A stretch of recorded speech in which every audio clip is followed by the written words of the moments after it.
क्या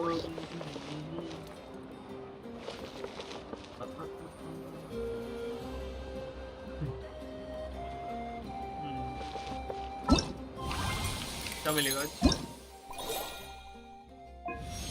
Okay. That means I have to wait for tomorrow to get the. Okay. उसके बाद ये मिलेगा ना? मिलेगा. Yes sir. That makes it how much? 4-6 बन गया ना? Considering today I ate some heavy lifting quest or something. Should I do Abyss today? Best I don't see you over in the west then. I don't know how much I can gain from the Abyss. Let's move out. Okay, I can do one thing, that is new character level up. Ifa can be the guy because he has only 2 constellations. What? I thought I had enough.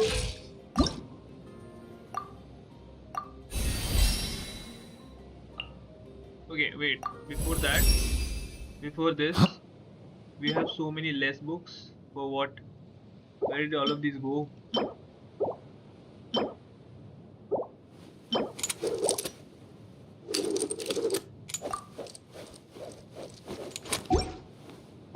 That should make someone level up, right?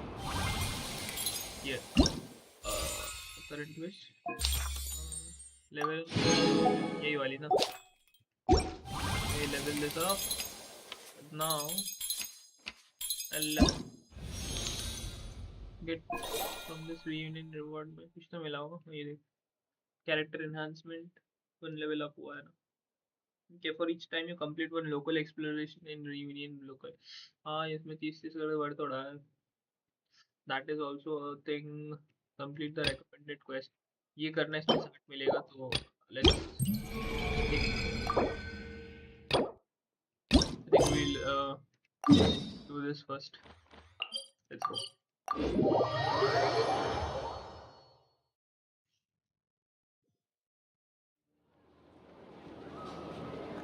Thank you for waiting. I finished checking your adventurer handbook. Here are your commission rewards. We have no other urgent commissions on the books at all your hard work lately. Perhaps you two could consider taking a vacation. Amazing! Paimon never thought we'd end up having downtime and not cry. Things were pretty hectic when we first got here. Everywhere you looked, it was either the wild hunt causing chaos or the Vatui stirring up trouble. It felt like this whole region was one giant slime in a barrel, ready to go boom at any moment. That's right! Again. Another win for Tibet's top duo! Ah, yes. Are you two aware that the Moon Prayer Night is soon to take place? Oh, yeah! Wait, why do you mention it, though? Do people in Nasha Town celebrate it, too? Paimon thought it was just for a moon. You're partially right. Most people in Nasha Town just see the festival as an opportunity. The festival was first celebrated by the Frost Moon Scions. On this day, they would wear moon prayer blossoms and celebrate the birth of the moon goddess through song and dance. They would also prepare food and handicrafts and give them as gifts to others. Over time, it became Nodcry's most lively festival. Oh, sounds like fun! Great! Well, in the meantime, since Catherine doesn't have any commissions for us, let's focus on some personal business instead. Yes. When we first got here, you mentioned that this was where your spaceship landed? We didn't get to follow up on it at the time, because we got wrapped up in that whole rare situation, but now we can finally start investigating it properly. Well, there's a saying Paimon's heard around these parts, which goes, if you lift up a rock, you'll find something you weren't looking for. By that logic, you'll never find what you're looking for while you're searching, but the moment you stop looking, it'll jump right out at you. Could be worth a try though, right? Anyway, Paimon suggests we focus on other stuff we want to do for now, and just keep an ear out for spaceship-related intel as we go.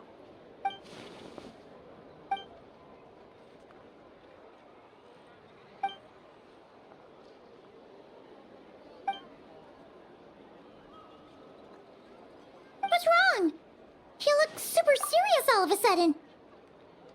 Huh? Paimon gets why you'd be concerned about Coulombina, but what does the doctor have to do with anything? Oh, that's true. And now that you mention it, we're definitely overdue for a showdown with the Fatui. It is weird that he hasn't shown himself this whole time. What could he be up to? True. Paimon would much rather deal with Marionette anyway. She says the meanest things, but when it comes down to it, she doesn't seem like a bad person. Maybe it's the pressure of being a Fatuse? Especially as a Harbinger. Does she feel like she's gotta act tough to keep up appearances or something? But then, every time we headed out with Rarier, she always wound up having to repair Polonia and her other robots. That's gotta sting. Losing face always hurts more for people who care a lot about their image. She's probably still furious about it. What? Relax, she's not even here. What's the matter? Oh, nothing. Sorry, we'll be on our... Where are we again? Oh yeah, Coulombina? Right, yeah, let's go see Coulombina. Doctor of the Far North. Okay.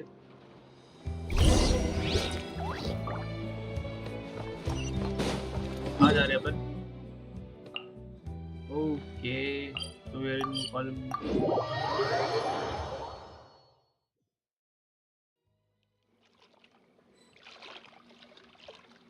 कोलंबीना के शिविर में पहुंच चुके हम.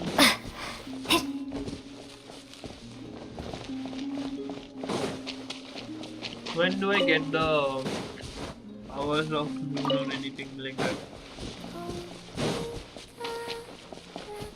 I'm sure something I'm supposed to get from the Statue of Seven here.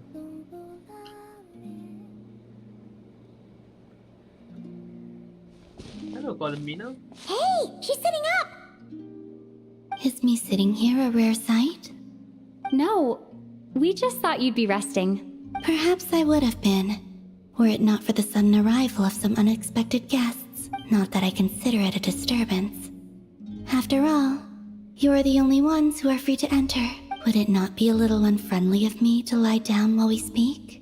I didn't realize you put so much thought into little things like that.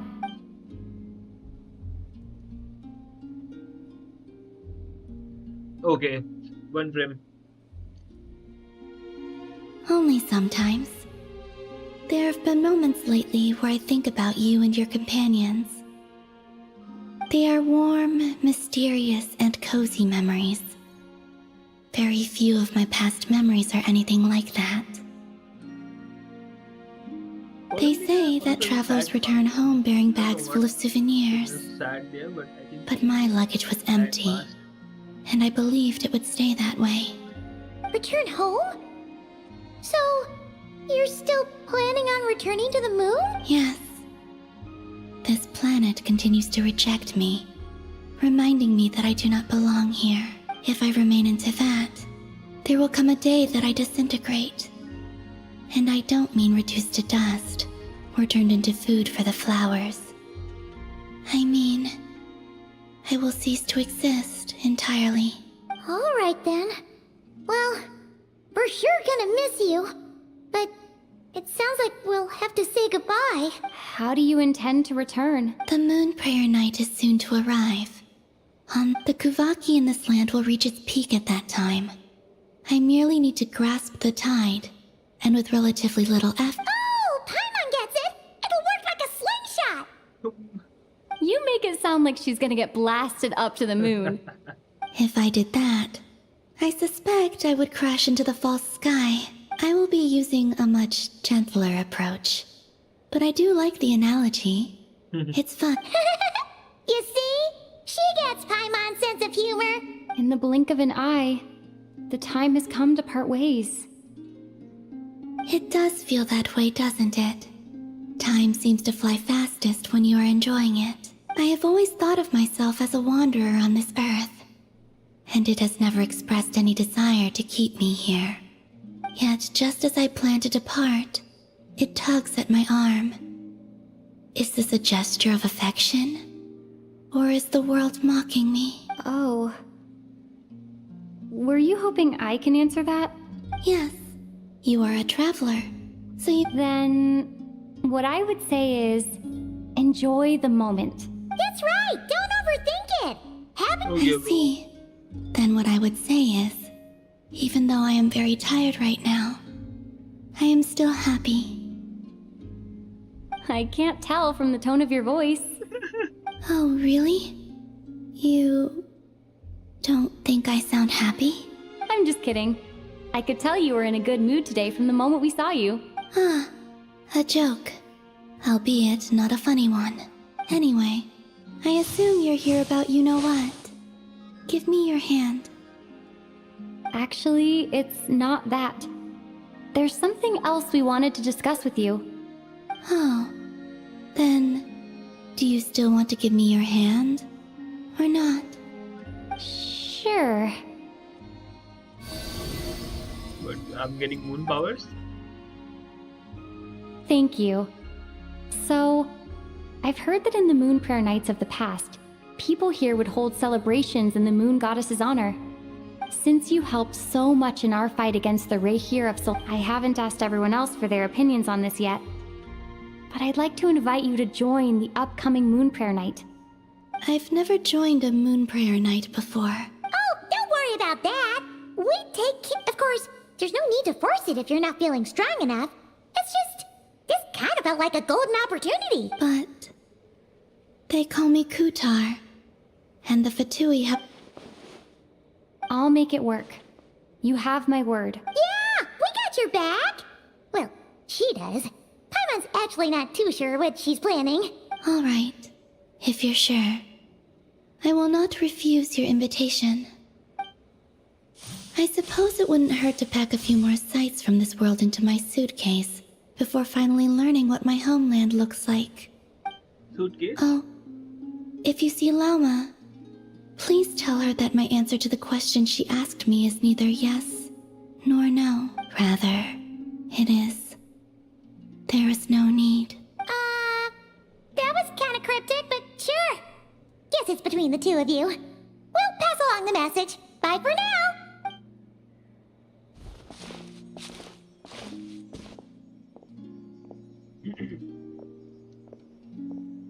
Like for now.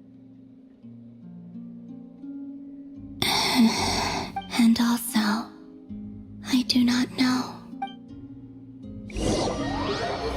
There is no need. And she doesn't even know what does that mean. Okay. Since she's agreed to join the festival, let's go see who else wants to take part. Lauma's gotta be the person most familiar with the Moon Prayer Night. We should start with her. Okay. Also, what exactly is your plan to keep her safe? I'm not sure yet. I'll figure something out. I really like Are that. you serious? And Paimon even gave you her vote of confidence back there! Added a lot of voice. When did you become so sneaky? Lot of voice to travel. कहाँ जाना है हमें? हमें जाना है यहाँ पे. और यहाँ पे कोई तो कुछ नहीं है यहाँ पे. हाँ?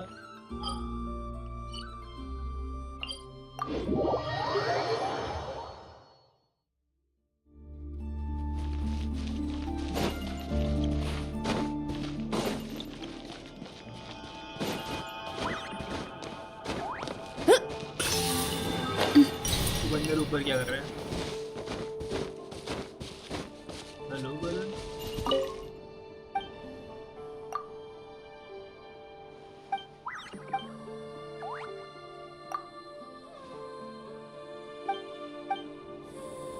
Okay. Whatever. Running late again. There is Varka. There is these people. I mean, Enigma. Hey, Lauma! It's us! Huh? Varka? What are you doing here? Because he is free. Beats me. I had a bit too much to drink last night, and when I woke up, I was on Hisi Island. Mr. Varka is helping to oversee Nasha Town's preparations for Moon Prayer Night. He is here to go over some details regarding the decorations and custom cloth designs. Right, yeah, that too. What do you too. Yes. Celebrating this festival is a long-held tradition here in Nodcry. On this day, the crescent moon at the top branches of the verdant crest turns into a full moon, and the moon prayer blossoms bloom with a special radiance. It's an especially welcome event coming off the back of all that nasty business with Rare. Everyone got put through the ringer recently, and now they're looking to turn their fortunes around. The big shots in town all agree that a big, lively celebration is just what we need to rebuild people's faith in this place. No wonder Catherine said that people weren't so bothered about the religious That's right. It's become more of a local custom by this point.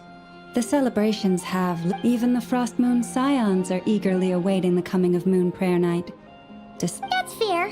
It's a bit like the lantern ride in Liyue. It's a chance for people to enjoy themselves, not debate the existence of the Adepti. Oh, one other thing. We just went to see Coulombina. We went ahead and invited her to take part. Wait, so... you mean she agreed to it? Huh. That's quite a surprise. Then I suppose that she intends to return to the moon on that day. Oh, yeah. It's kind of a complicated process, but basically, it's like a slingshot. I understand. In truth, I had a feeling that she might make such a decision. Well, if Kuthar has decided... Yeah, exactly. She was saying how it could be risky for her to show her face in public. Unfortunately, the people who carved the statues did an excellent job of capturing her likeness. It will be very challenging to hide a goddess whose face everyone is so familiar with. Darn! We may have bitten off more than we can chew here. Nah, don't sweat the small stuff. We can handle that. Huh? Are you saying you have a plan? Not as such, no, but the most important thing with a festival is to keep the mood light and your spirits up. You can't go preparing for a festival with those long faces. You'll never convince anyone to enjoy themselves. The Mondstatter spirit is strong with this one. As it happens, I agree with Mr. Varka. Let's start by making our appreciation for Kuthar the beating heart of the festive atmosphere. And who knows, once we get the ball rolling... Hey! Did you catch that? Llama said the thing! Or close enough, at least. I'm looking forward to the Moon Prayer Night already. We have a festival in and I have a feeling we'll get to see that same smile on the Moon Goddess's face at... Not quite the same, surely. Anyway, I'll take care of business in the city, but I'll have to leave the decor up to you and the Frost Moon Scions. No one else can but lastly, there's the final key element that brings the festival to life. Companionship. Before you leave, let me show you something that we've been preparing. Mr. Varka had asked to see it already. Also, I have some...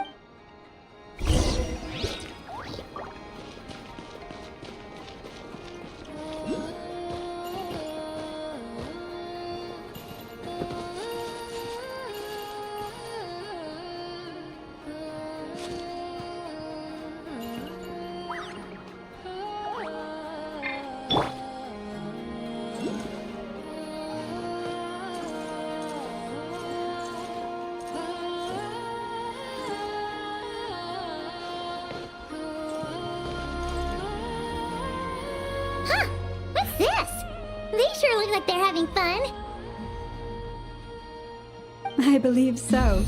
Kuhenki seem very skilled at playing drums like these. Although, I'm not sure where they live. Maybe it's an innate talent? Lunatar! Yeah. Maybe we can teach her next time if we get... Okay, bro.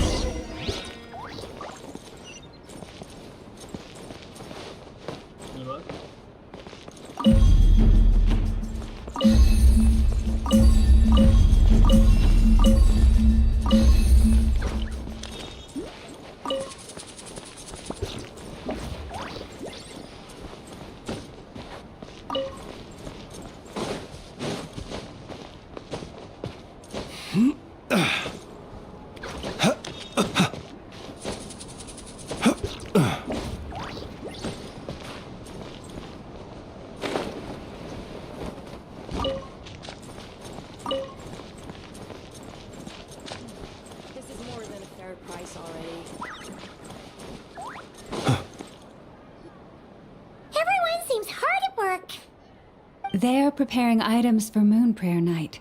For instance, the sculpture being made over here, Mr. Varka and I were just finalizing the details of where it will be placed. Ah, there she is. Not to worry, though. All the necessary arrangements have been made. You have my thanks. And over here, we... Oh, look at all these colors! It looks great! Can Paimon Of course. You bet! If you included those in the Feast of the Moon, I bet Paimon would have joined the Frost Moon Scions by now.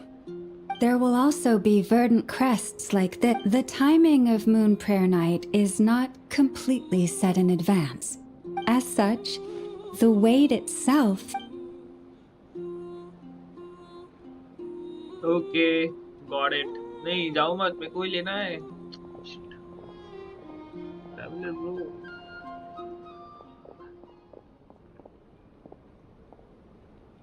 Let's talk here. To tell the truth, I once asked her if she'd be willing to stay with the Frost Moon Scions. I could introduce her to everyone. She did not answer. But she has not appeared here. I took this to mean her answer was no. But if that were the case, she would not have accepted this invitation. Ah, I see. But my wish was not for her to come here and be worshipped as a deity. I simply wanted to offer her a place to stay. I'm sure she believes that showing herself here might invite Fatui intervention, but what really pains me about all this is that this is her birthplace.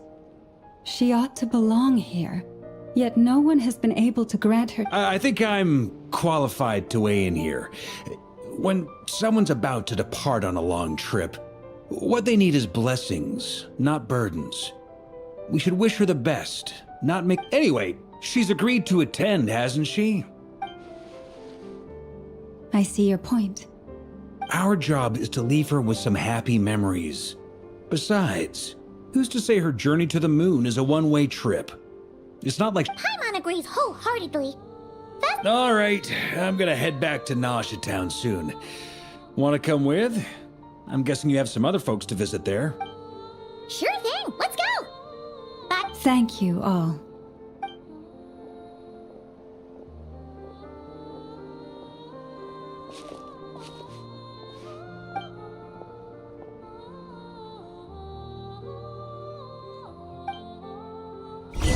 I think she goes, no?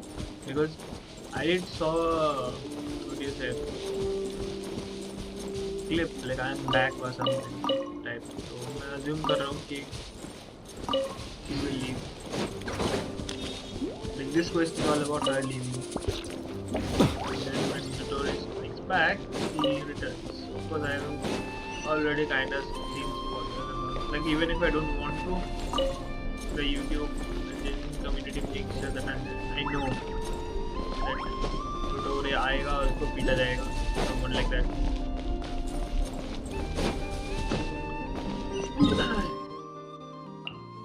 But what and all what happened exactly, that I don't know. Let's just assume that we'll figure it out some way along the line. अरे ये दोनों अभी भी यहाँ पे. hey, over there! It's Durin and And Albino even with Flint friends. is here. What could they be chatting about? Your guess is as good as mine. Ah, Grand Master, and the Traveler and Paimon. Hello there.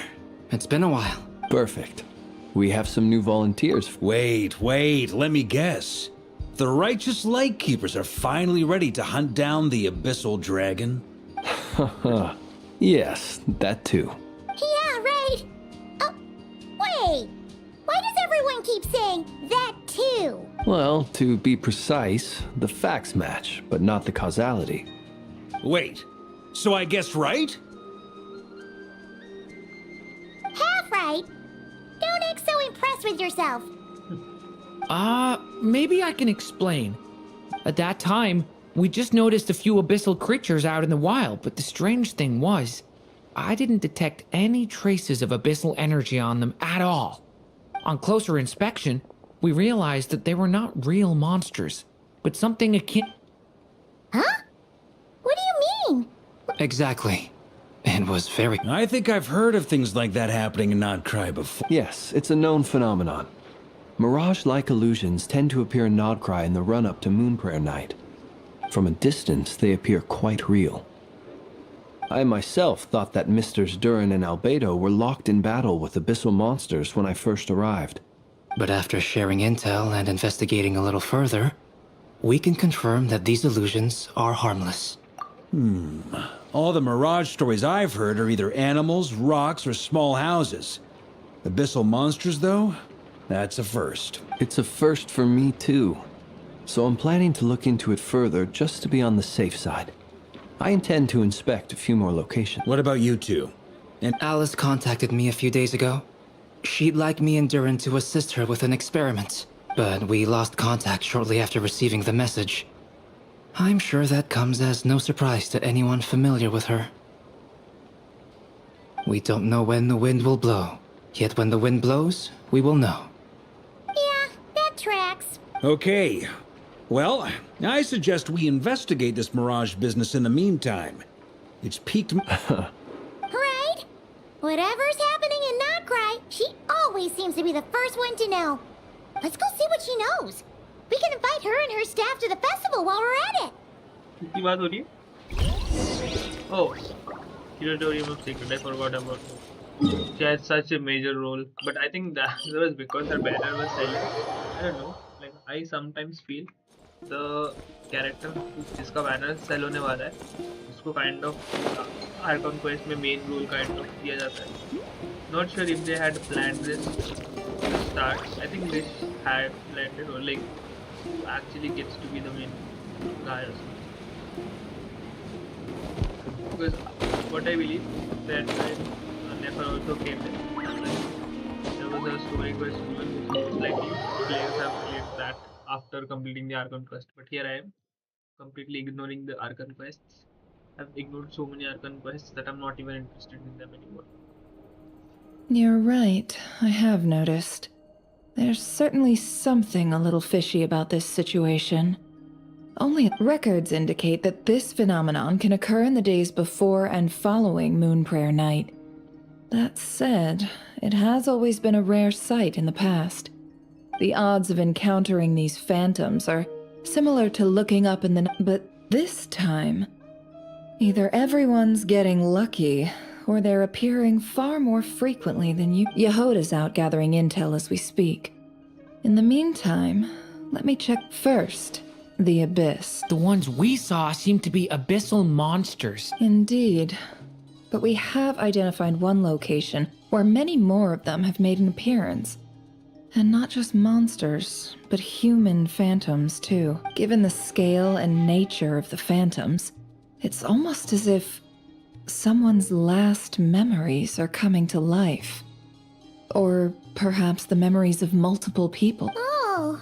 So you mean the phantom monsters are hunting down the phantom humans? Exactly. The phantoms can interact with each other, but we have no means of intervening. In addition, some of the human phantoms would seem to be from the very distant past. They claim to be from Hyperborea, a name which I've heard from Lauma before. If this is true, it means they must be from 6,000 years ago. Did Paimon hear that right? 6,000 years? It sounds like this merits further exploration. That'd be a big help. I'll leave it with you, Albedo. My knowledge of ancient history is non-existent. I used to doze off every time the pre-Knights of Favonius era came up in class. It's quite a miracle that you were able to understand these phantoms' speech, given how long ago they lived. I suppose you're right. But I'll leave the archaeologists to ruminate over that conundrum. As an intelligence broker, my sole interest is in the value of the information I gather, which, in this case, hopefully means earning myself some good favor with our dear Lady Moonchanter. So calculating. Whew, this intel broker logic always catches Paimon by surprise. Sounds to me like we could split the work up. I think the abyssal phenomenon is best left to Albedo, Flint's, and me. Agreed. It coincides with my duty as a lightkeeper. For my part, I'd like to understand the abyss better. Even a little knowledge would go a long way. This is certainly a rare opportunity to study the Abyss. But even rarer, perhaps, is the chance to make contact with the Ancients. The Curatorium will take the lead on investigating the Hyperboreans. We put in the work to learn what we know so far. It seems only fair that we get some quantity of exclusive intel. That just leaves our trusty team of 2 unassigned. Since you became an honorary knight, of course. This was part of my grand plan all along. Oh yeah! By the way, we managed to convince Coulombina to come to the Moon Prayer Night celebrations. Would you and Yehoda like to join too? She agreed to that? Huh. Quite an achievement. Never underestimate the traveler, I guess. I'd be happy to join. No point shutting myself inside when the streets are all decked out. And Yehoda loves a party. So I'm sure— No, no, no, no, no, no, no, no, no, no! Way to contradict me in front of— Wait, no, that's not what I have bad news, boss! So many people. Alright, everyone inside! Quick! What is? This is gonna sound crazy, but hear me out. I saw one of those phantoms at Star Sand Shoal, and it was some sort of flying ship. Like a spaceship? That's gotta be the one you came to Tibet in. You said you saw the same thing through the moon arrow, right? Huh? You already know about it? Ugh, I thought I was gonna blow people's minds. Turns out— wait, back up.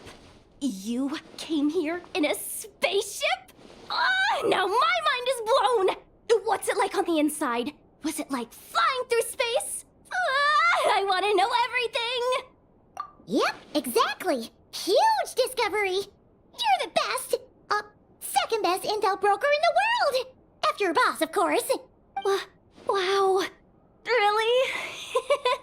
Well, I don't know if I'm all that, but... I guess that decides where we're heading next. Come on, don't look at me like that. I know the spaceship doesn't have anything to do with me, but you don't want to leave me as the only one twiddling my thumbs, do you? Fair enough. You can tag along. In that case, let's meet back here to discuss our findings once we're done. I wish everyone a productive investigation. You too. I thought like Varka would be someone like, you know, lot of grace, man. Like, What's up, boss? Aren't we gonna head out? Tell me, Yehoda, when did the Curatorium start giving out intel for free? Oh, sorry, boss.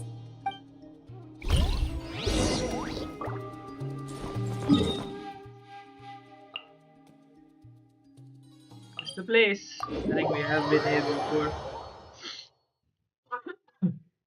I think the first Archon quest here.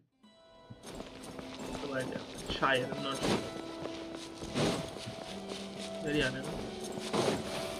Close your eyes.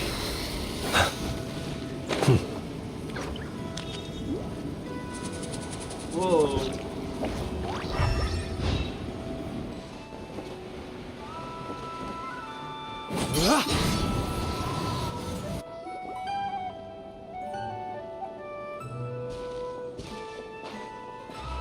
Well, what do you know? Yehoda was right on the money. This Phantom really is your spaceship, but that's so weird. Why would it show up here? Is it some kind of projection? Or a ghost? Like, maybe it no longer exists. Ah, you're already here. I mean, she's here again. Miss Lauma, what a surprise. I was, until one of our people informed me that no one's ever seen something quite like this. Same here. Oh, so we heard that these things appear around the festival period. Any idea why that is? Unfortunately not. We have very limited information about them. Since they can't be interacted with, the most we've been able to deduce is that these sightings appear to be connected. Yeah, seems like that's all we can do. Allow me to lend you a hand.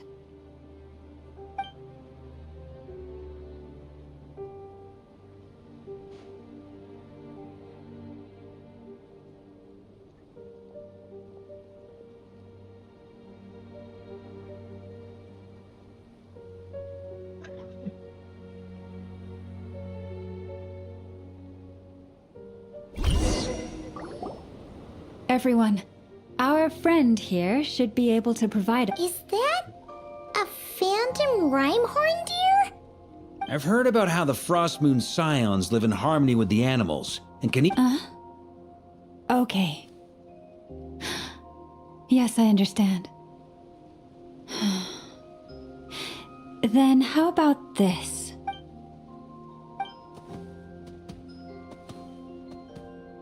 Okay, bro.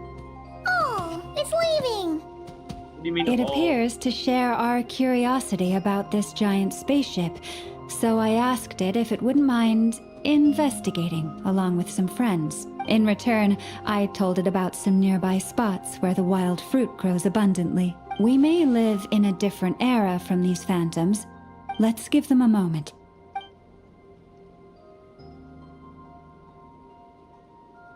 all back together? Must have been a lot of fruit. Indeed. Now let me...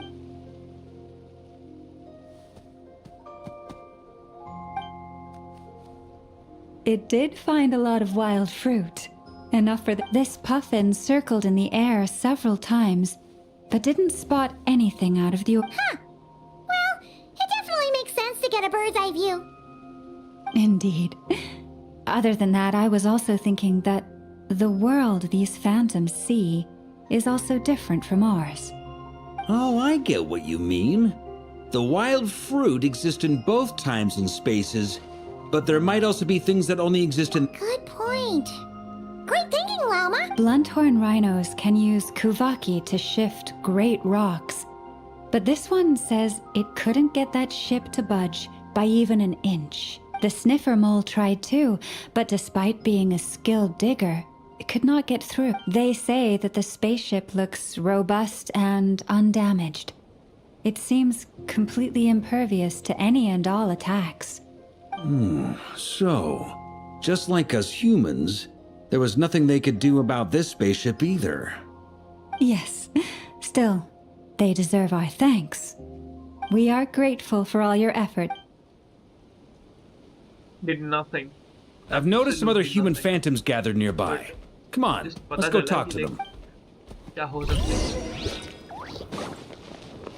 Huh? How do you communicate with the phantoms? You can't, right? What is this thing? I've never seen it move. Goodness knows. What about his grandpa? Did he say anything to your grandpa's grandpa? Huh? I don't know. In all likelihood, it was here back then too. Hard to imagine something this huge could move. Guess that means that...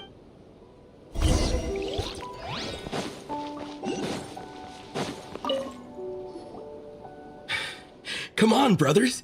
If we can get even a small chunk off of this thing, it's gotta be worth... Huh?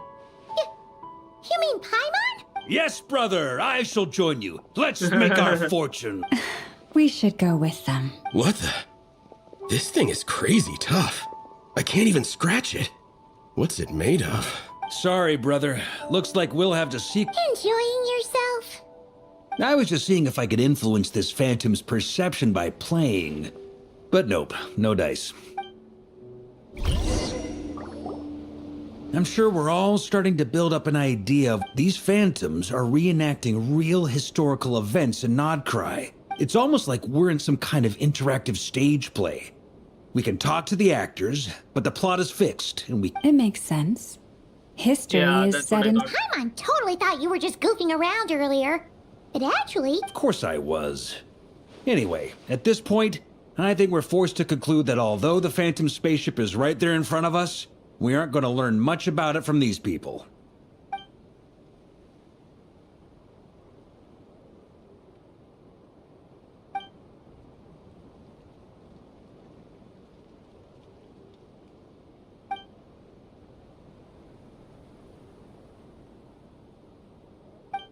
Don't be discouraged. If nothing else, this is proof of the ship's existence. And think about it. So many people tried to hack their way inside, but no one could get them to me. That says that we'll either find the ship itself or the story behind it. Every now and then, when Varka gets serious, he actually does seem like Grandmaster material for... I wonder how the others are doing. Sounds good. Also, drinks are on me if Team Knights of Favonius is the first to finish. Wait, we have a team name. Am I in Team Knights of Favonius as well? You're very welcome to join. We've even got a cathedral ready for you. Isn't that technically blasphemy? You wouldn't dare make a joke like that if Barbados was in earshot. Nah, I'm sure Barb... Can I not even explore this area? Oh no. This... Oh. Oh, no! Get away! Oh.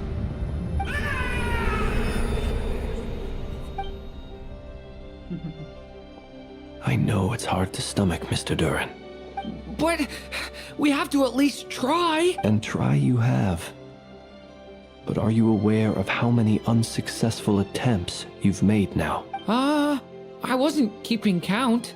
I'm afraid this is the 39th failure so I knew far. someone would keep record. Or the 5th if we're only counting this particular victim. There are no indications that these phantoms may be altered in any way. You seem to have calmed down a little. I'll make us a fire. You should rest and have some water. Feeling any better now, Mr. Durin? May I ask a few... Be my guest. What exactly are we witnessing here? My guess would be that we are seeing Nodcry during the Conrian Cataclysm. Would that be accurate? Conria. That is correct. As you know, once the Abyss senses even the tiniest crack, there was a time in the distant past when it permeated all of Nodcry, causing immeasurable harm. Then 500 years ago, the whole of Tevat suffered an abyssal disaster. Once more, Nodcry was dealt a devastating blow. I see. In the face of the abyssal onslaught, all were like grains of sand tossed around by a tidal wave. Be they human, fae, or god. The moment you witnessed is but one drop in a whole ocean of catastrophe. All right. I guess that answers my second question, too. I wanted to know why there's nothing I could do to help them, and that's because what we are seeing is history. That would be my guess as well. As I understand it, history and fate are not all that dissimilar. The latter may be unseen to us, but both are immutable. Yes. Fate was determined long, long ago. I still have a couple of other questions for you, Mr. Flint's. You mentioned more than one abyssal disaster that has struck this land in the past. How can you be sure that what we're seeing is from the Conrian incident? And also, how are you able to stay so calm when you're talking about these events? From everything I know about you, you're not cold or ruthless, and you're not indifferent to the suffering of others. Alas, I am forced to show my age. I must be 600 or 700 years old by human measure. Wait, so you... One is not easily moved by history when one has witnessed the truth firsthand. I'm sorry. You needn't apologize. Your passion is a good... Now, at the risk of offending you, I have a question in return. Your curiosity toward the Abyss, is it born from hatred or because you sense its call? I only ask because I kept a fragment of Rarir's body in my lantern for a short time. Specifically, his heart. So I know what a burden it can be to carry the Abyss with you, and I hear its power growling from somewhere within you. And My honest answer is... I don't know. I don't think I have the confidence to say for certain. What I will say is the Abyss is not the... Even before I became who I am today, the question dogged me constantly. Should I even exist at all? My doubts remain unresolved. But when we fought Rarir, something became a little clearer to me. Sometimes it is the darkness within us that allows us to achieve... I certainly got the sense from your 39 attempts that you were trying to... It sounds like you've resolved to see the truth for yourself. Absolutely. In that sense, he and I are quite similar. Then I wish you every success. I look for. Well, if everyone's caught their breath, I suppose we should head back. Oh, and one last thing.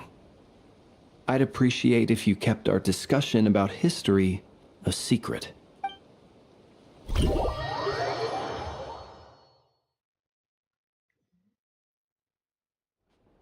Incredibly, our separate investigations led us all to the same conclusion. Hooray for consensus! Yeah, but we barely learned anything though. I totally thought this would be the mother lode. Talking with the ancients? I mean, come on! But nope. All we got was useless snippets of conversation. And all this stuff about moons and hyperopia. What a load of baloney. Seems like people back then had a few screws loose. I understand your frustration. We found the same issue. There isn't much value. If there's a silver lining, it's that these phantoms are harmless to the present reality. Paimon agrees.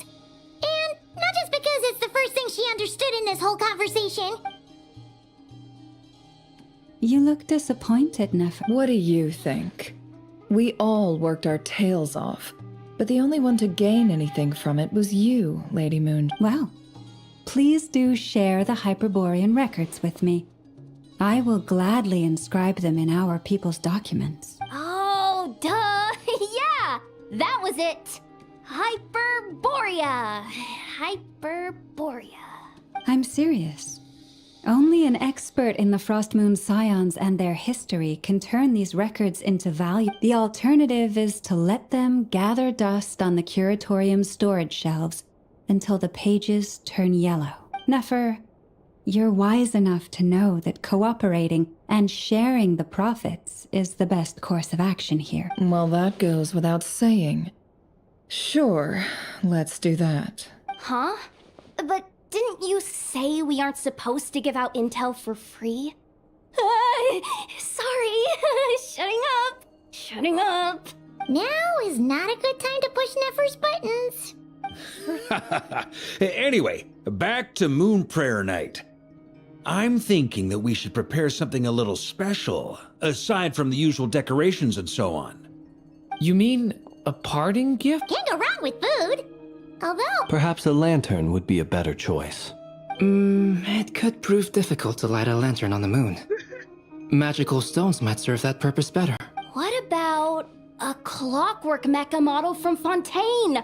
I've got a whole bunch at home. None of these sound like things she would be even remotely interested in. Yeah. It would really save us the guesswork if someone could... what the? Traveler? Great! Haha, problems... Then let's leave it there for now. We all have our own business to attend to. Yep, now I will go there and have a... What does it say? Is something the matter? I'm fine. It's just...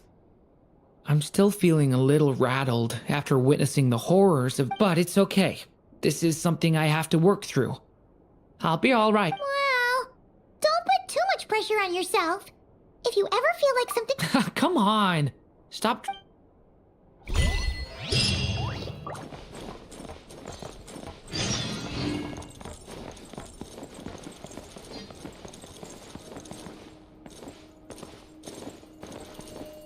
Come on.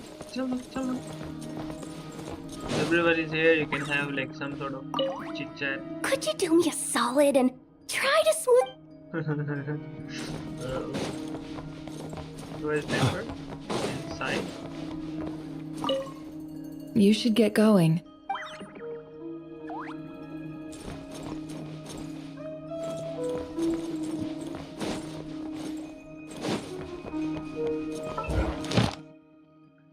So I'm gonna move. It's been such a while now. I haven't seen those characters for a lot of time. I have a story quest for both of me? No, I think I completed it. I did complete it. Oh hell, okay. That was only के दो quest. सारी कर ली. इना तो मांगे तो सारी कर ली. ना मांगे literally like I was such a big fan of it. Somehow I did the Sino quest as well. Mobika story quest is done. I think that's the story quest where Xbalang. Yeah, that's why I did the story quest. Yeah, it was something that caught my eye, and that's the reason why I did this. These are the old quests when the game deliver. I believe that's yes. You let ka karo. Oh my god. Kirk is something that I have to because she has not appeared in Archon quests. Has Kirk appeared in main storyline? Yeah.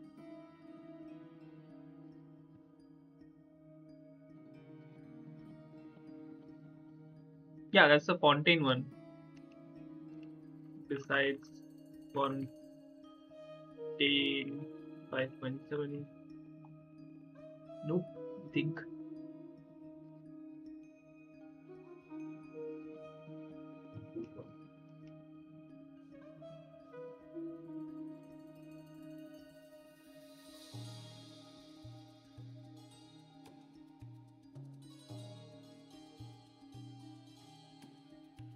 But the 5.7 was a her story quest, na?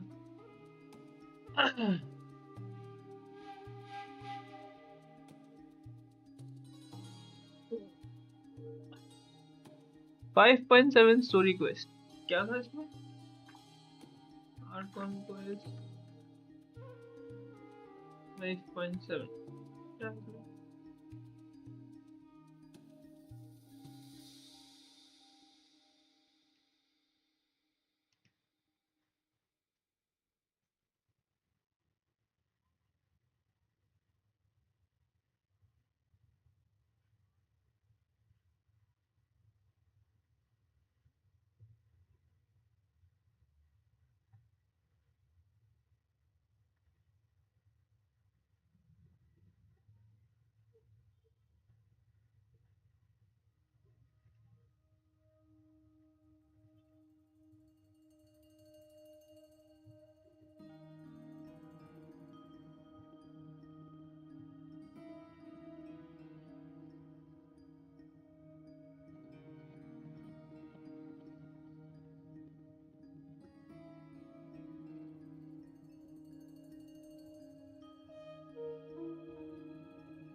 But यहाँ पे स्कर्प कहाँ है?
Yeah.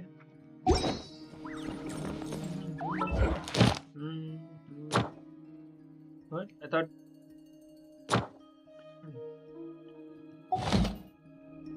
है क्या पूरा खत्म करने में मिलेगा?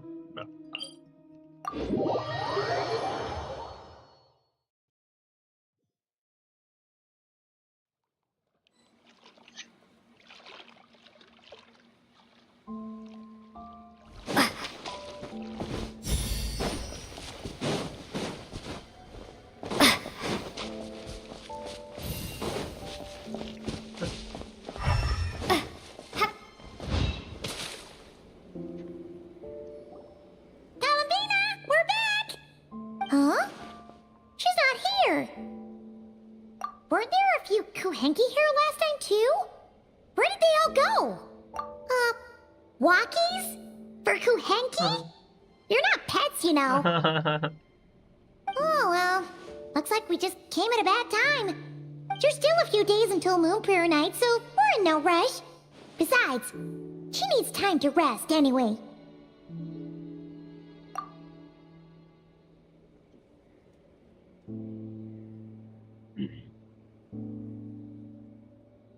Coulombina! Are you back yet? Oh, how strange, right? It's not like her to spend so much time outside. Especially since she's... What about Luonatar? Luonatar, you there? Hey! Do you know where Coulombina went? Sorry, didn't understand. But if you know where she is, could you take us to her? Yeah, that's even stranger. What about them?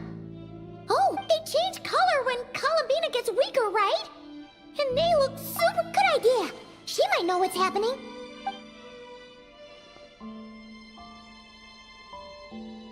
Llama! Ah, it's you. How is Kutar? No, she hasn't. I came here to check on her. Based on past precedent, she must be very weak right now. Even getting up to walk would be a struggle. It seems Not to mention that she doesn't do that at the best of times either. So yeah, this is super... No. Very few people are in the know about Kutar's whereabouts. And if anyone suspicious had visited, they'd have left some... Come on. Let's go to Nasha Town. If anyone has seen... Makes sense. Card is missing. We have to go find it.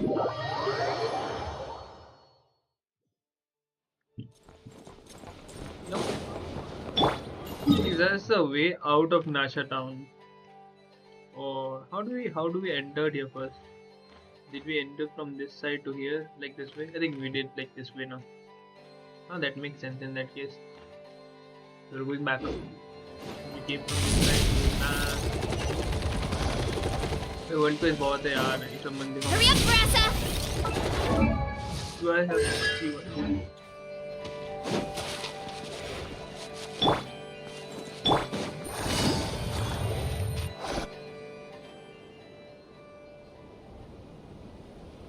Wait a moment. Is it just Paimon, or is this stall kind of suspicious? No, I don't recognize it. Alas, your free and easy adventure time is over. Now, prepare to face the final boss of Nod Cry. Whoa! Where'd that voice come from? Alice? Not sure, but it's definitely hostile. No, not that way. The final boss is right here. The... Sniffer Mole? That's the final boss? Surely not. Also... Okay, the jig is up. I'll stop teasing you. Turn around. I'm right behind you. It seems I've managed to leave quite an indelible impression, even though you've never seen my face. Oh, nothing could make a great mage more pleased with herself. Oh, it's like, oh, she's broke the third wall. Breaking, like, adjusting the camera. Damn. Okay, bro. I'm a pull for you, don't worry. What is going on? I've heard that all the big shots in Teyvat have long, wordy titles that stun people speechless when they make their entrance. Unfortunately, none of them are affiliated with the Hexenzirkel, and we ourselves keep a very low profile. The notorious name-dropping doesn't quite work for us. Still, I, for one, think I'm really quite amazing. So that didn't stop me from coming up with a title anyway. Okay. Alice? It's really you this time? Not a lantern or a Dodoko, but Alice in the flesh? Oh, that's right. So, what do you think? How does it feel to finally meet me? You look like... Oh, that's the first thing you thought. A little surprising, but that actually makes me very happy. Because that means that when Klee grows up, she'll be just as stunningly beautiful as her mother. So she's a friend of yours? Kind of. This is actually the first time we've seen her in person. I see. Madam Mage, that was, quite a powerful entrance. I certainly won't be forgetting it anytime soon. It's okay, Lauma, don't force it. Paimon will do the honors. This is Alice from the Hexen Circle. She's a friend of ours. And of Arcus, too. That's right. She's a good person, just kinda unpredictable. Look at her face. Well, what is the human heart if not unpredictable? Hmm? If we could not do as we please, how would we differ from machines? I am Lauma, Moon Chanter of the Frost Moon Scions. It is a pleasure. Oh, I know. Before you got here, I spent a good, 15 minutes getting up to speed on Nodcry's present situation. In other words, I've read the whole in the last episode part, so we can skip the pleasantries. Fair enough. Well, Miss Alice, I can already tell that you have quite a unique personality. He'll get used to it. Paimon sure is. So anyway, what are you doing in Nodcry, Alice? Oh, I thought I told you already. This time, I'm the final boss. And what a formidable foe I shall be. Powerful, confident, decisive, and good luck finding my weak spot. You will never succeed. Oh, drat! My one weakness, and you found it in an instant.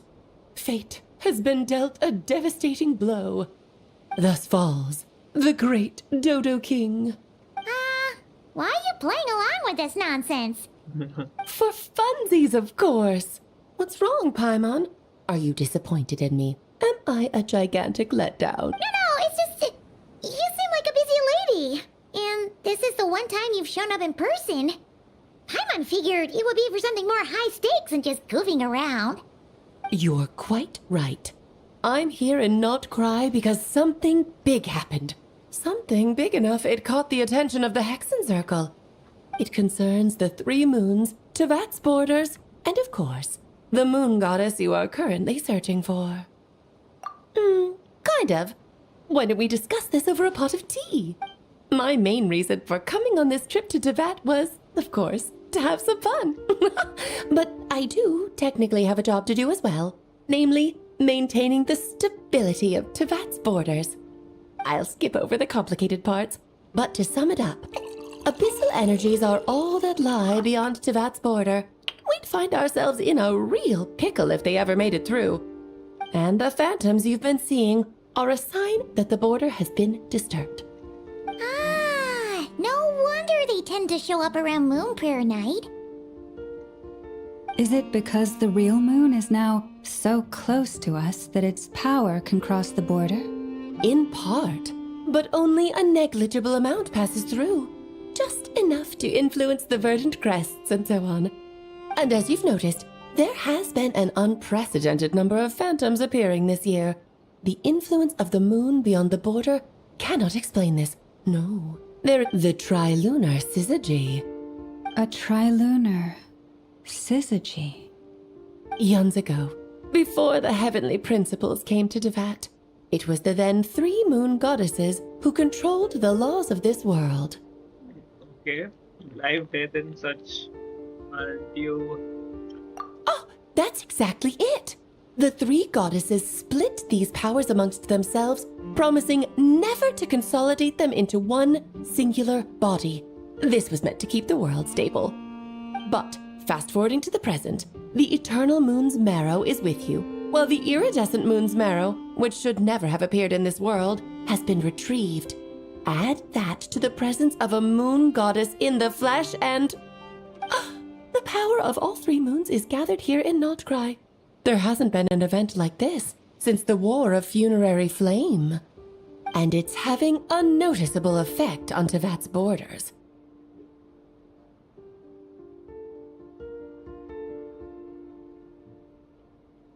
Just a second.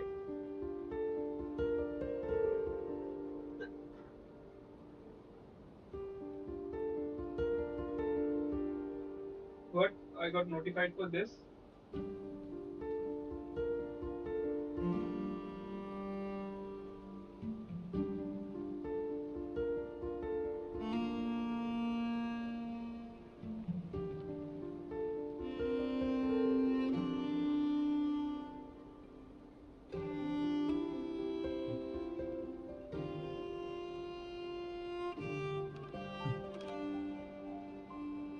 Because I wish to give my darling daughter a peaceful, sunny environment to grow up in.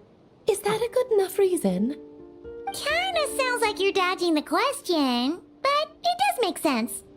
Well, that's one reason anyway, and the most important one. The others are a little complicated to explain. For instance, cleaning up after dearest Miss R. Albedo could tell you more about that if you're curious, but right now, I have a more important question to ask you. Why are you collecting the moon marrows? I see. Nicole told me about that legend once.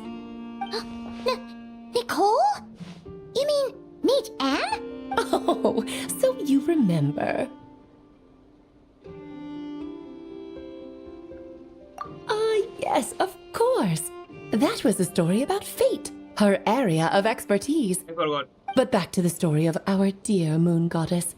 This I'm was 2 afraid her years back, intended method when of I was in returning to college. the moon is unlikely to work anymore. What does that mean?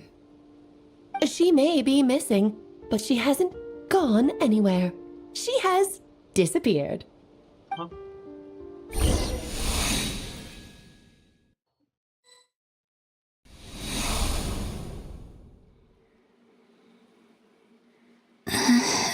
My body is so heavy. Wait, no.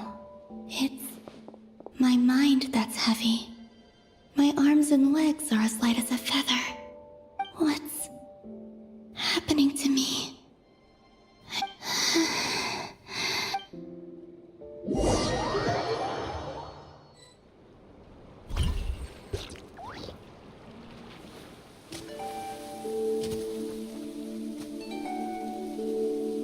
Are you out for a walk too? Huh?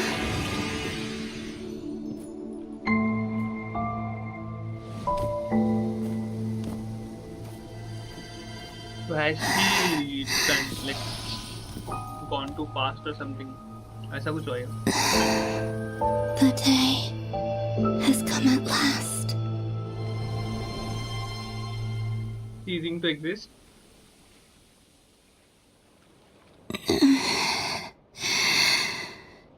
Have I grown so weak that I can't even sustain my physical form? But Moon Prayer Night is nearly here. I was so close to returning home. Death is near. Is this how it ends for me? Will I return to the moon after I disappear? So far, at least, I still exist. Even if not physically, but as my power wanes, I suppose.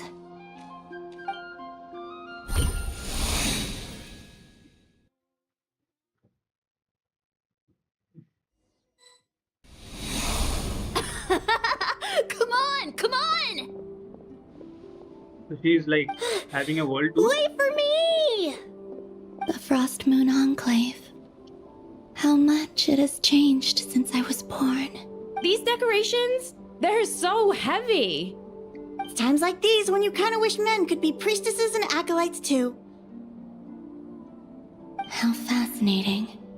I've never had the chance to be privy to people's private lives in this way. In the past, people would get so solemn and serious the moment I showed my face. Like they were frozen stiff. Karina, Lametti, it's time to eat. Coming! I want to watch them a little longer.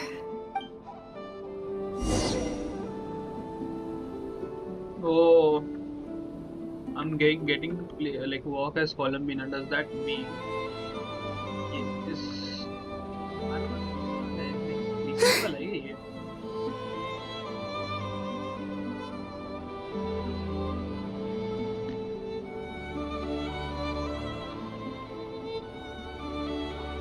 I'm sure you're both tired from playing all day. Come on, eat up. A plain, humble meal. That has always been the way of the Frost Moon Scions. Huh? How come Lamatti got a midsummer berry dessert? Oh, I always get Lockaberry. Will she see? I don't mind sharing. You can have a bite of mine if I get to have a bite of yours. They're sharing food? I've never shared food with anyone before. Even at the Harbinger tea parties, everyone just ate off their own plate. And when I couldn't finish my food offerings from the Frost Moon Scions, they'd leave the leftovers out under the moonlight for the animals to claim. Hey! That was 2 bites! Oh, then you can have another bite of mine. Oh, you too. Oh, don't fret now. Here, have some of Granny's too. So this is what it means to be family.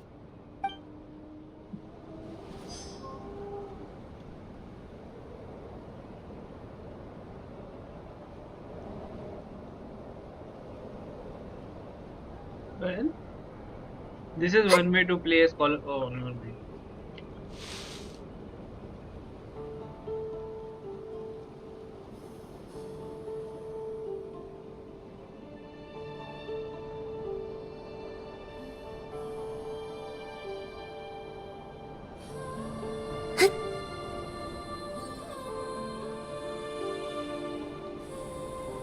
So just fill these balloons with air, right? Yep. Try a couple now to test things out. The rest can wait till Moon Prayer night. Think fast. Rada! Teasing an acolyte of the Frost Moon Scions? Surely that's a punishable offense. Take this! Huh? Alright, enough horsing around. Lady Lauma gave us a task. We should get back to it. The task is just to check that the balloons don't leak, right? Doesn't matter if we fill them with air or water. Yeah. Okay, you got me there. And you got me there. But still, we can't use all the balloons before the festival even starts. We won't use all of them. And as long as Lady Lauma's trusted acolyte doesn't snitch, this can stay as a little secret between friends. A couple more can't do any harm, right? Oh, you menace. Then, think fast! Is pumping a balloon full of water really so much fun? Such a cute moment, no? Thing she has never discovered, although they have preached her as a god. Her point of I'm view is seeing so so different much than that the I'd never usually get to see. They'd never act like this when I was around. It's nice, being able to just watch people in peace in these final moments. What a rare opportunity. I think I'll go take a look around Nasha Town, too. Maybe the Traveler will be there. You know, they could have made it interesting if she was visiting all nations as well. After the War of Funerary Flame, the moon goddesses were no longer recognized by Tevat. They lost the whole foundation for their existence. That's why the moon goddess's strength is fading. She cannot withstand the world's rejection of her. To be more pedantic about it, the moon goddesses did something to offend the heavenly principles, and that's why they were ousted. Something of a recurring theme in Tevat's history. Theoretically, speaking so candidly should put me in their crosshairs too, but they can't tell me what to do. I'll say whatever I want. Anywho, the Moon Marrow energies were but a drop in the bucket for her, and that battle against the Ray Hair of Solnari only weakened her further. Fortunately, it happened close enough to Moon Prayer Night when the Kuvaki concentration here is high. That's the only reason she managed to survive this long. What do you mean, fortunately? You said she disappeared. We're too late. Oh, what a headache. I thought this was all common knowledge. I guess I have some more explaining to do. Okay, buckle up. It's time for another lecture.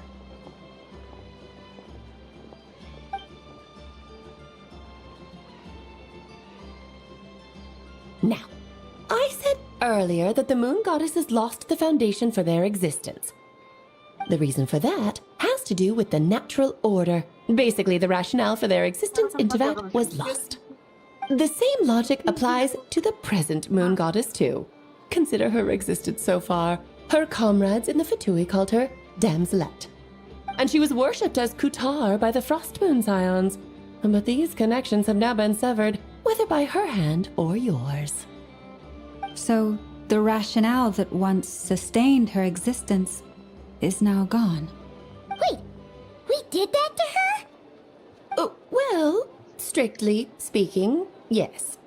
But let's not start pointing fingers, shall we? I'll only end up as the big bad villain, and that's not the kind of final boss I want to be. Of course I do. I'm only the greatest mage in the whole entire world. Now, if you wish to find your moon goddess, there are two problems we need to solve. Firstly, we'll need to strengthen the connection between her and Tevat, at least enough to sustain her until Moon Prayer Night. Strengthen her connection. But does that mean I'll have to rally all the Frost Moon faithful behind this? I'm afraid a bygone faith and a former home won't be of any help to her now. Do you know her name? Her name? Oh, yes. Names are very important things. A name is a fundamental concept, then your first job is to find it. As a moon goddess, I'm sure she must have a name she identifies with. Neither Coulombina nor Kutar is her true name, and she's never really accepted either of them. So, finding out her Yes, I know it sounds like a small step, but every journey begins that way. The second problem is with her plan to use the moon marrows to return to the moon. Unfortunately, piercing through given her current condition, she won't be able to provide anywhere near enough power, even if she recovers her physical form. But no need to fret. Nicole's the expert in this field, and I'm sure she'll figure something out. Wait, Mage N is going to help us out too? That means we've got 2 Hexacircle mages on the case. This is turning into a pretty big deal. Actually, this is more of a side quest for me. Like you said, I'm a busy lady, so I can't stay for too long. I'll have to return to Tevat's border soon. That's the upside you get for looking out for my little Klee. Hopefully that will incentivize you to carry on keeping her company in the future. Anyway, jokes aside, you'd better get moving. It will take quite a miracle for the moon goddess's consciousness to hold out till Moon Prayer Night. Oh, I suppose I might as well tell you where Nicole is before I leave. Off you go now. Time to meet your new friend. Oh, yes, and a little suggestion. Don't forget to mind your heads. What? I wonder how Durin's doing. I should really go see him before I head back. You really are super... I most certainly am. There's so many children I have to keep tabs on just in Mondstadt. Durin, Albedo, Venti, Varka... Klee didn't make the list, huh? Of course not. Klee is my pride and joy. I have no qualms about her, because she's the best child in the whole wide world. Yep. Klee's a little angel. I'm glad you agree. Well, all the best. See you when I see you.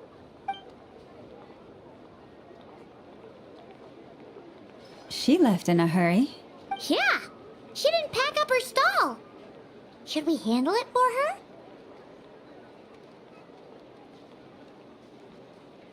I must say, I'm now very curious about her daughter. Klee, wasn't it? What's she like? That's... Oh... But wait. Yeah, she's supposed to be somewhere in Nasharan, so will she see her?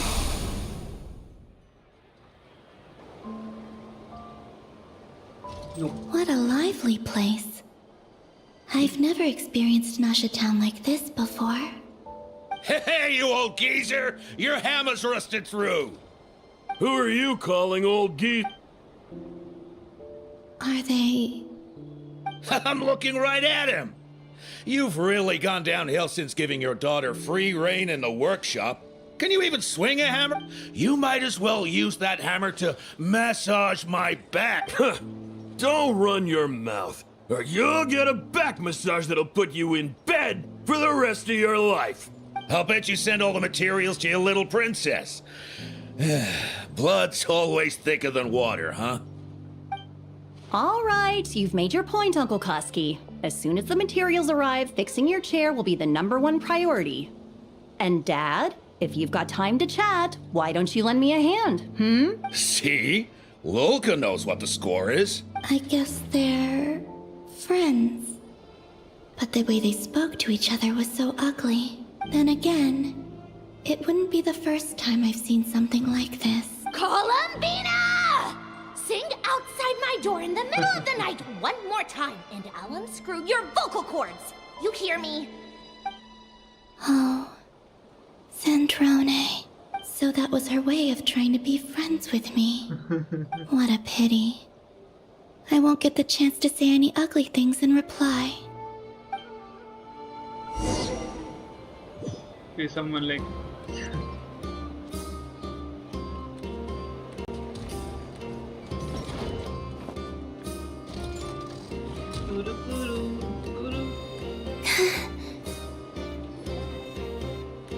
Hey, have you decided what to give her for Moon Prayer Night?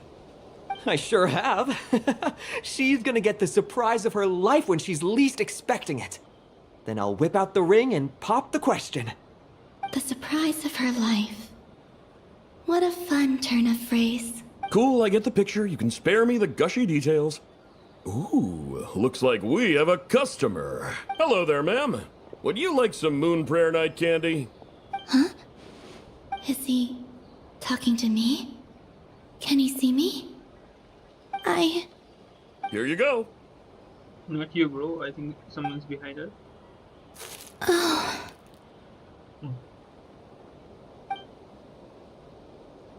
Come back anytime. Right. Now, where were we? Bro, this feels so sad. Even like... I don't know why. Lend her hand, it was so cute. I still held out hope.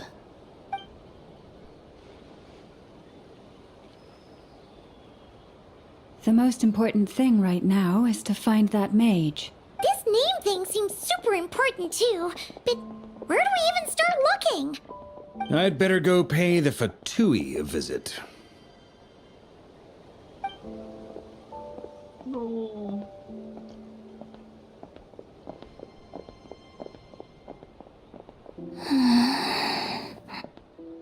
Traveler. Palat. Palat. I know she will turn. No? No? Damn. Coulombina?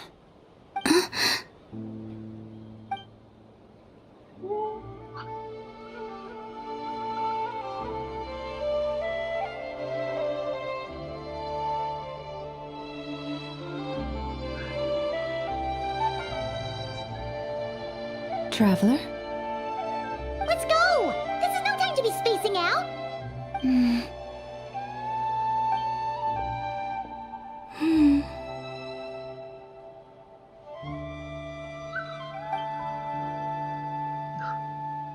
Is she like chasing her?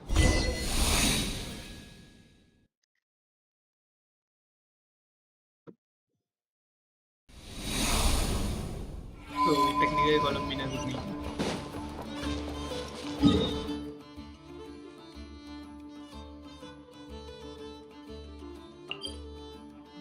No, why am...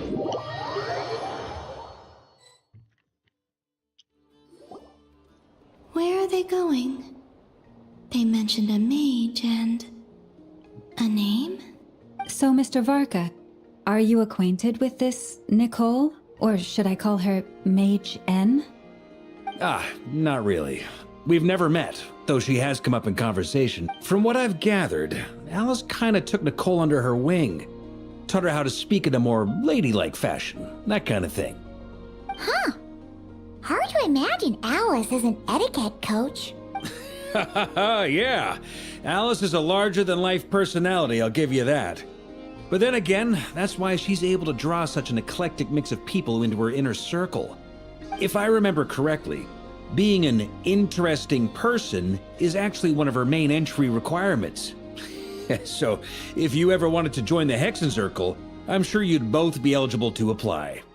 Hey! Don't go around making promises on Alice's behalf. I wouldn't dare. I'm just trying to paint a picture of the Hexen Circle for you. Okay, sure. Anyway, since none of us have ever met Nicole, how are we supposed to find her? We can't just go up to every woman in sight and ask, "Hey, are you Nicole?" Yes. Maybe something she's wearing will give it away? Like a wind bloom pinned to her chest or something. Wait a minute. Alice never said Nicole was from Mondstadt. Oh, true.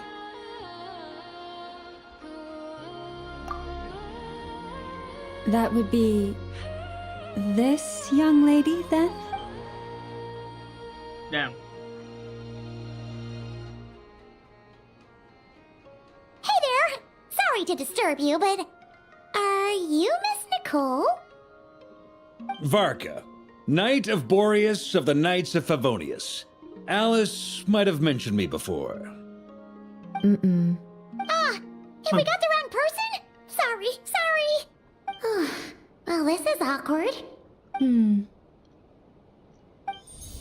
When I shook my head, I meant, no, Alice hasn't mentioned you before. Huh? Where is this voice coming from? My apologies. For certain reasons, I am unable to speak. This is the only way I can communicate with you. Oh. It might take some getting used to, but I hope you can understand. Hey, it's fine. I'm more shocked by the fact that Alice never speaks about me. As for you two, we have crossed paths twice before, but it is nonetheless a pleasure to finally meet you. It's really you! Thanks for all your guidance in the past. You're quite welcome. This time, things are different. We have reached the unwritten pages of the story. You might say that we stand at the crossroads of fate. Now then, allow me to formally introduce myself. My name is... No, stop! Alice! I can't believe it! I had a whole speech prepared. I'd agonized over every single word. She always picks the worst moments to ruin other people's plans. I'm so sorry about that. Alice took the liberty of devising some bespoke self-introduction magic for each member of the Hexen Circle. But I could have sworn I deleted all of the triggering conditions for it. How did it bypass everything? Oh gosh, this is so embarrassing. This is a very different side of Nicole than what we're used to. Is she not used to face-to-face interactions? Don't worry about it. We've seen that introduction magic once already, so it wasn't too much of a shock. Please go on, Miss Nicole. We'd love to hear what you have to say, or, well, communicate. Huh? Are they talking to this lady? But...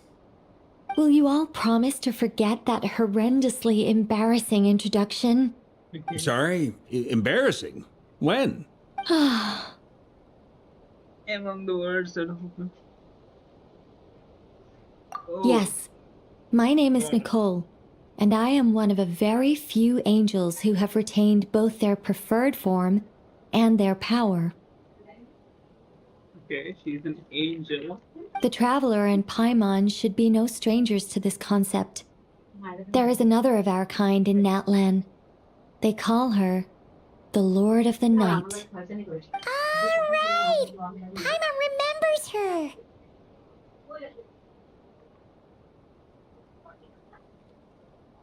Yes. Well, I have retained more of my power than she.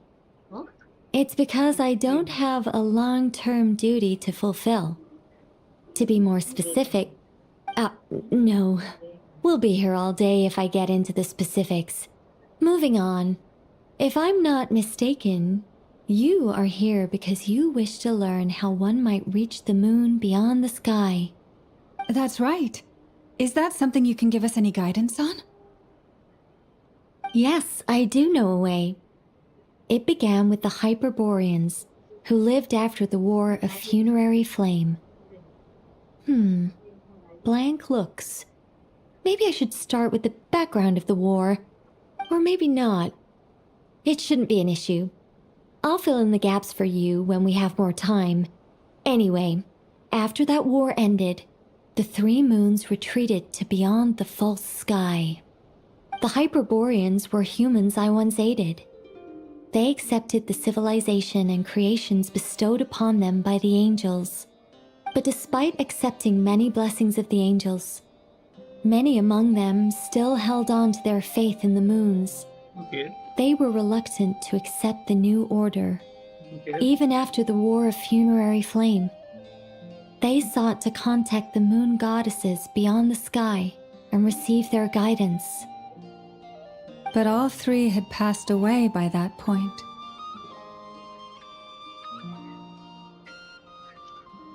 This mage has a unique method of communicating. Is she talking about the moons? Yes, but they did not know. And so, still they prayed for the moon goddess's mercy. After building titanic structures that consumed vast amounts of Kuvaki, at last they glimpsed the moons and heard their voices. But of course, they were gravely disappointed. For it was then that they realized the three moon goddesses were dead. Oh, that's such a sad story. It is. Humanity was in a very sorry state at that time. The angels who had once aided them were gone, and the War of Funerary Flames had left them homeless and destitute. Just a second, I gotta ask. How relevant is all this history to the task at hand? Well, I mean, it's... Okay, it seems we've drifted into irrelevant narrative waters. It's been a while since I've had the chance to speak inside someone's head. As soon as I got started, I lost control and the words just flowed out like a waterfall. What I'm trying to say is... Right, yes, that's it. The relevant part is the ritual created by the Hyperboreans. The fact that they bypassed the false sky and saw the true moons implies that they successfully built a connection between Tevat and the outside world. Which means, with enough Kuvaki and a sufficiently stable connection, it should be feasible to send one person over the border. Okay, so they built some kind of portal? Yes. A portal. Is something wrong? You sound disappointed. I just didn't expect you to summarize it so well. It turns out I could have said all that in one word, if only I'd managed to think of it. No, please, it's fine. This is invaluable knowledge. I'll be sure to record and preserve everything in writing. Oh, really? Well, in that case, I suppose I could backtrack and add some more detail. I did gloss over a few things so far. Whoa, time out. Let's summarize what we've got first. The Hyperboreans were the last ones to use this method, right? So we somehow need to find whatever structure they built and make sure there's enough Kuvaki to power it up. Luckily, we have the moon marrow of both the eternal and iridescent moons, so we're all good for Kuvaki. Which means the key issue we need to focus on is finding the place. Am I right so far? Yes. Although I expect the structure is long gone by now. That said, what if we could take advantage of the phantoms to travel back to a time when it still existed? Well, travel back isn't quite accurate. It's more like we'd be creating a handshake between 2 points in space-time. We wouldn't even have to pick a time when it still existed. It could just be a time when it still appeared in phantom form via projection, or we could project our own phantoms, fold them together, and...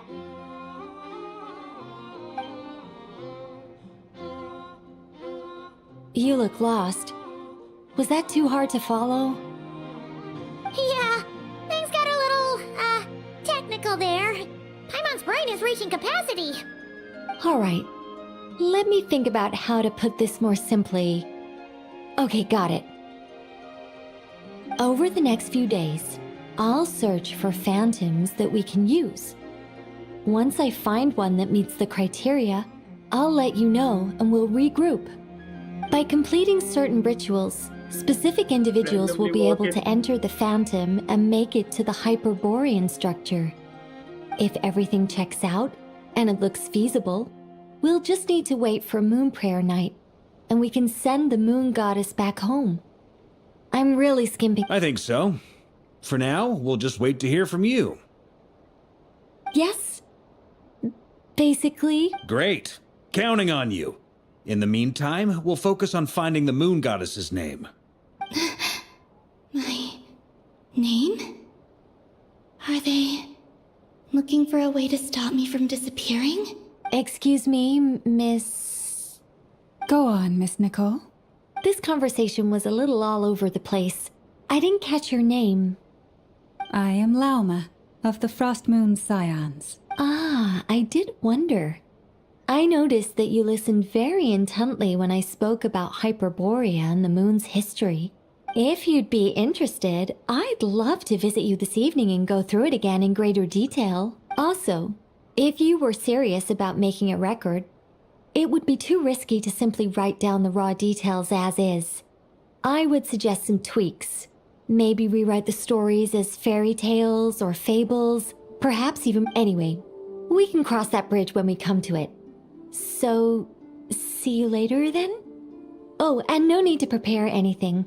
Just a cup of tea will do. See ya! She seems friendly. It's just... It's so nice to find someone who's actually willing to listen. I've been dying for a chance to finally go through all this systematically from start to finish. Any longer and I'd probably start forgetting it. Now Paimon gets why Alice told us to mind our heads. What did I tell you? A lot of quirky people in Alice's orbit. Now then, the next order of business is, where do we start looking for the Moon Goddess's name? Maybe the rest of what Nicole has to say might give us some clues. Once I've heard her out, I'll summarize the salient points and share them with you all. I'm also inclined to review our other documents. Yes, our faith was first established by our Hyperborean ancestors, but many of the more factually accurate records are from after Kutar's birth. Sounds like we're gonna follow Coulombina's journey through Devat, huh? In that case, we'll start by heading to the Frost Moon Enclave. Sounds like a plan. Take this with you. I'll see about getting in touch with the Fatui. It'll probably just be Arlecchino and Sandroni again. They're the only ones who would want to help. Thank you, Mr. Varka. Don't mention it. Honestly, I'm more comfortable dealing with the Fatui than prying into the details of a young lady's childhood. Catch you later. I should follow them, just in case there's some way that I can help. Okay, I'm going for a lunch break. I'll be back. Mic off.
I'm back, I'm back. Only one watching, whoever is watching. Left. Respect must be given to the will of every creature. I'm doing this. Information search for Each fish in the ocean swims in its own direction.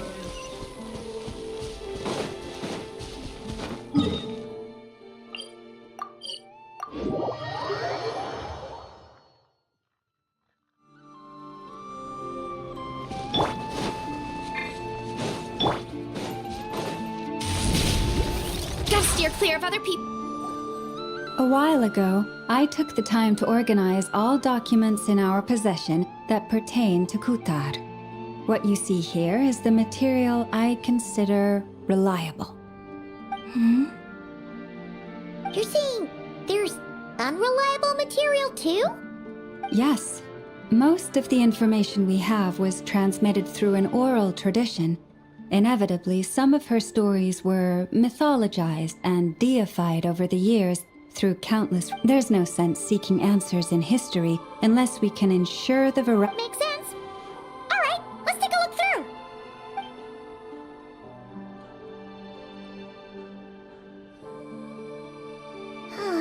What we can gather from these records is that the Frost Moon Scions worshipped her as a god, placing impossible expectations upon her.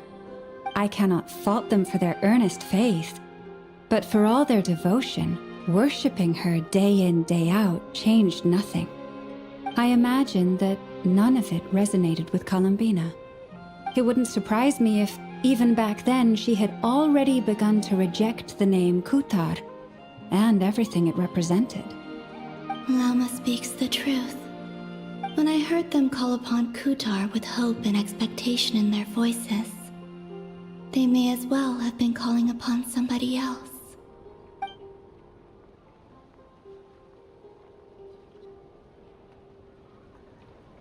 Well, that's a bit complicated.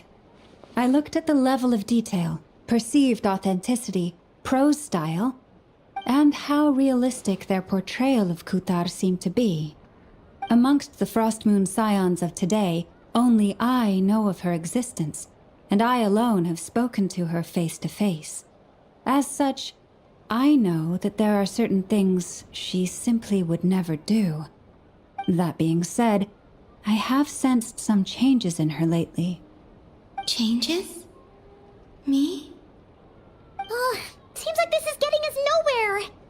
Oh, for what it's worth, why don't we check the unreliable sources too? Sure. Give me a moment.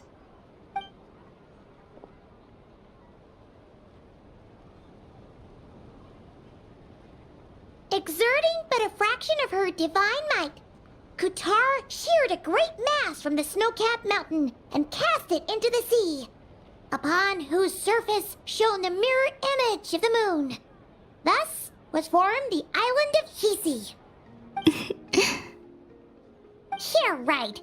That doesn't even begin to pass the sniff test. The 3 moons are naught but lies through and through. Only one moon has ever shone for us, and Kutar is her name. The vast majority of ancient texts are filled with fanciful tales. Kutar did not speak, merely gazing into the distance in silence. And where her gaze landed, this was her prophecy. Clearly, whoever wrote this text never even met Kutar. Otherwise, they'd know that her eyes are always closed. What about you, Traveler? What are you reading?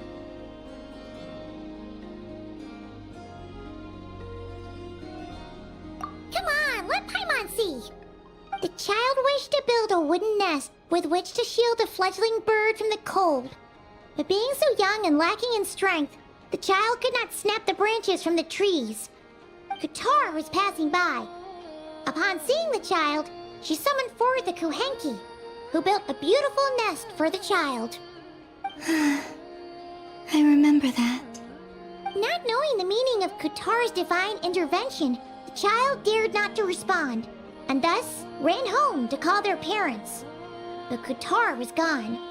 The Moon Chanter declared the event a miracle and took the nest as a relic, placing it on high for all to see. The child was named as one favored by the goddess and was greatly respected amongst the people. Yet, no further miracles were bestowed, and this matter was forgotten in but a few years. Huh. Any thoughts after reading that?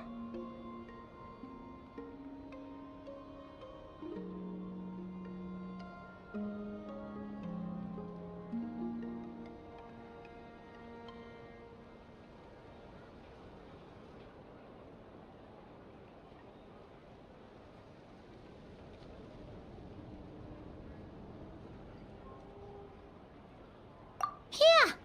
Coulombina probably just wanted to join the kid in making nests. Ah. I had originally considered this a fabrication, because Kuthar did not perform any similar actions in subsequent records. But now that I think about it, it does seem like something Coulombina would do. It's just that... She didn't know how other people would interpret her actions. She was probably worried about making things difficult for people. So, she gradually stopped joining in. Yes. Oh, that's so sad.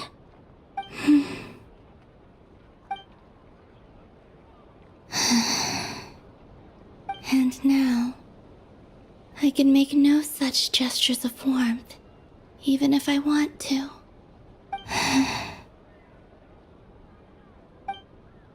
Still no name. That's a bit of a shame. But we did learn some interesting stories. That's gotta count for something. Barca said he was gonna set up a meeting with Arlecchino and Sandrone, right? Let's go back to Nasha Town and see how he's doing.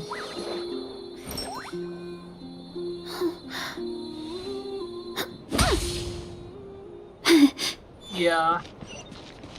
Let me get back to office work and this together. So,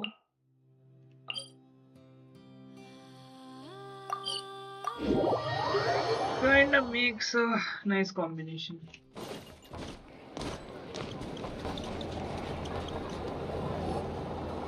Let's see. There's Barca. Oh, and it's Durin and Albedo too.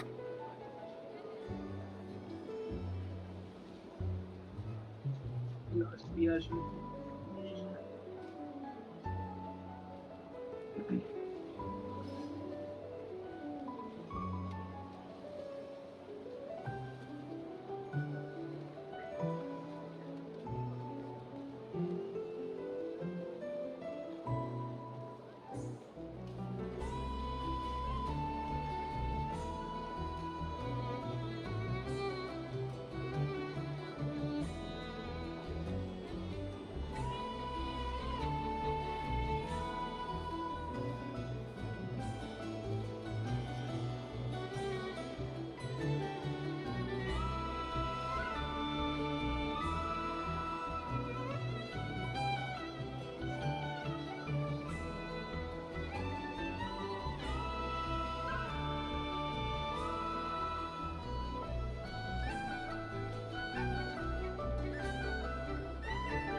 Yeah, Honestly, this is I pretty much kind the of want same to place we end bumped into stream, each but other I'm kind of last focusing time. on work. I convinced them to stick around a little longer. We were all waiting on people, so I figured having a little company would help pass the time.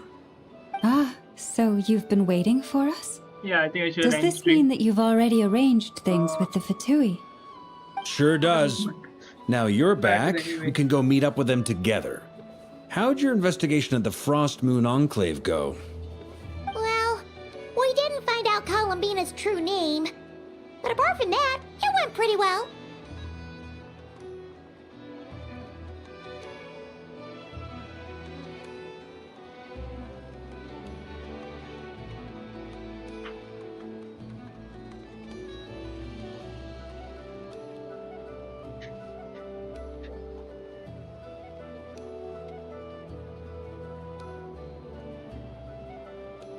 Aha, just as well that I didn't tag along then.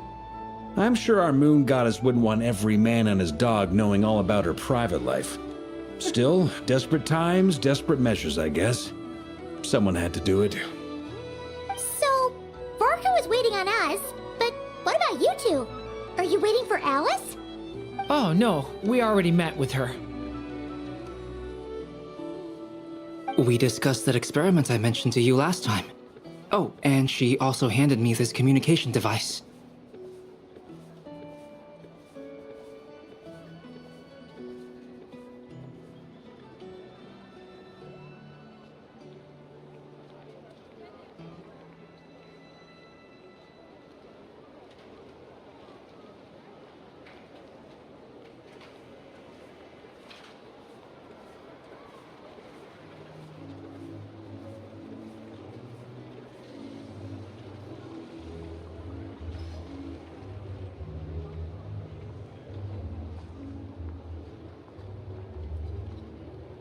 That's right.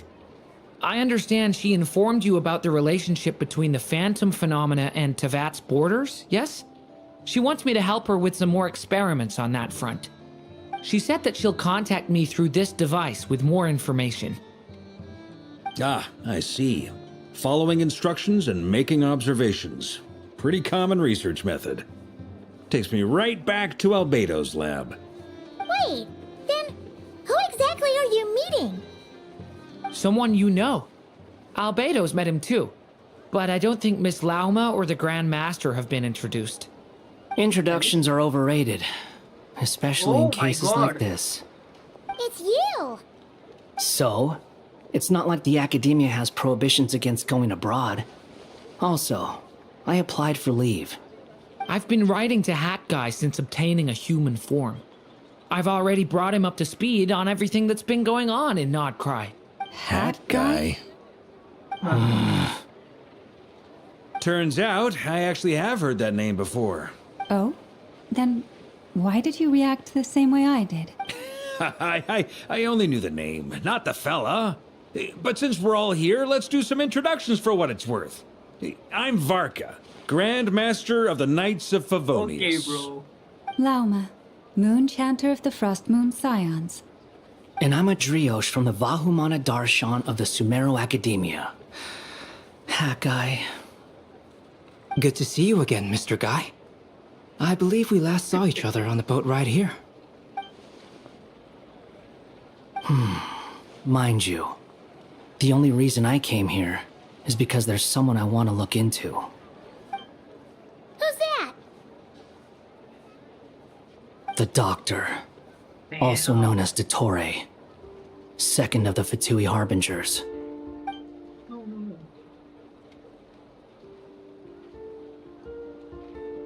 From the tone of your voice, it sounds like there's bad blood between you.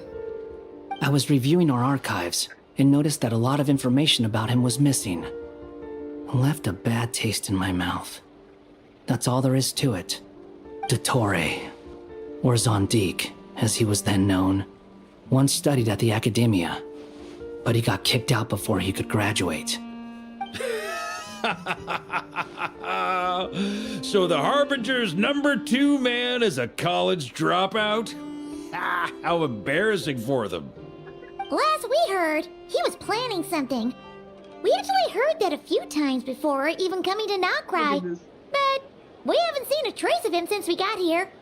He only appears when something interests him. For all we know, he might have left already. But the fact he did something here at all is worth noting. It'll fill a couple extra lines in his file.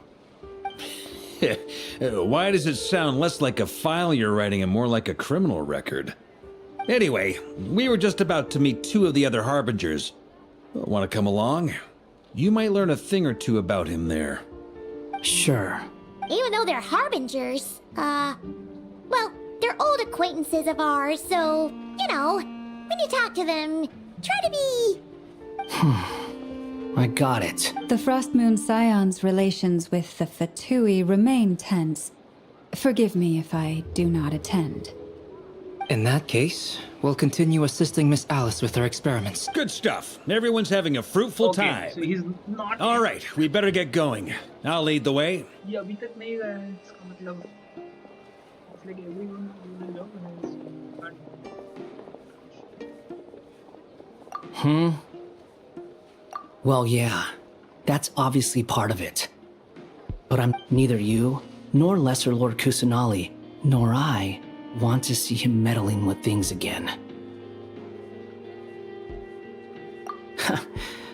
Don't worry. Pigeons always know which way home is.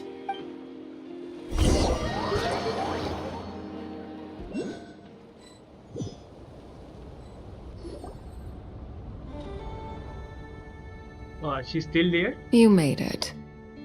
Who is this? A scholar from Sumeru. They call him Hat Guy. He's an old friend of the Travelers. Wait, this is the academia representative you wrote about? He doesn't exactly look the part. I believe this will prove my identity. You'll notice it bears the seal of the Sanctuary of Surasthana. Well, what do you know? So it does. All right then. My mistake. It's fine. I expected as much. What? So as I mentioned in my letter, the Academia's got its eyes on Dottore. But this matter remains top secret. Apart from those assisting in the investigation, the fewer people who know, the better. If anyone asks, I'm here in Notcry to pursue my personal academic interests. Gotta say, Barca, you did pretty well to keep all this under wraps for so long. Sounds like you got in touch with the Academia about this way back. You flatter me.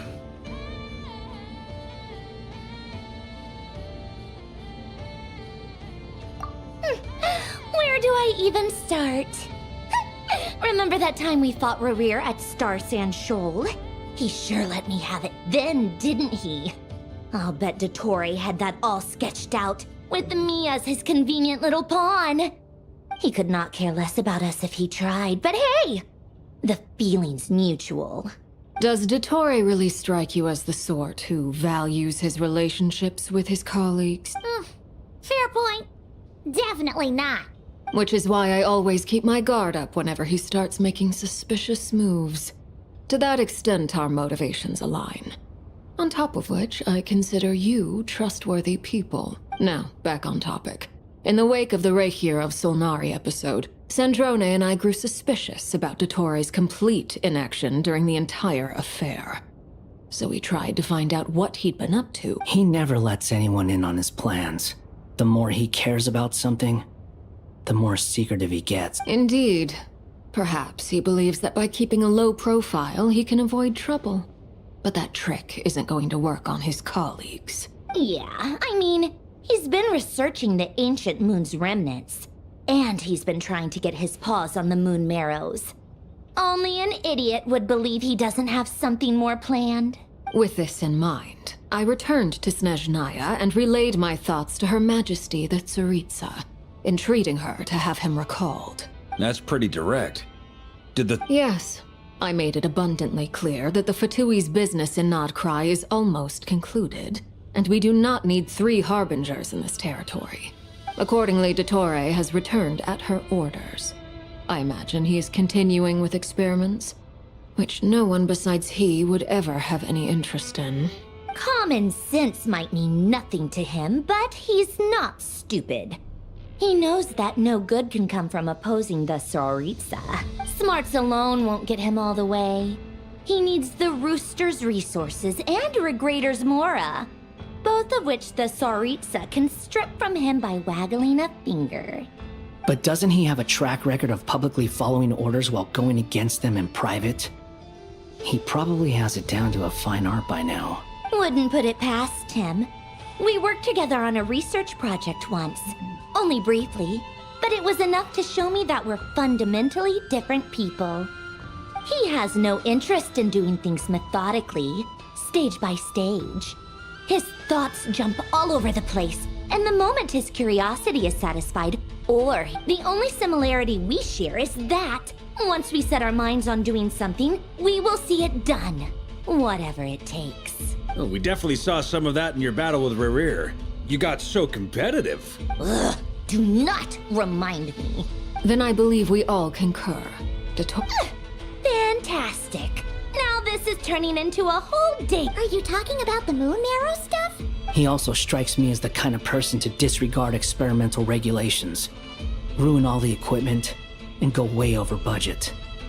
Then leave the first person he can find to deal with the fallout.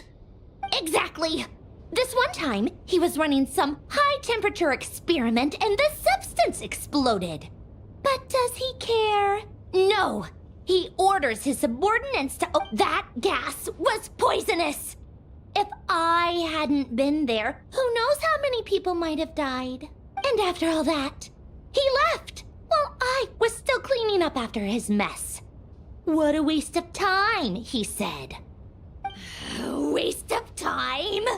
The nerve! You've been bottling that up for a while, huh? Hat guy, I must say, you seem awfully familiar with internal Fatui affairs. Especially when it comes to Dottore. Thank you, Lady Harbingers, for providing such valuable information. I have no other questions for now, so I'll be on my way. Wait, what? You're just gonna leave? You're welcome to join if you want. Ugh. Just when Paimon thought he'd finally mellowed out. He makes quite the impression. I'll say. I've met tons of headstrong people, but not many of them would join me in bad-mouthing Dottore. Anyway, back to the main agenda. Barca, you said that Coulombina has gone missing? Or rather, disappeared. Yeah. We're working on building a connection between her and this world. The simplest method is to find out her real name. I've actually asked her that question before, but she said she didn't know. Considering our relationship, I doubt she was lying to me. As far as I recall, she was never dispatched by Her Majesty to claim a gnosis or anything like that. The Tsaritsa's plans had long contained a place specifically for her. I always thought that was weird. What could she do that the rest of us couldn't? Knowing what we do now, it's probably something related to Kavaki, right? More than likely. When she first arrived, Coulombina would often go to Her Majesty and ask when she could start the task assigned to her. But Her Majesty always gave the same reply. The time has not yet come. So she spent her days in Snezhnaya doing basically nothing. The Tsaritsa has summoned a beautiful blind maiden to be a harbinger, giving her the third seat by virtue only of her enchanting voice. It was a dumb and stupid rumor, but the reality of the situation made it hard to refute. And what happened after that? I imagine she stopped caring. She no longer seemed to care why she had been recruited, and Her Majesty never gave her any missions, so she just continued to sing in the flower garden. For my part, I was busy. So busy, in fact, that watching someone be that idol had me fuming. But still, I got the sense that she had long been used to a life of other people claiming she was needed when she wasn't. I just felt that having a place to stay would cost me something eventually. And so I waited quietly for the day that I would have to pay the price. And on the other end of that spectrum, you had me. Someone once told me that I had the lousiest work and the toughest luck. That's a good way of putting it. I forget who said it, but those words have always stuck with me.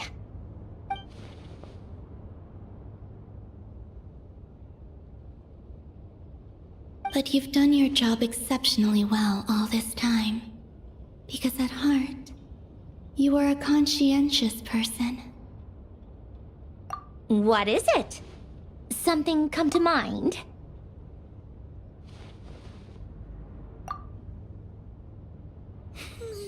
That makes sense. Nothing screams you are needed like your name shouted from across the town. Well, good luck with it. But if you ask me, Coulombina is still the most shoutable name. I'm just so used to it now. After all the arguments we've had, I can't be bothered trying to remember another name for her. Nor I. Sandrone. Harlequino.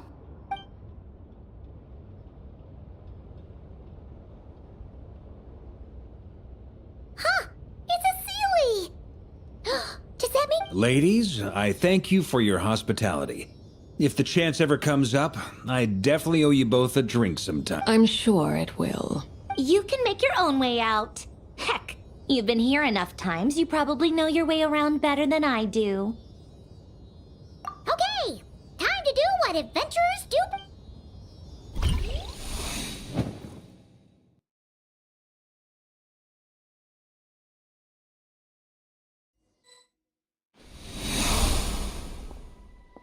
Here you are.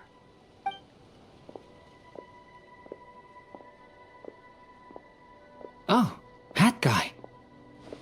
How come you're back so soon? Did things go all right with the Fatui? Fine. Totori's been summoned home by the Tsaritsa. Couldn't get much more than that. How about you? Any progress with the investigation? Unfortunately not. We've tried everything. Different phantoms, different locations, different points in history. But the results were the same each time. Abyssal monsters roaming the land. People crying out in despair, with no hope of being rescued. Every time I see it, I can't help but think, is this what it was like in Mondstadt when Dragonspine Durin attacked? And if I fail in the task I've been given, will I create yet another tragedy? That's just meaningless speculation. When we encountered similar phenomena previously, I tried to interfere with those illusions, using sounds and lights to guide them. However, we could not change their fates. At most, we were able to extend their existences. The events of the past are like fate that has been written into Irminsul. There isn't a living thing in Teyvat that can escape its past. But Miss Alice instructed us to try to find ways to change the outcome that these phantoms face. It's an impossible task. Can't you just refuse? Since she asked us to do this, I feel like it can't truly be impossible. Or if it is, well, mages can make the impossible possible. I could not have been born as Durin otherwise. But you also said that your past 39 attempts were fruitless. That's true. But you're still going. Yes. After this many futile attempts, surely you realize that you're not doing this because you still believe what some mage told you. It's because you want her hypothesis to come true. It's something you wish for deep inside. So, think for yourself about what you want to do. As long as you don't believe it's futile, it isn't. Yeah. Previous experience indicates that we cannot touch the phantoms, which limits the effectiveness of our interventions. If we want to clear this hurdle, we need to break this rule somehow. Same thought here. Following the same rules means repeating the same failures, reducing ourselves to mere playthings of fate. So you mean we need to figure out a way to make contact with them despite knowing that we can't? Yes, and I suspect that's something only you are capable of. Everything in Tevat is logged in Irminsul, but the withering that once occurred in Sumeru was a sign that the Great World Tree was being corrupted. This corruption allowed things that should not have existed in Tevat to appear. This is tantamount to rewriting reality to an extent. You're saying abyssal power might be able to affect those phantoms? No one's ever tried it before. If you're gonna try it, it'll take courage. And you have to be confident that you can control it. Is anyone there? Has anyone seen my daughter? She's missing. I have to find her. I hear someone inside. Spargana? Are you in there?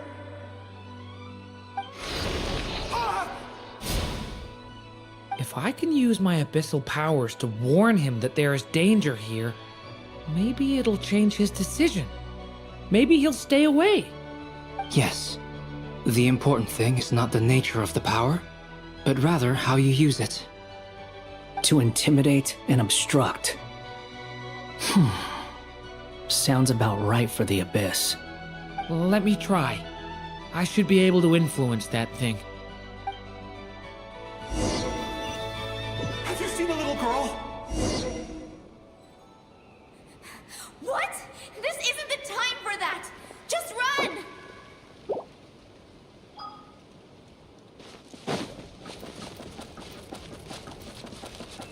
There's someone inside. Spargana? Are you in there?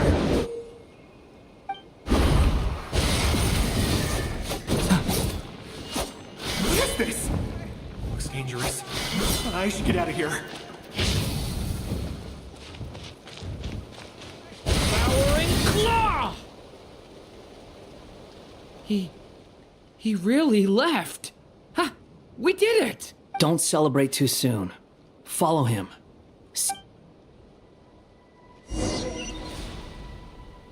Monsters approaching from the front. You need to stop them and create an opportunity for him to hide.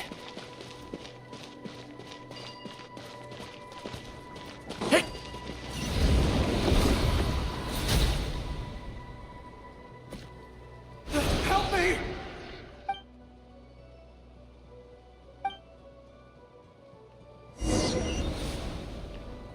Monsters approaching from the front. You need to stop them and create an opportunity for him to hide.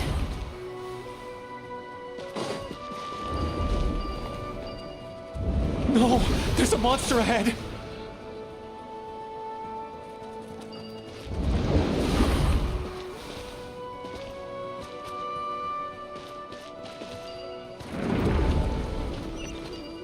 Wait, is that the barrier I saw earlier? Why is it appearing now? It's as if someone's controlling it. The monster's gone. Is it safe now?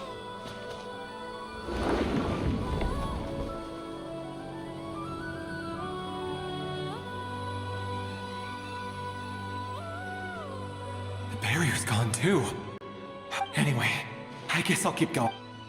Quickly!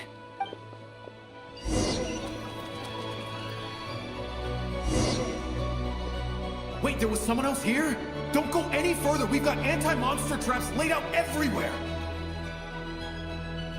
But my daughter must just be up ahead. I have to go. This way's blocked.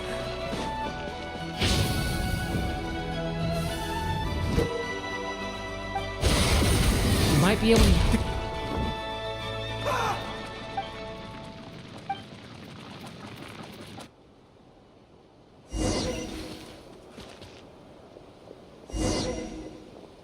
Wait, there was someone else here? Don't go any further. We've got anti-monster traps laid out everywhere. But my daughter must just be up ahead. I have to go. This way's blocked.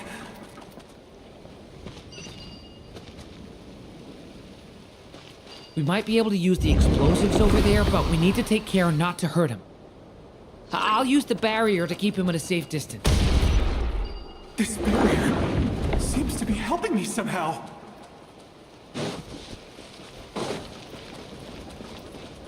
Hey, hey, wake up! Oh, no good. Gotta keep moving ahead.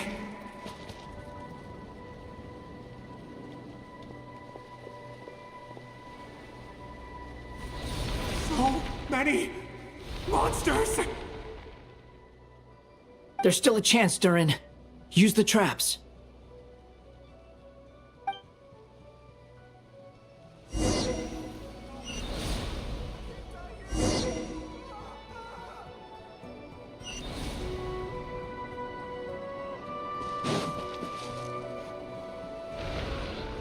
Help me!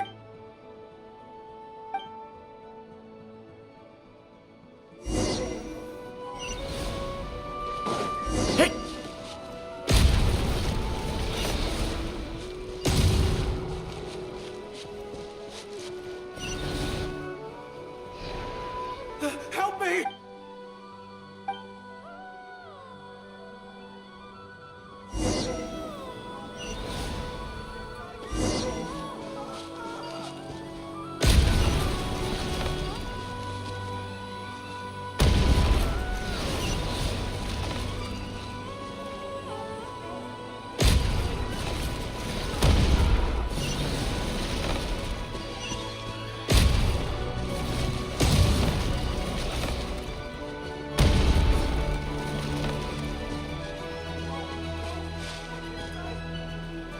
This is a new development. I've never seen this happen before. We might just be able to save this person.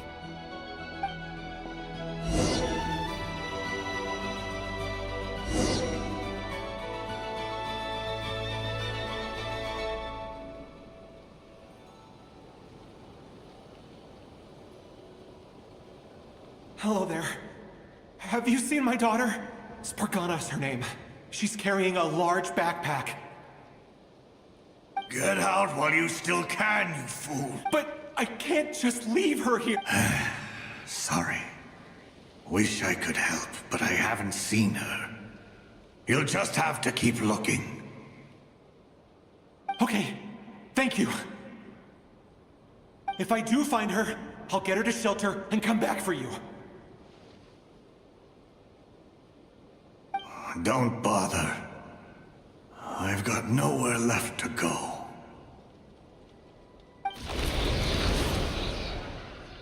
What's that noise? Monster! No, if he goes inside, he'll be walking into a trap. Let's try this once more. This time, we have to stop him.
Quest में Hello उतना there. बड़ा कुछ किया भी नहीं है, Have you but seen my daughter? Spargana is her name. समझ रहे हो ना? She's carrying a large backpack. Quest इतना किया नहीं, उससे ज्यादा मैंने Get out while you still can, you fool. But I... Sorry. Okay, if I do find her... Don't. What's that noise? Monster! No, if he goes inside, he'll be walking into a trap. Let's try this once more.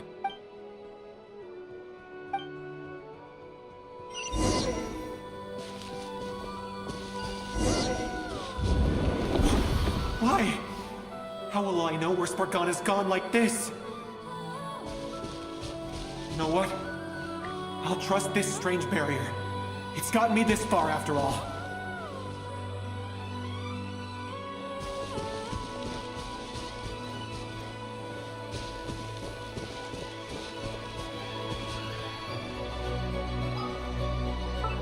Spargana, are you there?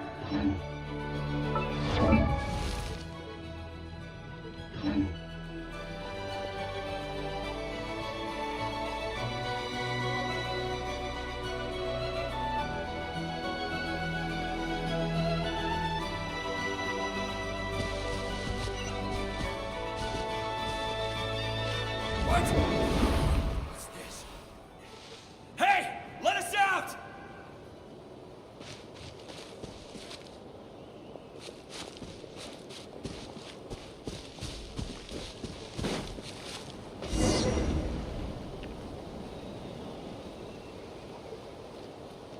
Huh?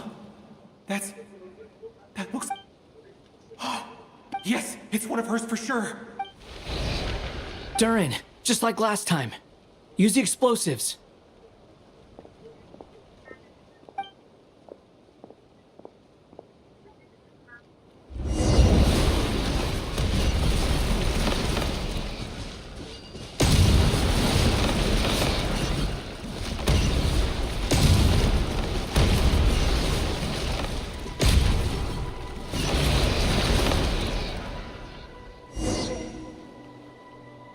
It won't work. There's not enough, but then this clue could be the key to him finding his... It might not be the only one. Better he misses that clue than loses his life. I guess so.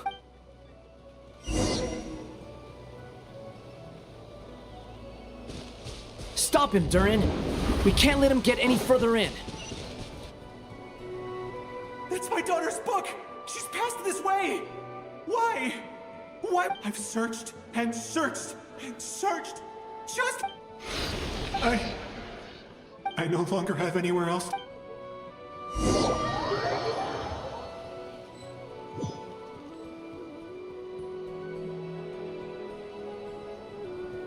I'm sorry. I'm so sorry. He refuses to go anywhere else. Whether he opens this door or not, all that awaits him now is... Albedo? Hat guy? Let's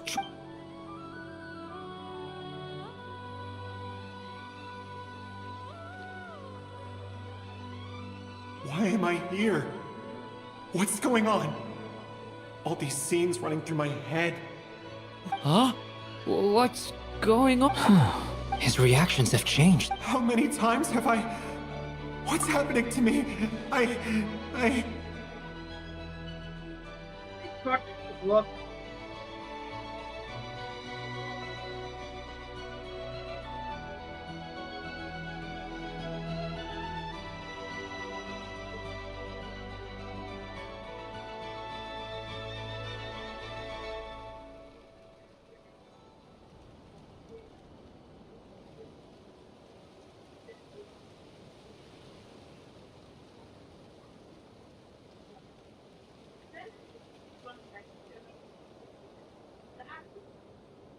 देखते हैं भाई क्या आता है इसका response.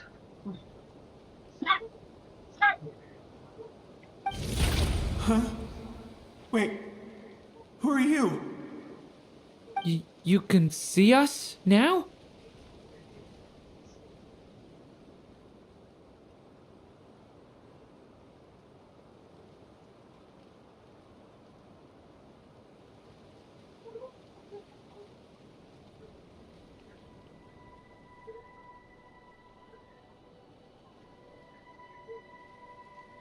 Exhibition.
I feel like I always could, but that I only just realized you were there.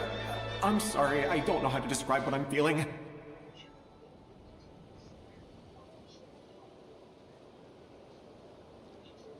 But you were the ones guiding me using that marked barrier, right? I haven't done anything yet, but those monsters, those deaths, they feel... I won't find my daughter. In fact, I'll... Well, no. Yes, it is. Even so, we're trying to find a way out of this. You've not seen my daughter either. It seems she really isn't here. I'm sorry. I'm just... tired. How long do I have left? Experience says 15 to 20 minutes. 15 to 20. Thank you for all your help. Let's... Now's not the time for you to start pitying us.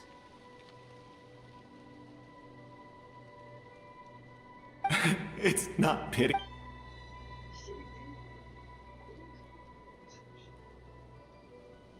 You say you're from Mondstadt, yes? A place with windmills, where people enjoy limitless freedom?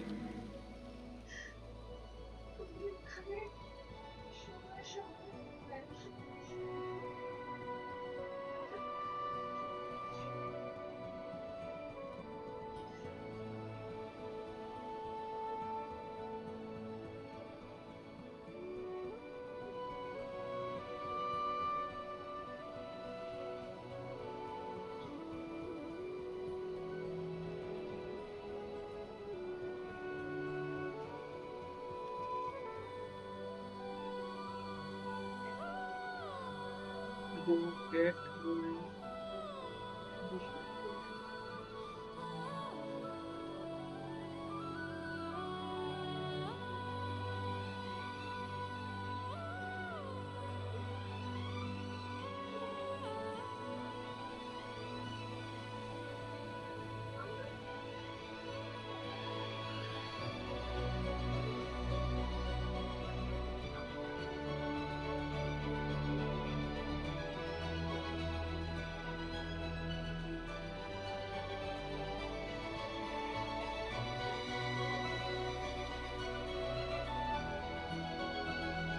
And you're from Sumeru, where they've built an academy into a giant tree?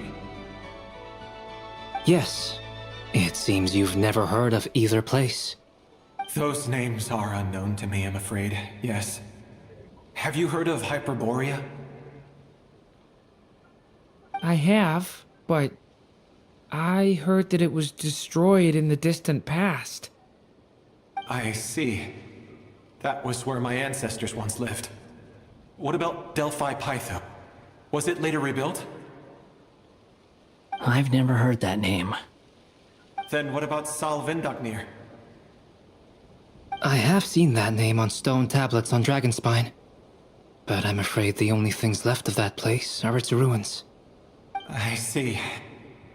Sure enough, there was no way to turn this around, huh? I'm sorry. I was the one who asked to chat, but it seems like we're too many ages apart. There's barely any common ground to start from. It's alright. We did hear something new, at least. From how you speak of your lives, things must be going alright for you, I guess. They are. Mondstadt is a place of freedom and happiness. There's a lot of good people in the church and the Knights of Favonius, and even outsiders find that it's an easy place to feel at home. We have festivals a few times a year. Everyone gets together to drink, sing, and be merry. Sumeru is a lot more uptight. Not really the kind of place where you can relax. It's a nation fraught with problems wherever you look. But if all you want in life is to seek knowledge, I guess it's pretty much paradise. That's wonderful. In other words, after this all-devouring black tide passed, humanity did not merely avoid extinction, but rose to build prosperous civilizations anew. I mean, I can see you all right now. That must mean the future isn't a total mess, right? That's true. Well, time's almost up. Let's part ways, I think. Might be best if you don't waste too much time on me. The chances are slim, I know, but I'd like to spend these last few minutes looking for Spargana. If things work out, I'd love to tell her about what I've heard. May we meet again. Well, or not, most probably. In that case, may your wishes come true.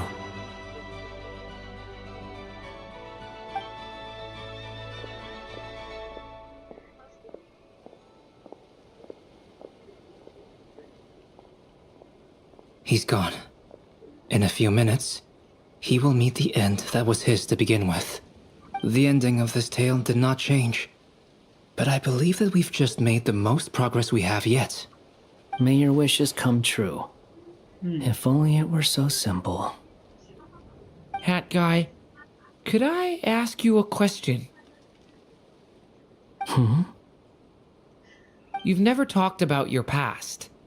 It seems complicated, and it weighs heavy. Would you be willing to tell me about it?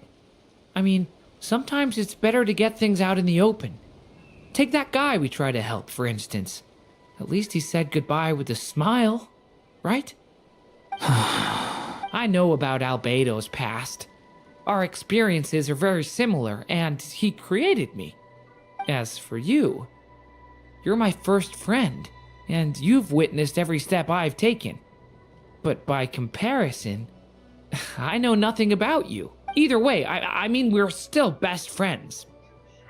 But if I knew more about you, I might understand your thoughts a bit better. I've told you about myself. I'm a student at the academia. And what did you do before that? Prepared for the entrance exam. All right. If you really don't want to talk about it, I won't press you any further. I was a puppet built from the branches of a white tree, using technology left behind by the Conrian schools of mechanical engineering. A white tree? You mean... Yes. A branch of Irminsul that was once connected to the main tree. So you had a human creator too? Yeah. But my creator abandoned me after deciding that I was a failure. After that...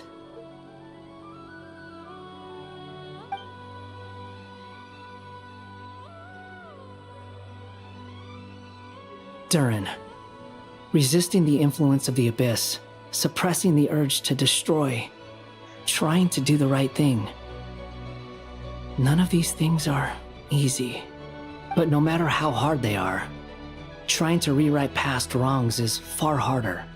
You asked me if you would create a new tragedy if you failed. I told you there was no point speculating about that. But the real answer is, yes, you absolutely will. That guy. But at least you've got people here to help steer you away from the wrong path. I will. I promise. Alright, break time's over. Hello? Durin speaking. Hello, friends, it's me. What have you been up to, I'm detecting some unmistakable fluctuations here at the border. The amplitude isn't particularly high, but they're completely different signals from the ones before, and the scale is comparable to those I've detected previously. Alice, we were unable to save that person. However, he appears to have retained a portion of the memories gained through that cycle, and was able to hold a conversation with us. I see. Well, that is rather odd indeed. It definitely merits further attention. Could I trouble you to keep trying the same approach? I need to gather some more data. Counting on you. I should probably have Nicole come and check this out as well.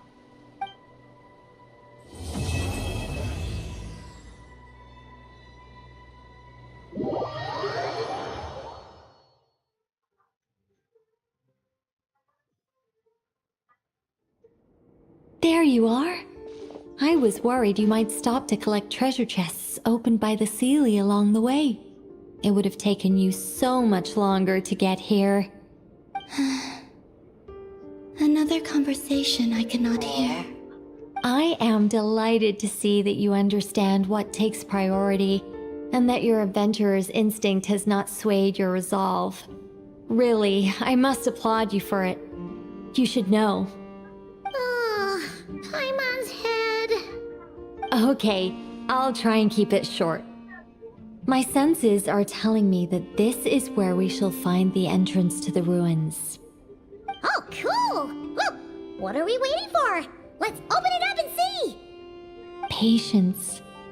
This was a sanctuary of great importance to the Hyperboreans.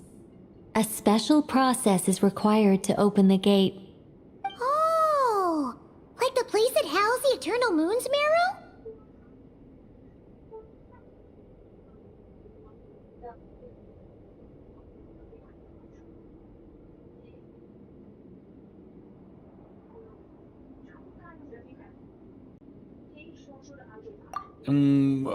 Okay, so what's the plan? Need us to do anything? And just the short version, if you can. Ah. Alright then.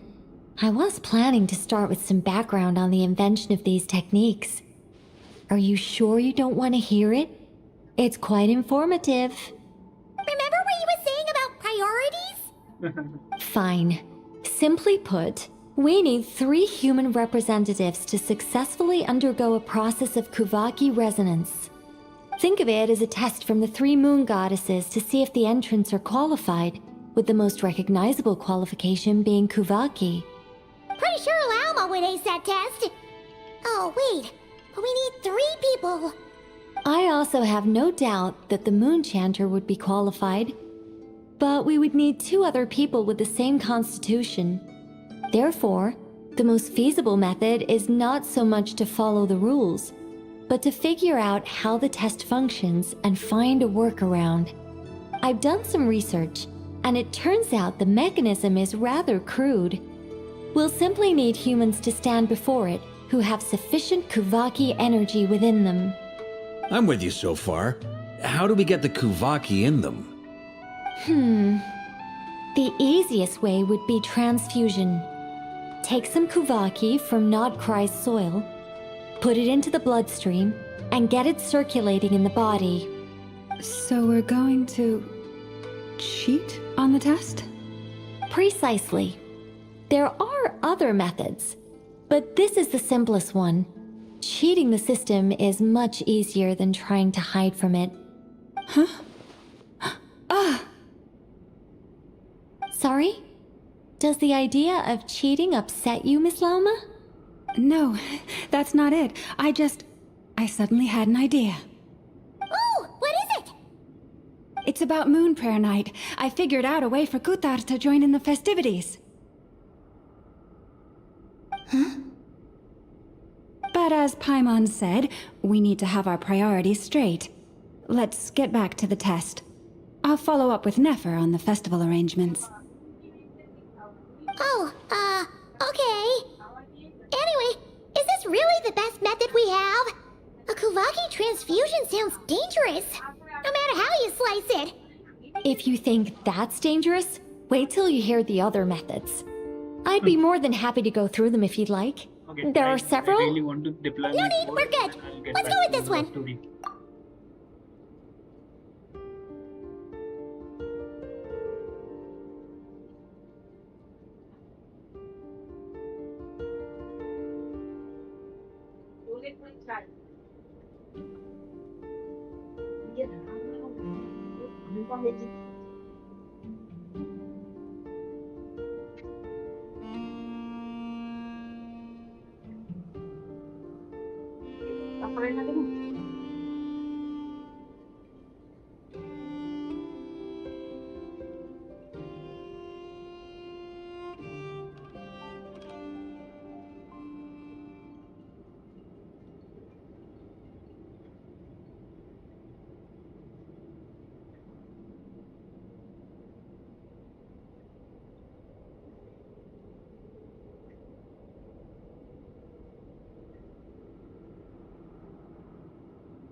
तीन जो sama.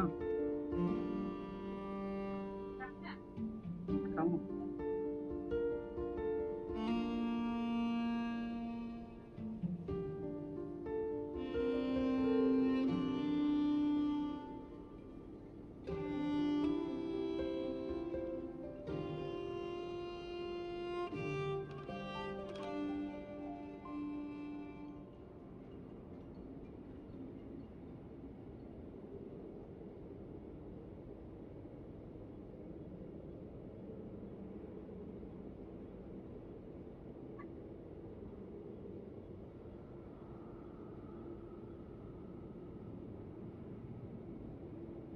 11.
Very well.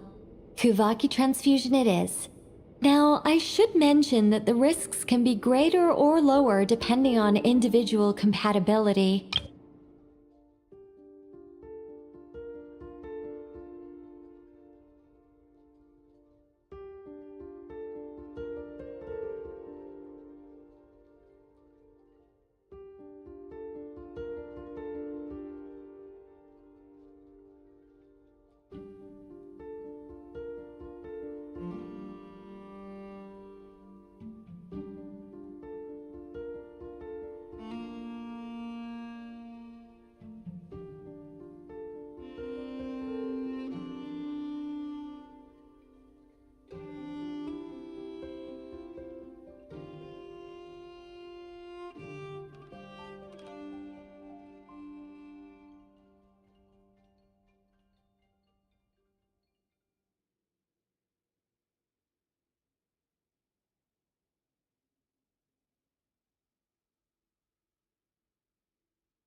Alright, I'm back, I'm back, I'm back. It would I be want rash to pay simply attention to the infuse the story, Kuvaki and hope for the best. If the body rejects it, the reaction can be quite severe. The symptoms are similar to another condition that some people living here suffer from, known as congenital Kuvaki sensitivity. So, before we execute our plan, I will perform a simple test of my own to see who is compatible and who is not. Of course, our traveler Once that should be is done, compatible. we will have to complete the resonance process as rapidly as possible. The participants must remain stationary while the Kuvaki circulates and bonds with them, and they mustn't eat or drink anything. What? No eating or drinking? That's some hardcore fasting. They'll all be monks by the time they're through.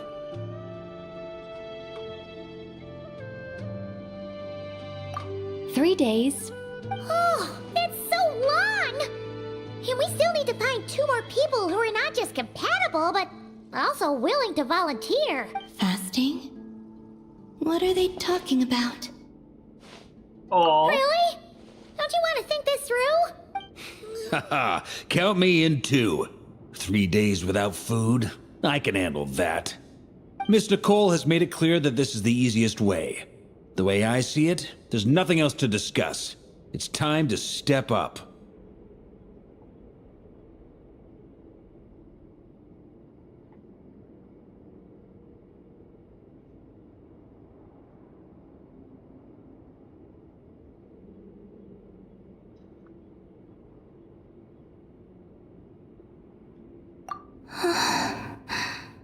Yeah, you're right. In that case, Paimon volunteers to be captain of logistics. She'll keep the fires lit and grab some spare clothes to keep you comfortable. Then we'll start with you first, traveler. Please.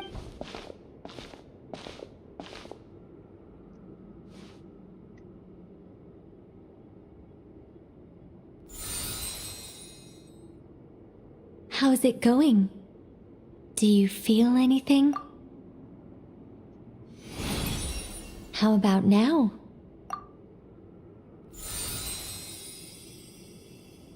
And now? Nope.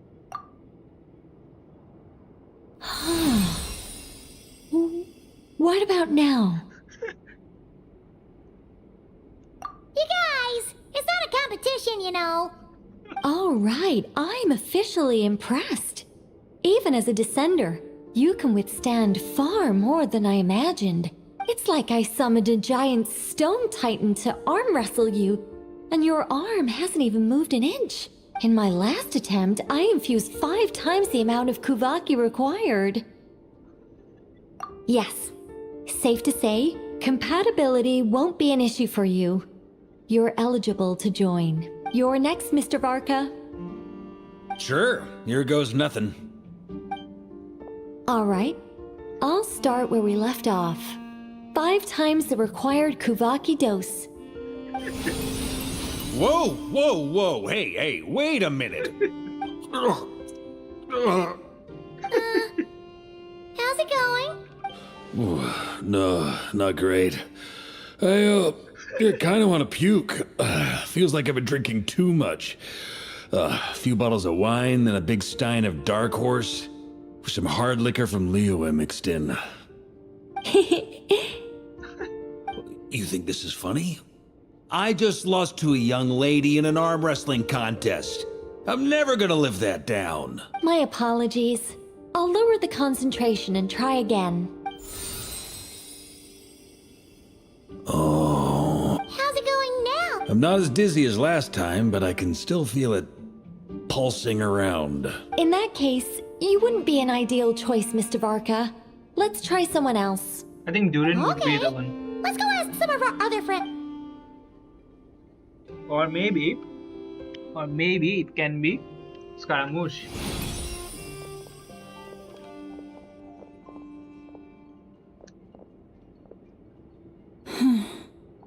No surprises here, Miss Moonchanter.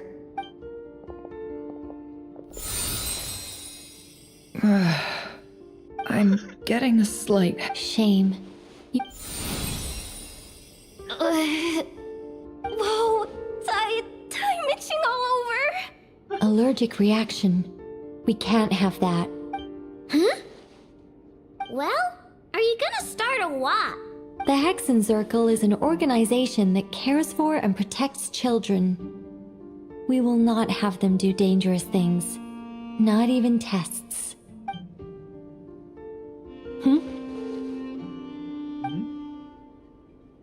Is something the matter? The candidates have to be human. I guess that rules me out too. Huh. Everyone except the Moonshander got beaten. Guess I don't need to feel so bad after all. I mean, looks like this isn't gonna be as easy as we thought. Perhaps I could ask for volunteers among the Frost. I'll see about talking to some trusted Lightkeeper colleagues. Itlua springs to mind. In fact, I think we had some former Frostmoon Scions join our ranks recently. Can you give me the scientific explanation for how the test works? I can probably make some kind of test bot. Then we can just zip through Nasha Town, going up to people and pressing a button to check their status. Wouldn't that be way easier? No. Wow! No elaboration for once. How about I contact the Knights of Favonius garrison in the Wave Chaser plane? Shame that Lohan's already left. And that guy's even tougher than I am. Strange. The moon goddess is clearly revered by many people. So why is she on the brink of disappearing? She mentioned that the world has rejected her from the very beginning. And when we fought the Reikir of Solnari, it seemed like she exhausted her power for our sake. Also, I'm not sure revered is the right word for how people feel about her. Gratitude, certainly. For my part, anyway. It's basic reciprocity. Yeah. Even though she looked like she didn't care, she still saved a ton of people, including me. A review of the relevant data leads me to conclude that Miss Coulombina is a good person. Yep, you bet! They really think so? I'm super surprised that Coulombina isn't her actual name, though. I think it really suits her. It's light and graceful and... I know, right? Unfortunately, that's not our decision to make. Coulombina. That was the code name the Fatui gave me. But... is that really all? Is there anyone left who will still call me by that name?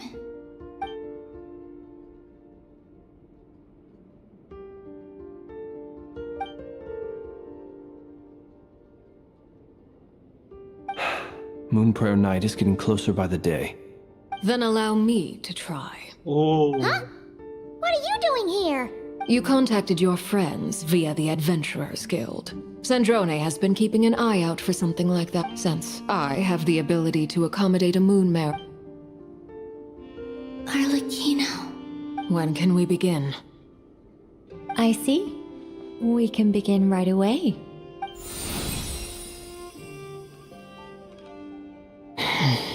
How was it?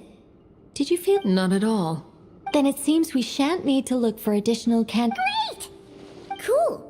Alright, like Paimon said, the rest of us can take turns making sure the three of them stay warm and comfy. Then, my job is to take care of the caretakers. I will ensure everyone receives food and accommodation. I'm ready as well. Oh, bro, this is so wholesome. Damn.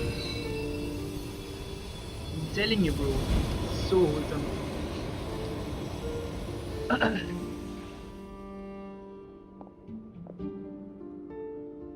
I thought maybe Dorin or someone.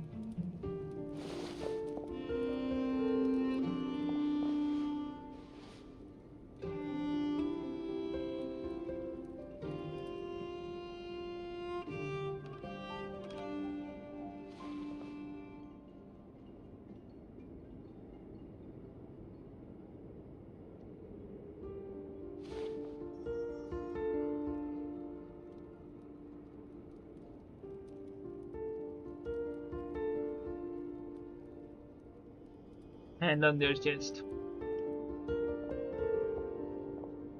The work is done. The sacred scroll shut.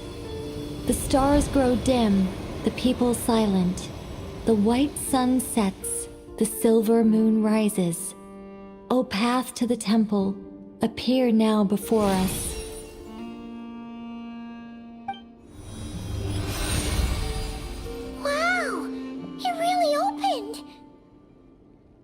So that's what all this is about. They've been trying to open this gate. With a calm mind, this proved not too arduous. Come, let us enter. It might be best to eat something first. Take care to chew properly and swallow slowly. It will give your body time to readjust to the digestion process. They will head in soon. They will need to enter this gate.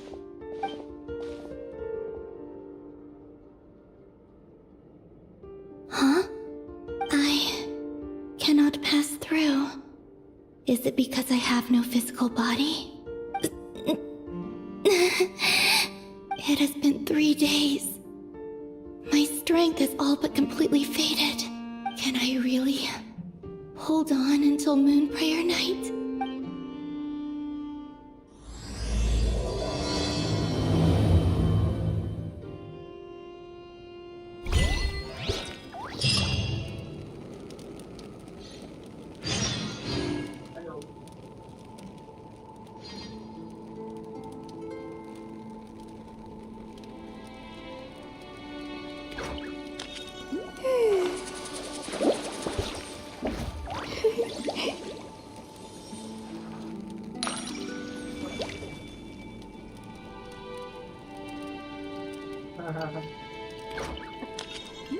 No.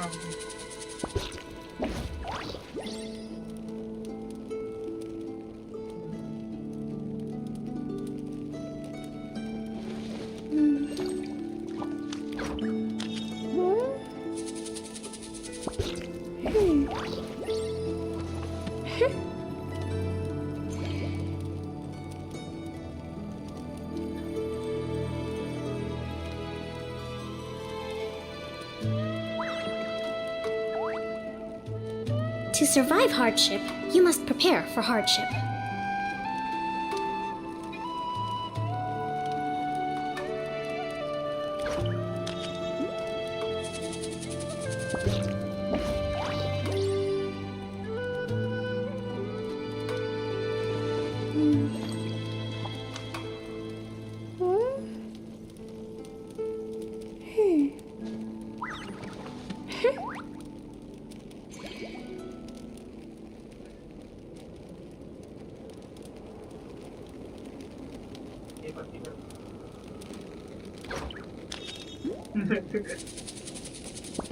হ্যাঁ তো কইতেছি competition আইলে বাস হ্যাঁ তোর বোন Respect must be given to the will of every creature.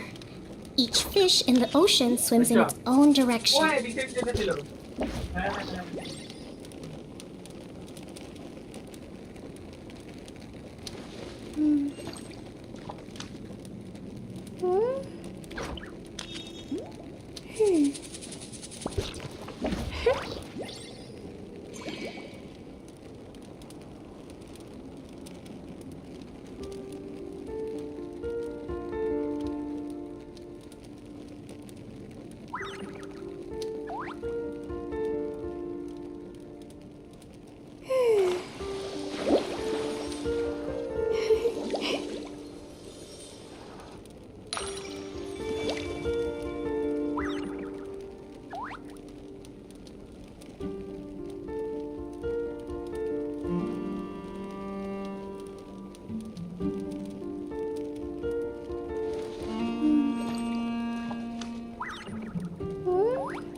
Yaya Publishing House has released numerous works that lay out military strategy in a simple and pragmatic way.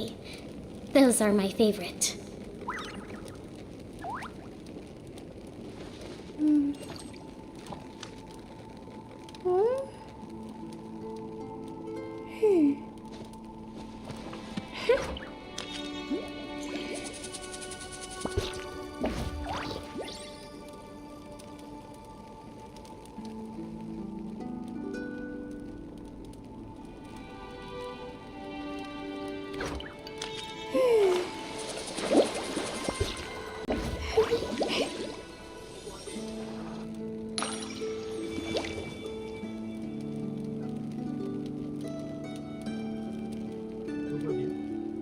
আমি জানি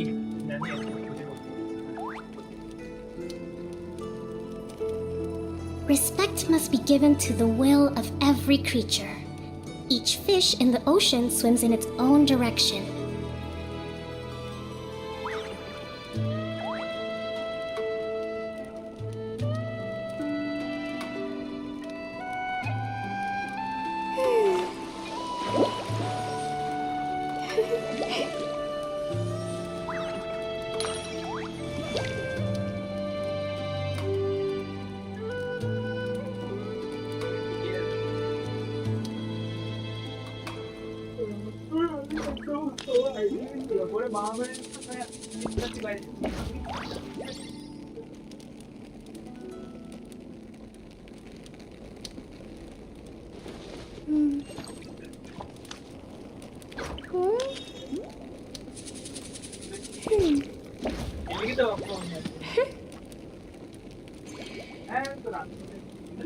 আমি থেকে তো উঠাই যায় সব না পুরো দিন করে থাকতে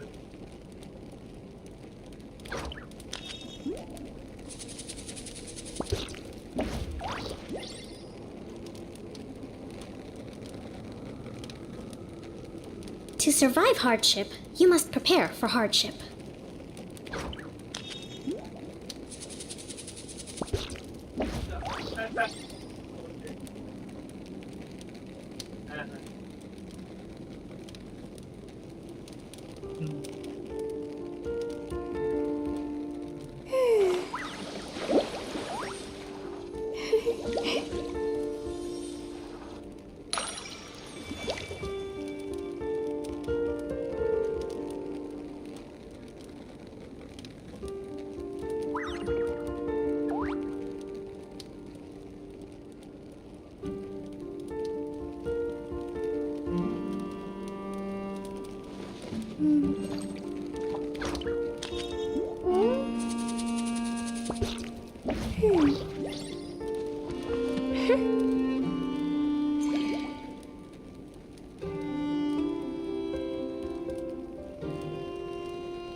Yaya Publishing House has released numerous works that lay out military strategy in a simple and pragmatic way. Those are my favorite.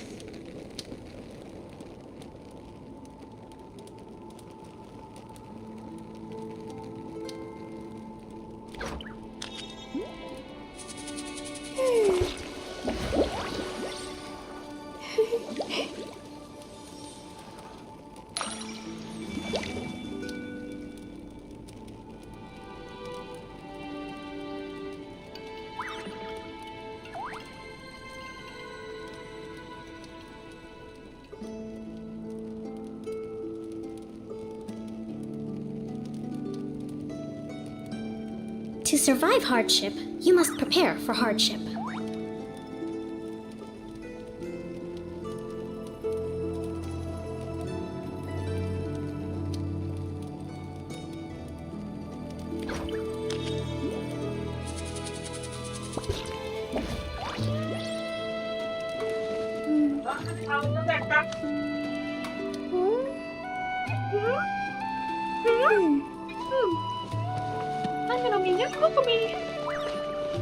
Okay, go through the gate.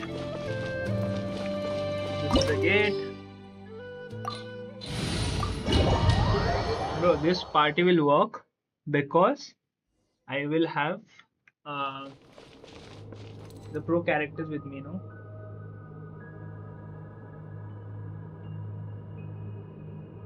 But give me some time.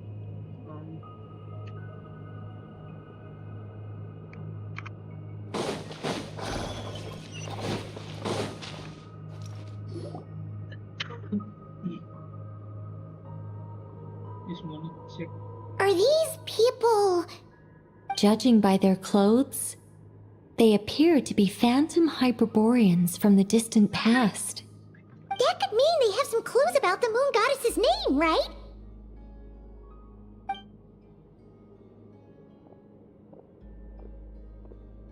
Hey there! Could you tell us what the moon goddess's name is? Sorry. That's probably a weird question, huh? How do we explain this? The moons are long gone, and their goddesses are dead. Their names no longer mean anything. When a new moon goddess is born, we will surely know her name.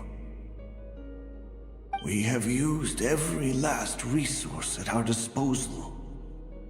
All that remains is to wait, patiently and quietly.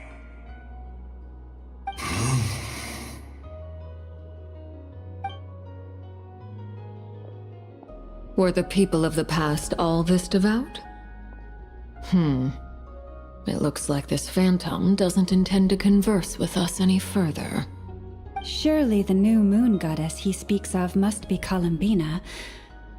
Alas, Kuthar's birth came long after the age in which he lived.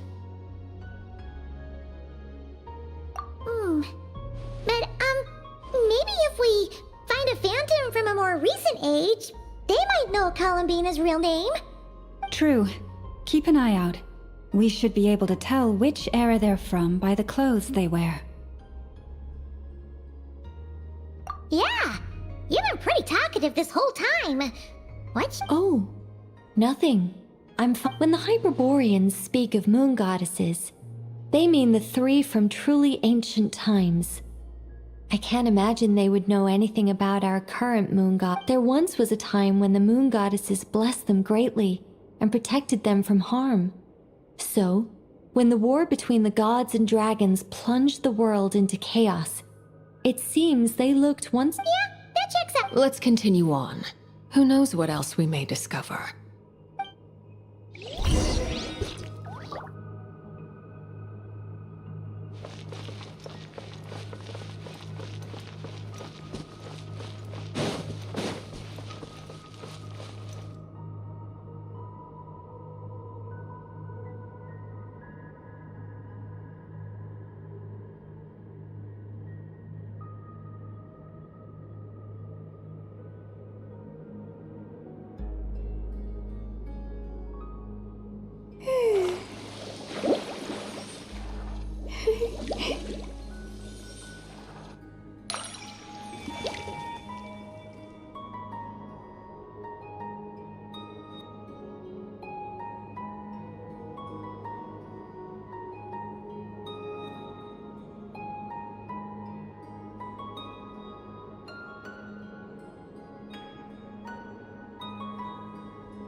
There's a door blocking this path. Not a problem. Try this.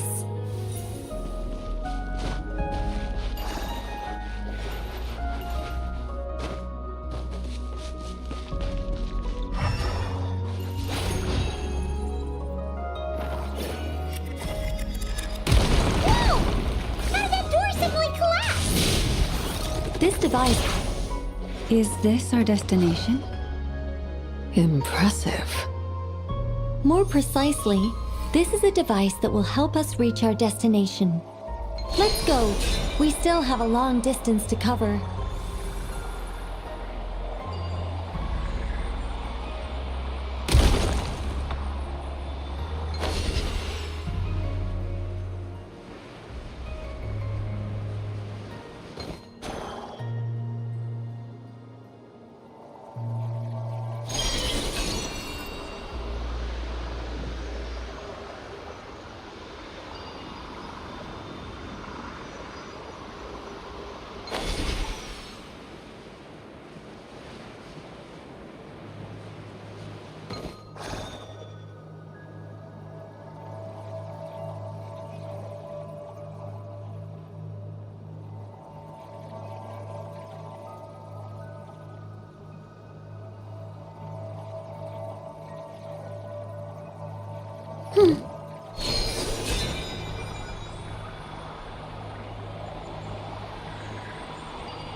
Let's try that device again. Remember the door from earlier? Door works in reverse, too! The humans we see are all phantoms, but the monsters are real. What a fascinating place. There'll be plenty of time to admire it later.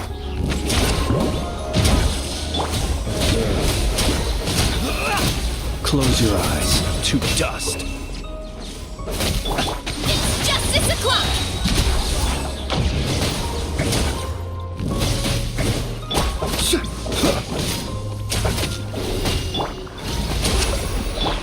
Observe. Be silent. Night falls. Busted.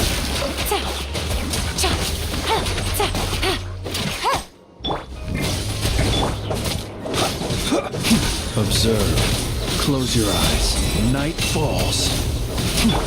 Gotcha.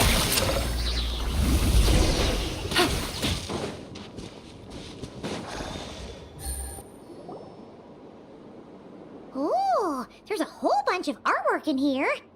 Seems... Let me see. To understand these murals requires some knowledge of the history surrounding the War of Funerary Flame. I shared a little of this with Lauma before. Yes. I think I follow. The dispute between the Moon Sisters. The transformation by Nibelung.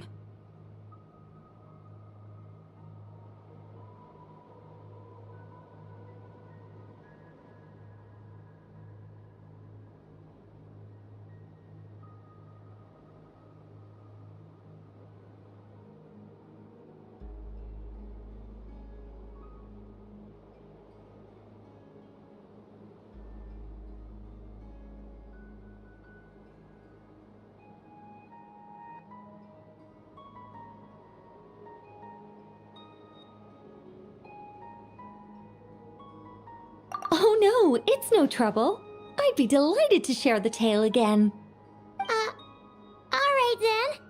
Tevat's 3 moons and their goddesses were brought into being by the will of Nibelung, the then ruler of Tevat. But when the heavenly principles came, they changed the world completely, down to its very foundations. The moon goddesses were nowhere near strong enough to challenge this entity. but the heavenly principles did not view them as heretical entities that had to be removed. Essentially, the 3 moons existed to keep this planet alive and operational, which did not directly conflict with the heavenly principles' aims. Nevertheless, the inherent precariousness of this arrangement would soon be revealed. Nibelung returned. Yes. He did, and thus began the War of Funerary Flame, a battle for dominance between Nibelung and the heavenly principles. Discord would soon emerge between the 3 moon sisters. One would voice the opinion that they should follow Nibelung, for it was he who first hung the moons in the sky.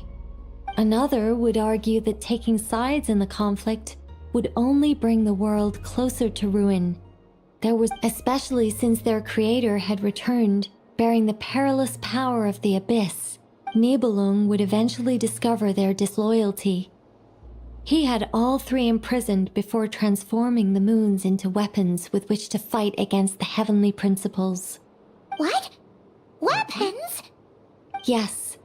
The very moons that had once defended the planet became instruments of death and destruction, striking terror into the hearts of all living things. And although the heavenly principles and the 3 moon sisters had once been at peace, it now seemed that the moons posed an unacceptable threat to Teyvat. It is possible that the heavenly principles did not know of the goddess's imprisonment. If so, the weaponization of the moons would surely have been viewed as an intentional breach of the peace agreement. Regardless of who knew what, when, the heavenly principles shattered 2 moons and flung the other beyond the skies. Whether the goddesses managed to escape Nibelung's captivity after his fall, nobody knows. But this much is certain. From that day on, the moons no longer belonged to Teyvat. The rejection slowly drained their power until eventually they passed away. So that's the full... You say the moons ceased belonging to Teyvat from then on. Why then? That is perhaps due to the lingering connection between the Frost Moon, which was not shattered, and this world. You could see it as the 3 sisters' dying wish. They never desired war. All they ever wished for was... I see. If the final fate of the 3 goddesses is as you say, then Coulombina faces the same grave danger. Our investigation has yet to bear fruit. Yeah, you're right!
Some ancient Kandyan civilization of time, पुराने time.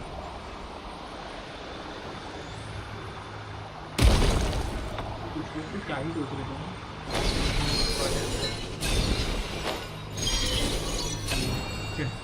Finally, someone, one of the moon sisters.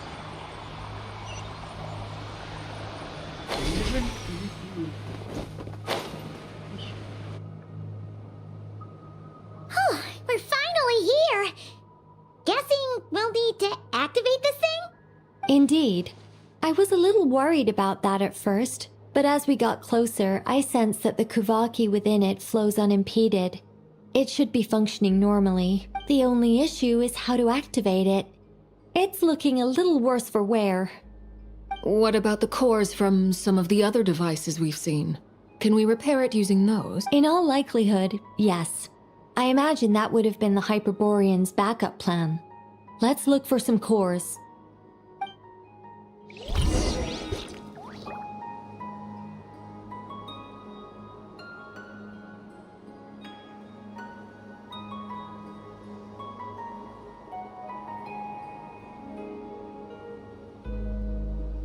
There's a lot that goes into managing an orchard.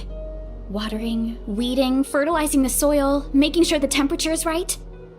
But most importantly, you have to keep the fruit in a good mood.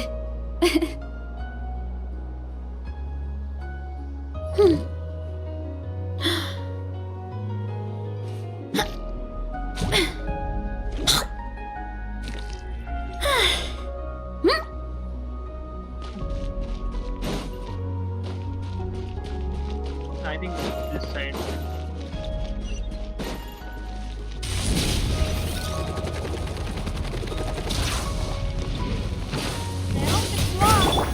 Observe. Be silent. Things are about to get dicey.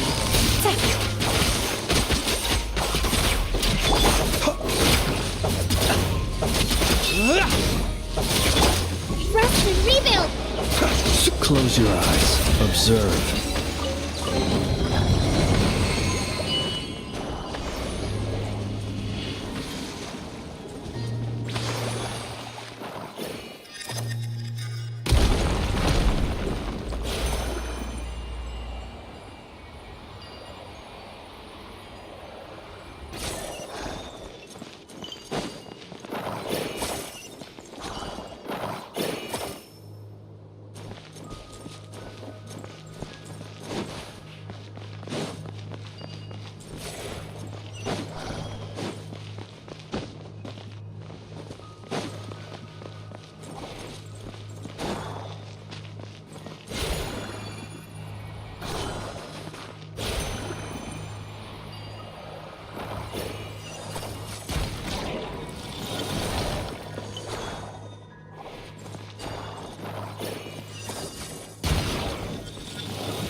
Walk up, then jump down.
Way.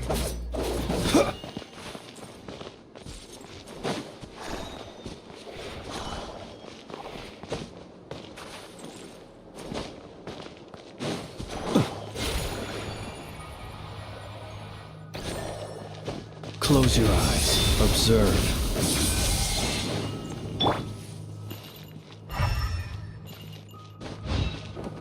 Time to roll!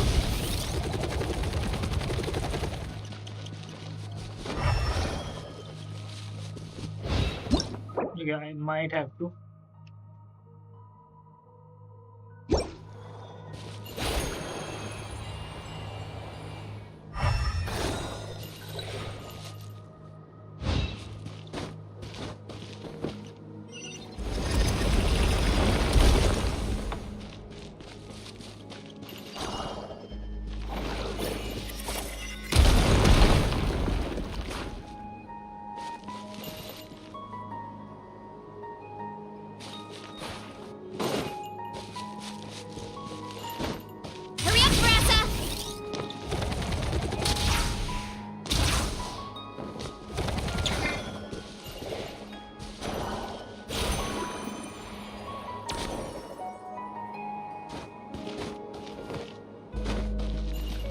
अब assuming खुद से ठीक हो जाएगा, देखते हैं एक बार।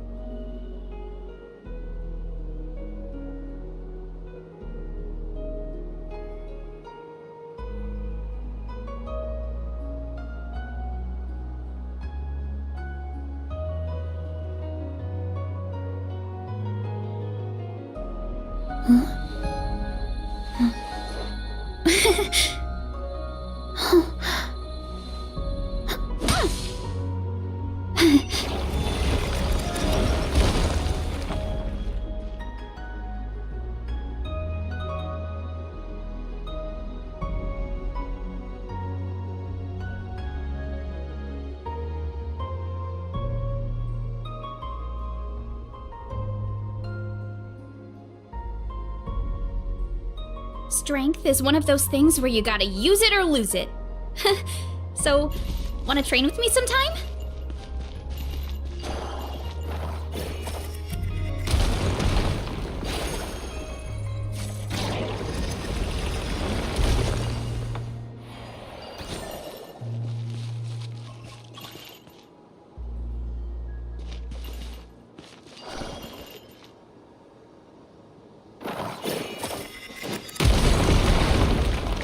I can't get this passed by. Got it.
What the hell?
हाँ देख पा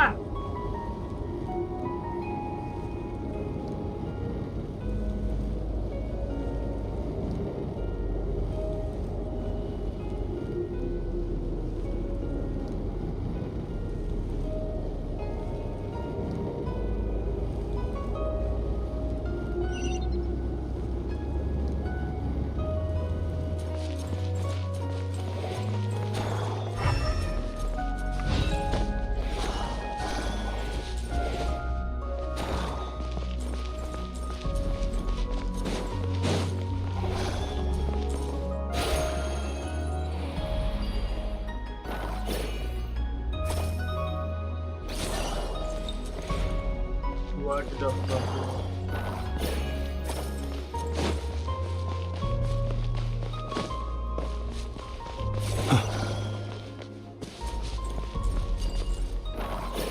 At what point do you think I am throwing it away?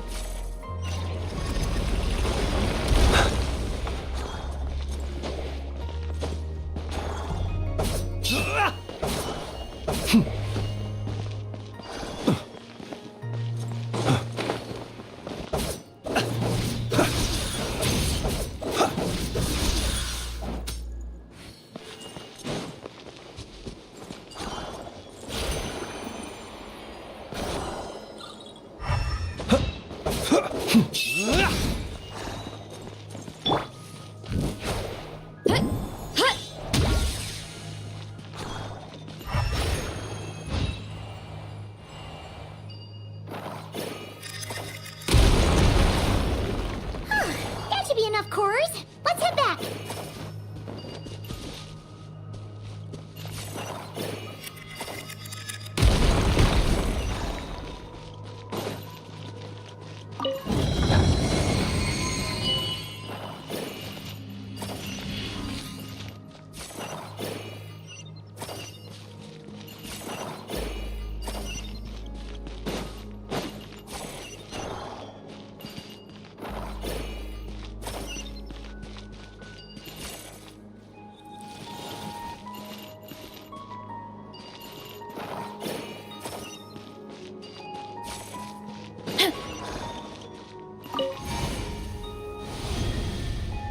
The device is up and running.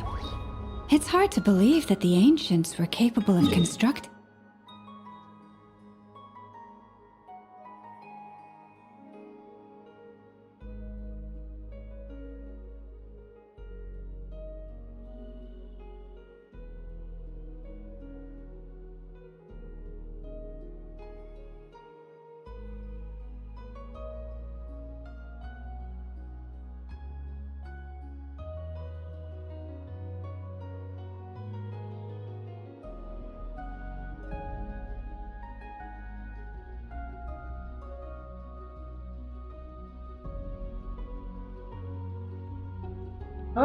কি করতে পারবো এটা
Such things. Paimon sees our destination! It's right up ahead! Yes, let's go.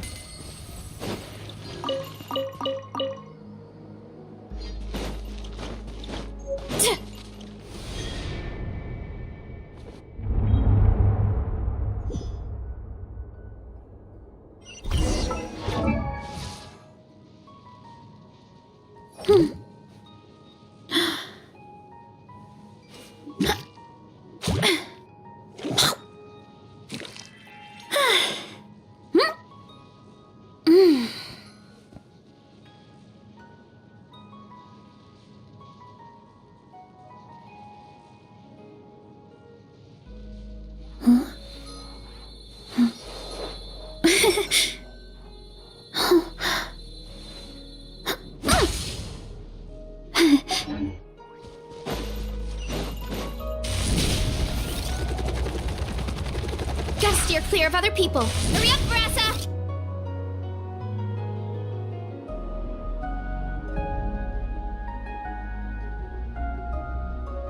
This is where the people of Hyperborea communicated with the moons. We need only place the moon marrow upon this platform on Moon Prayer Night, and we shall be able to open a portal to the moon and send our moon goddess back home. The assumption being, of course, that we can find her first.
That's right.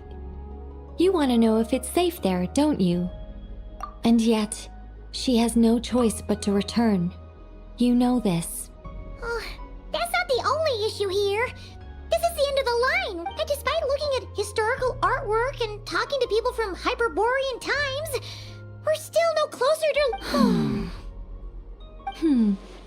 If it's not too much trouble, could you tell me exactly what Alice said to you about finding her name? Oh, sure. Then your first job is to find it. As a moon goddess, I'm sure neither Coulombina nor Kutar is her true name. Is it not also possible that she has never had a true name? That would be a hard pill to swallow. But at this point, no one knows how she came into being, and she certainly doesn't have parents in any sense that we're aware of. But does that mean there's no way to get Coulombina back? She's just gonna disappear and... Huh? Wait, why all this pessimism? Was it the way I phrased this question? You all seem to be taking this in completely the wrong way. Well, just because she's never had a real name in the past doesn't mean she can't have one now. What? Think about what Alice said again. She never once said that you'd have to find a new name, did she? are you saying what I think you're saying? Yes. Names are anchors that connect us to the world. If it's like... yes. Traveler, when you first arrived in Teyvat, do you think you would have turned around if someone behind you shouted, "Hey, Hermione"? But what about now? I understand what you... Life is a long journey. Even the friends and when people call you by different names, what matters, and of course, Ether. So, close your eyes and picture the moon goddess in... Coulombina. Coulombina. Paimon would call her Coulombina too. Well, she has long forsaken everything that Kutar represents. I think from now on I should call her Coulombina too. Well, it sounds to me like... Are you sure? Is it really that simple? For a journey like this, the process is every bit as important as the outcome. Had you not searched far and wide, rejecting every other answer you were offered? Oh, it all makes sense now. This has Alice's fingerprints all over it. Are you suggesting that Mage knew from the start that Coulombina never had a real name to begin with? I can't say for sure. But I can definitely imagine her chuckling in satisfaction somewhere right now, saying, "Ah, what fun." Llama! Your antlers! You should hurry. The festive moon has begun to rise. Do not worry, for when you called the name Coulombina just now, I could sense that the power within was enough to summon back the moon goddess. The power within what? The name? Yes. So, the thing is... What's wrong now? This is so annoying. I really, really, really want to explain how that whole thing works. Starting from the founding principles of Teyvat and... Oh, I could talk about this for hours. But... Deep breaths, Nicole. Deep breaths. You're an angel. A sober, sensible, solemn angel who has her priorities straight. Okay then. Sorry for asking. Clearly a bad call on Paimon's part. Anyway, you all need to hurry. Last thing, remember how it felt when you called out that name. Then it is agreed. By the name Coulombina, we should... Then we'll throw her the best moon paranite part. And at last, we will send her home.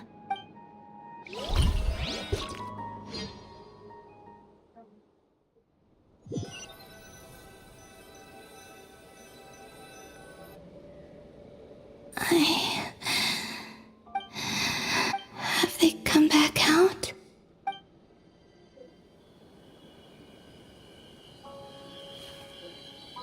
They didn't make it.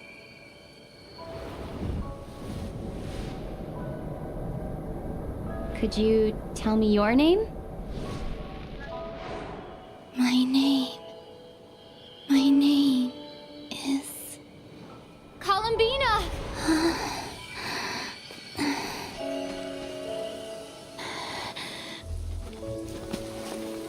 Coulombina! Are you here? Coulombina! That's the name you gave when we first met. And it's what I've called you ever since. Coulombina. It's a fine name. I have many fond memories of Coulombina, and so do all of your friends.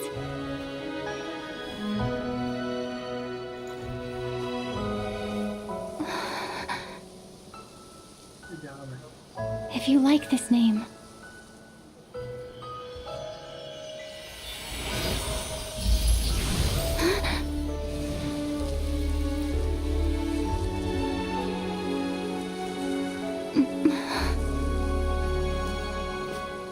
Looking for me?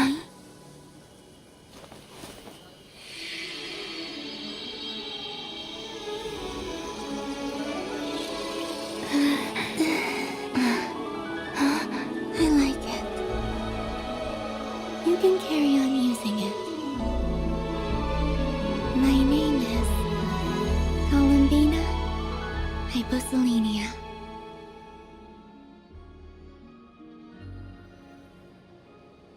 Coulombina Hyposelenia. I never thought that Coulombina would become my real, but after I met you and my other friends, it went from being a Fatui code name to something.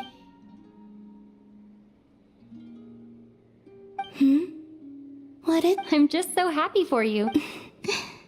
We can go and meet them very soon. Everyone. Great. I'd like to thank them as well. Everyone's done so much for me. Searching for my name, entering those ancient ruins. Huh? Wait, so you were... Yes, I was there. Not physically, but my consciousness was still holding on. Starting from... You turned around and called out my name while you were in Nasha Town. Do you remember?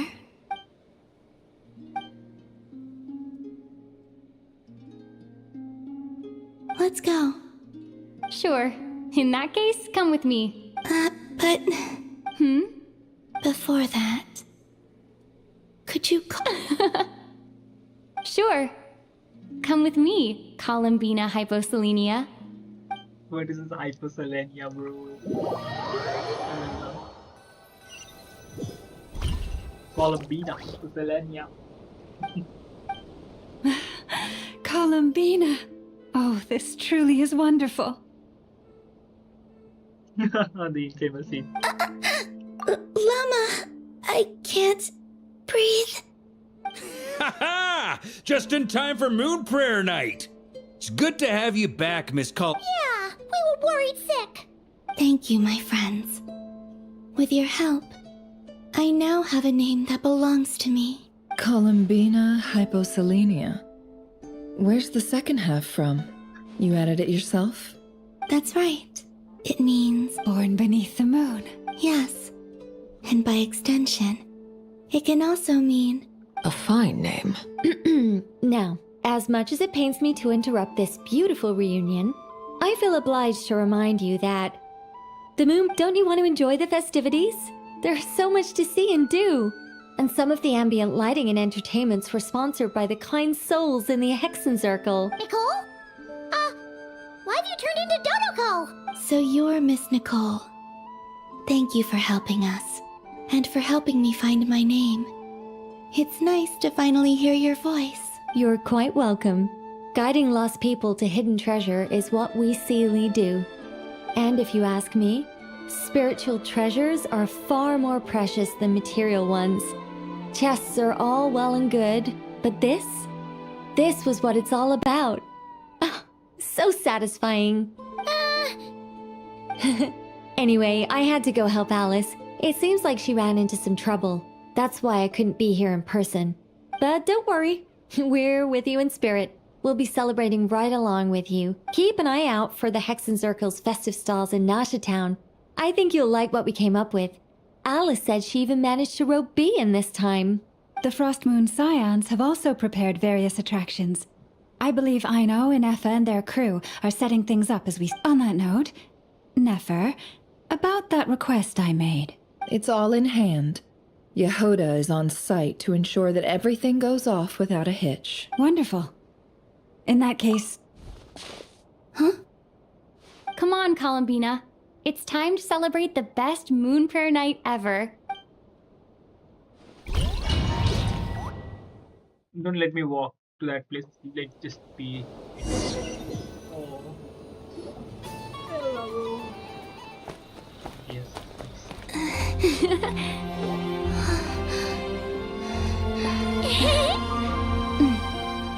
Hey, young lady. Would you like some moon prayer night candy? Happy moon prayer night. Oh, yeah. I almost forgot to say. Welcome home, moon goddess.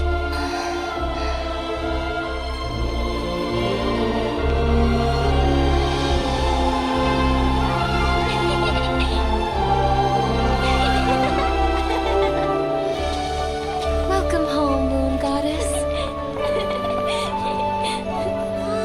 Welcome home, moon goddess. Welcome home, moon goddess. Turning Nashatown into her home is a festive gift. A rather brilliant idea. Perhaps this is what Nodcry, Coulombina's home, should have been like all along.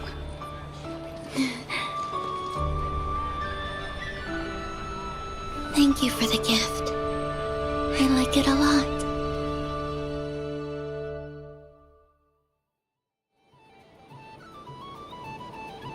This feels like the surprise of my life. But overall, it's a boring question. I do. I never imagined I'd ever get to enjoy Moon Prayer Night with everyone so freely. If you're happy, we're happy. Quite a strategy you came up with. Hide the tree in the forest. It's not your usual style, Lauma. Is there something about Moon Prayer Night that enhances what's in your head as well as the antlers on top? Apparently so. It even inspired a perennial penny pincher to use their resources for a greater cause. It truly is a magical festival.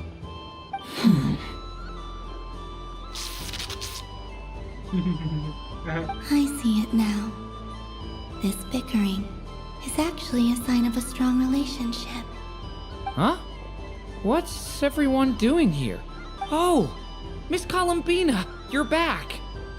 Yes, I'm fine now. Thanks for your concern. How's your progress with Alice's assignment? Very well indeed. I've never heard her sound so excited. Not like this. This time her excitement seems more serious. Seems like she's had a major breakthrough. She said she'll contact us once she knows more. In the meantime, we're free to relax and have some fun. Enjoy the time off while it lasts. I have a feeling that our next task won't be so simple. Damn. I should go. I still have a few things to attend to at the Frost Moon Scion stall. And I think I'll take a look around. With any luck, this once-in-a-year festival will come with once-in-a-year opportunity. Hold up a second. Where's Varka? I believe he made a beeline for the flagship the moment he entered Nashatown. Ah, that's Mondstadters for you. They know what they want when festivals roll around. Goodbye for now, Coulombina. I hope you have a wonderful night. I will.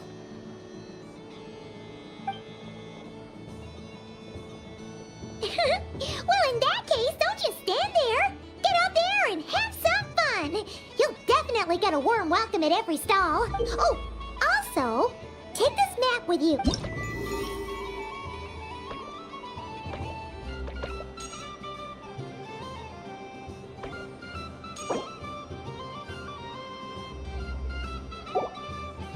The Frost Moon Scion stall is over here. Lauma's invited a whole bunch of cute animals to celebrate too! Over there is the Hexen Circle section! Alice seemed more excited than anyone about this festival, so she insisted on making it a grand affair. Oh, and then there's the Nasha Town local specialties, including... Actually, forget that. Better if you go check them out for yourself. Thank you. It looks like a lot. You're not coming with me? We'll be around. But don't you want to browse by yourself for a bit first? Yep. If you find something you like and want to try it out together, just give us a shout. Otherwise, just relax and enjoy yourself. You're so... All right then. Off I go. Where should I go first?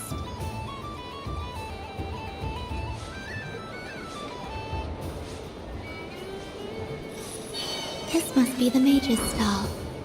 It feels like I've entered a fairy tale. How lovely.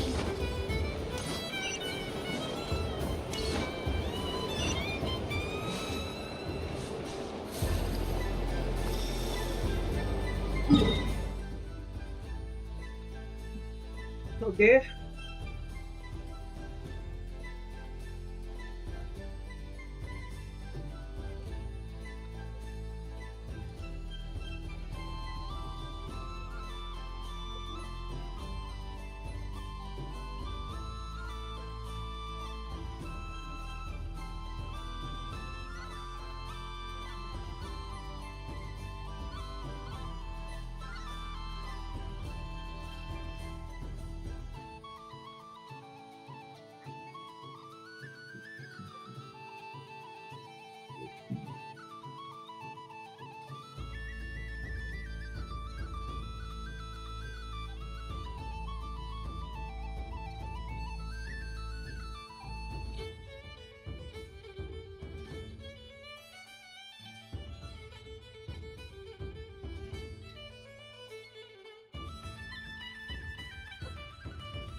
A soft and furry creature that bounces and jumps. Welcome home, Moon Goddess.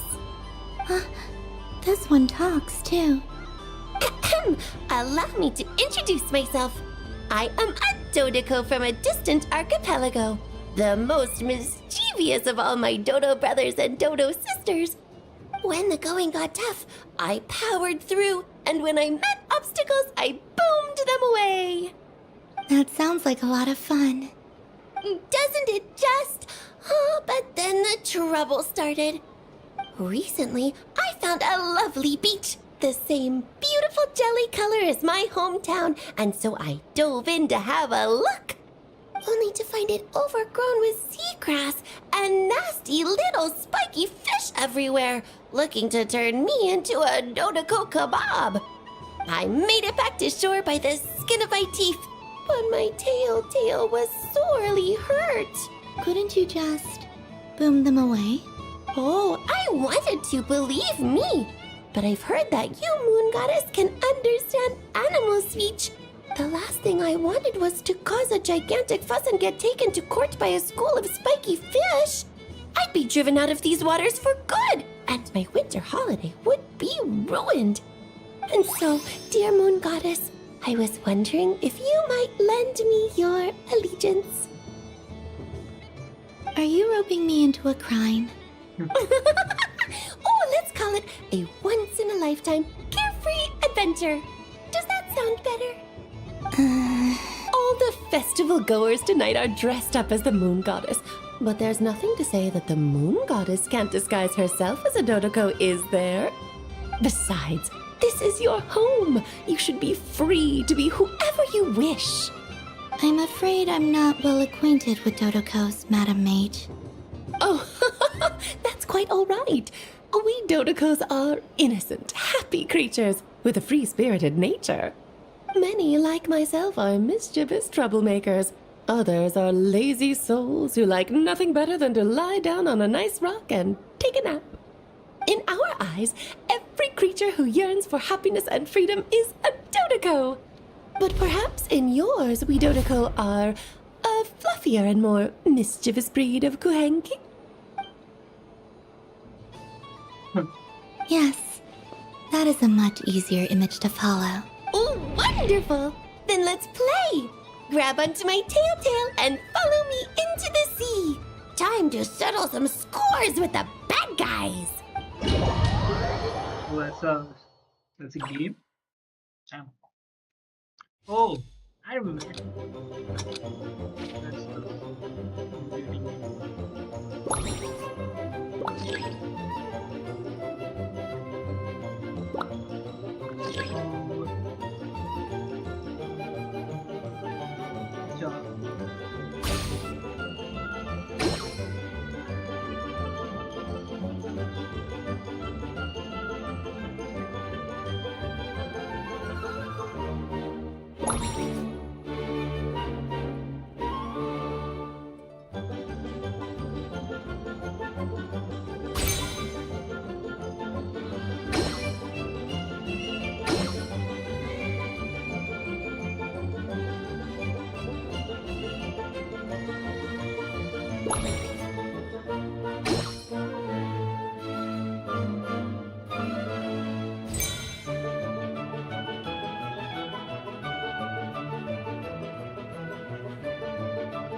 Ooh, a remarkable talent!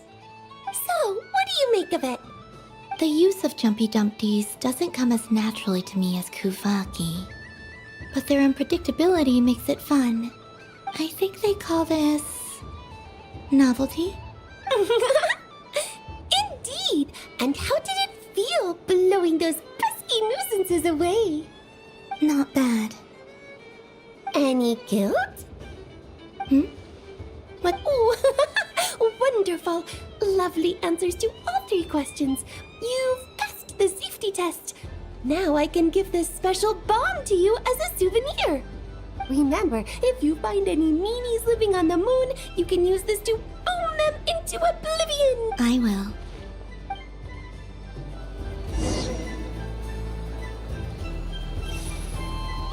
Up for another round of fish blast? Oh, I mean of bye-bye bad fishies.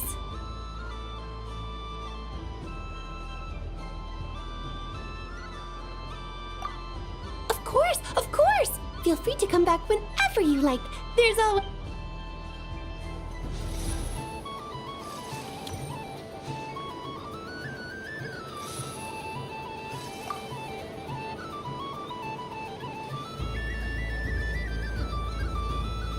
I wouldn't say it's unfair, exactly.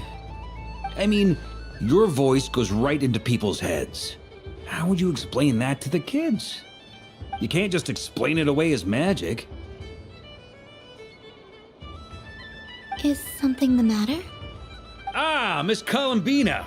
No, nothing you need to worry yourself about. Ah, impeccable timing. Stick around for a second, Miss Coulombina. I need your input on something. This self-proclaimed Knight of Justice has yet to give me a satisfactory answer. I, for one, would like to hear your verdict on the matter. Hey, now, I left the flagship just to help you out, Miss Nicole. What's going on? So Alice and I are both using long-range remote control spells that work on similar principles, allowing us to attend this festive fair in Dodeco form. Sorry, let me backtrack a little. While similar, there are some key differences. Alice, being a great mage, wanted her Dodeco to reflect something of her own charm and mystique. So she adjusted the way its tail moves when it spins around. An entirely gratuitous move, in my opinion.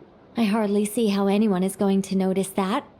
If anything, I'd say that anyone who stares intently enough at a Dodeco's tail to notice such a small detail is someone we ought to be highly concerned about. I only say this to emphasize that my question has nothing to do with tails.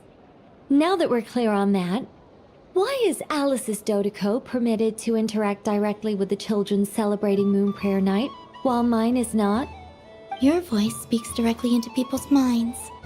See? Exactly what I said. Miss Nicole? Ugh, I can't stand it. I know that probably makes me sound like a whiny child acting out in front of their parents. And it's a little embarrassing now that I think about it. But hey, I've said it now, I can't take it back. That would be even more embarrassing. Also, don't go reading too much into that analogy. It was off the top of my head. I'm actually an awful lot older than either of you. Miss Nicole, are you saying that you'd like someone to play the game you've prepared? I'm not so invested in that. It's just something cobbled together using items I borrowed from Alice. She probably didn't even make them herself. The point is, I want to know everyone's thoughts after they receive their prizes. But as you've said, I can't just ask. I've been biting my lip for so long, and I've had no one to vent my frustrations on. I thought this was going to be a nice, straightforward festival where I'd get the chance to guide people to treasure. Well, can I play? I can't guarantee that I'll win a prize, but... You will? I'd like to try. Then what are we waiting for? Let the game begin! It's like they forgot I was ever here.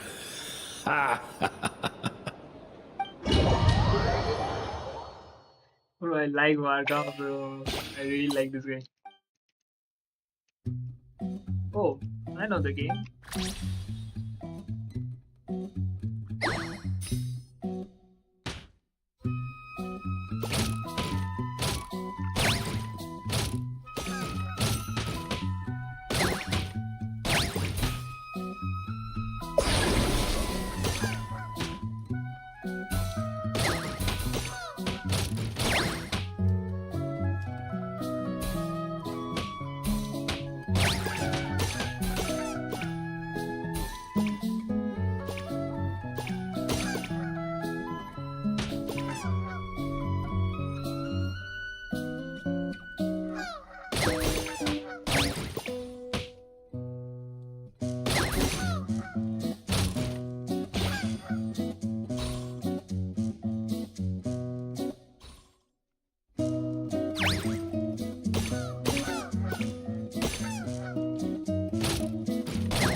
Congratulations, Miss Coulombina! With your great wisdom, you have overcome every obstacle in your path and conquered the great challenge posed to you by fate. Fate? Well, something to that effect. If you'd prefer something more poetic, it could be the icy winds or the dawn. Anything you like, really. You could even go with the challenge posed to you by Dodeko, if that's what you're into. Anyway, you can take or leave my suggestions. Moving on.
my hopes are now resting on this. Can I open it now?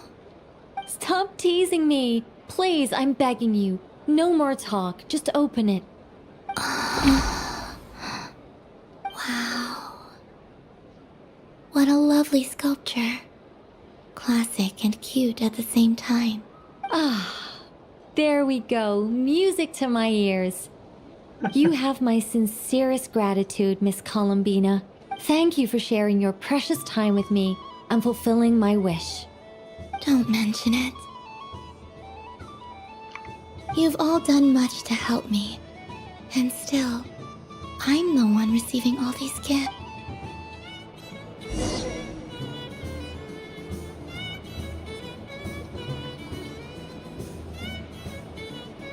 Because you're up for a big fight, maybe.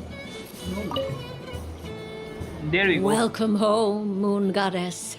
Oh, you're the genuine article. Alice was right. This Another one that talks. Greetings. Pleased to make your acquaintance. I am the Hexenzirkel member they call B. Barbeloth Trismegistus. Coulombina hyposelenia. Please. Hyposelenia. Now then, Miss Coulombina, do you wish to hear a mage's divination? Divination? The Frost Moon Scions used to ask me what would happen in the future. Is this like that? From the perspective of the one seeking answers, perhaps. As you look to your journey ahead, if you seek to understand the unknown, resolve your doubts, and soothe the confusion in your heart, divination could be for you. The unknowns on my journey. Of course, if one wishes to peer into fate, then hydromancy is the more precise option.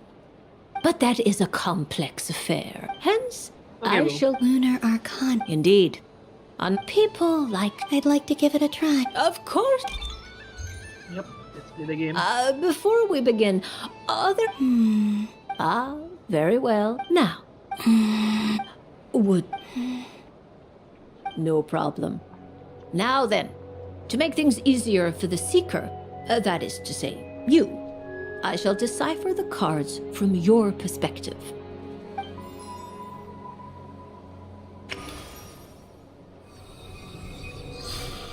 Damn. Please, draw the first lunar... Now, draw your set. And now the third arcana. This is the present. Finally, the last card. This shall speak of the future, which... Oh. Fascinating. I've never encountered this before in my role. What do you make of this, Miss Coulombina? Of course, if you wish, you can choose to deny the validity of this card. No, it's fine. A bold decision. Well then, let us flip the loot. Sure. First, destiny. No surprises here. The moon. Indeed. The moon can represent the truth at some times, but deception at others. False peace, destructive cut. When the moon is placed on the destiny, it symbolizes a journey. I don't understand. Patience, my dear. This is but the first card, which serves as a basis for the interpretations that follow. Our divination will own... Now then, flip the second card. The Hermit, but inverted. Inverted? Yes. Combined with the moon as one's a choice you made to stand alone in the past. You fumbled through the dark. Is this about... I suspect only you know the... All is not lost. The path... Oh my. The lovers. One of them... What does this one... This means that you have had an unprecedented emotional experience. The joy of finding your soul becoming intertwined with that of another. A precious, and wonderful thing indeed. It's true. I've made a lot of friends recently, and they are very good to me. I like them a lot. That sounds lovely. I am most delighted for you. The lovers can also represent important decisions, perhaps related to a parting of ways. Now, if I were to guess... Yes. My return to the moon. I understand. But rest assured, this... The future. I'm ready. Very well. Oh. Miss Barbaloth? What? This card is death. That doesn't... It depends on how we... It is true that it can represent an agonizing death, a complete and utter end, but at the same time, it can also represent rebirth. Do not forget that your destiny card is the moon. That lends your future many different potential meanings. If death spells the end... As I have said, divination can only display general trends. It is allow me to sum up. In the past, you now face this change might, in turn, be the end of all things. But remember, everything is subject to change because of the moon present in your destiny. The truth. Thank you. Don't, but this is a rare... I understand. Go then. Bye-bye.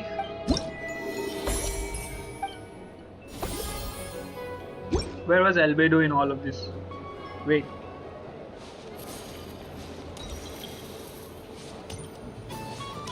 There we go. It'd be rude to just leave without saying anything. But at the same time, I don't want to barge into their lively conversation just to announce that I'm leaving.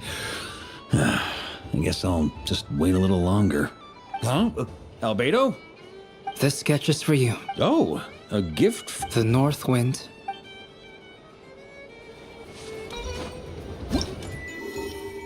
Bro, there's so many things.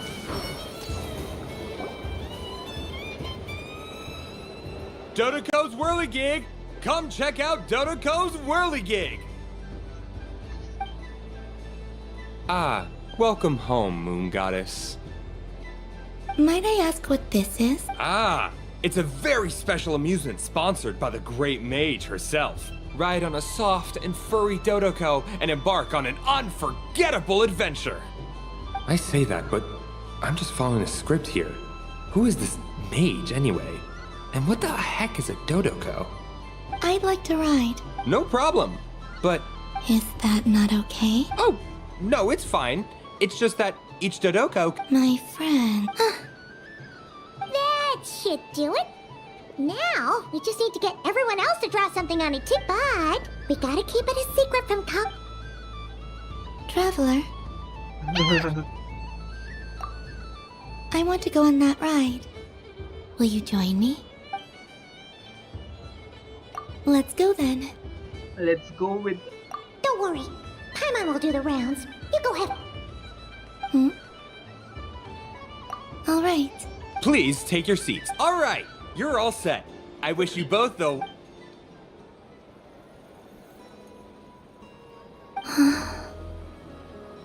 Not bad.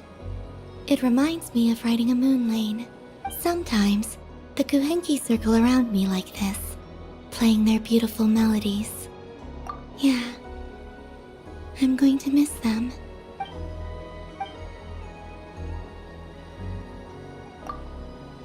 It does.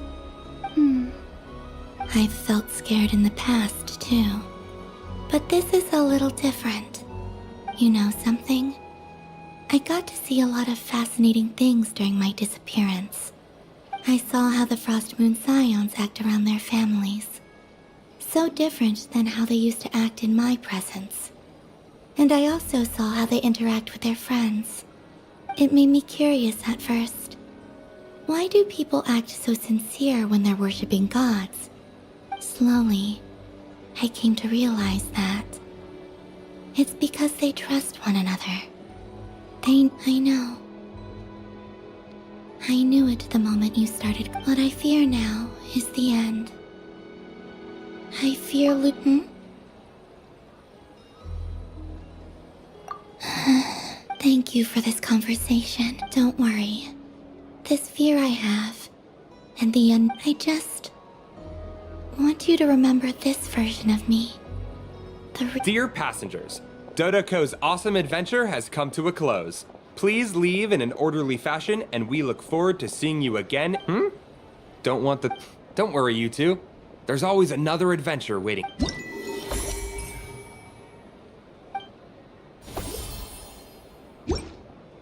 So this is the Frost Moon Scions.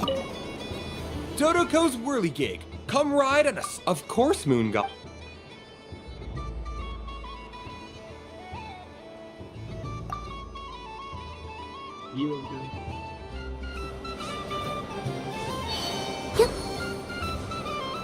गोली भी कुछ बेच रही है But I was aiming right at it. Aw, what a pity. I saw it with my own eyes. You were so close. That's not true. It dodged out of the way right as I was about to snag it. I'm sorry? You heard me. This paper frog can move. I swear. Dear, oh dear, what are you saying? How could a paper frog move? Unless you believe there really is magic in this world. But even if I, the mere humble merchant that I am, knew such magic, surely I would not use it on a paper frog. I'd sooner give Mora legs, so it could walk right into my purse. My dear, dear customer, why not have one more try? This time I'll give you 12% off, a very generous discount for one of my most regular customers. Just think about how much experience you have under your belt now. You're sure to... Darn, I used up all my coins. I'll be right back. Just gonna fetch some more from my house. Take your time, but don't take too long. This event is Moon Prayer Night only. Miss it, and you'll have to wait a whole year before I'm back. Next customer, please. Welcome. Hello. Whoa, whoa! What's this big one doing over here? How do I tell my employees not to go running around this time? Shooting them a glance won't work. I haven't known them long enough. Dory? Why, hello there, Miss Coulombina. Would you like to play my ring toss game? The rules are... How much for a round? Oh, first time's free. Not a single Mora. After that, well, we can cross that bridge if and when we come to it. But with your sharp skills, I'm sure you'll win all the prizes in one fell swoop. That was an obvious enough hint for them, right? Right?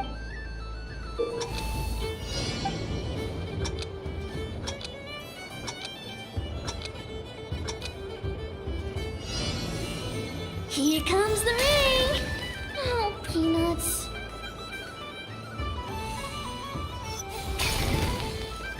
Change tracks. Roselle, should we move or not? Just a tiny bit. All right, then I'll... Oh, sugar plums, not the clock hands. How do I move the legs again?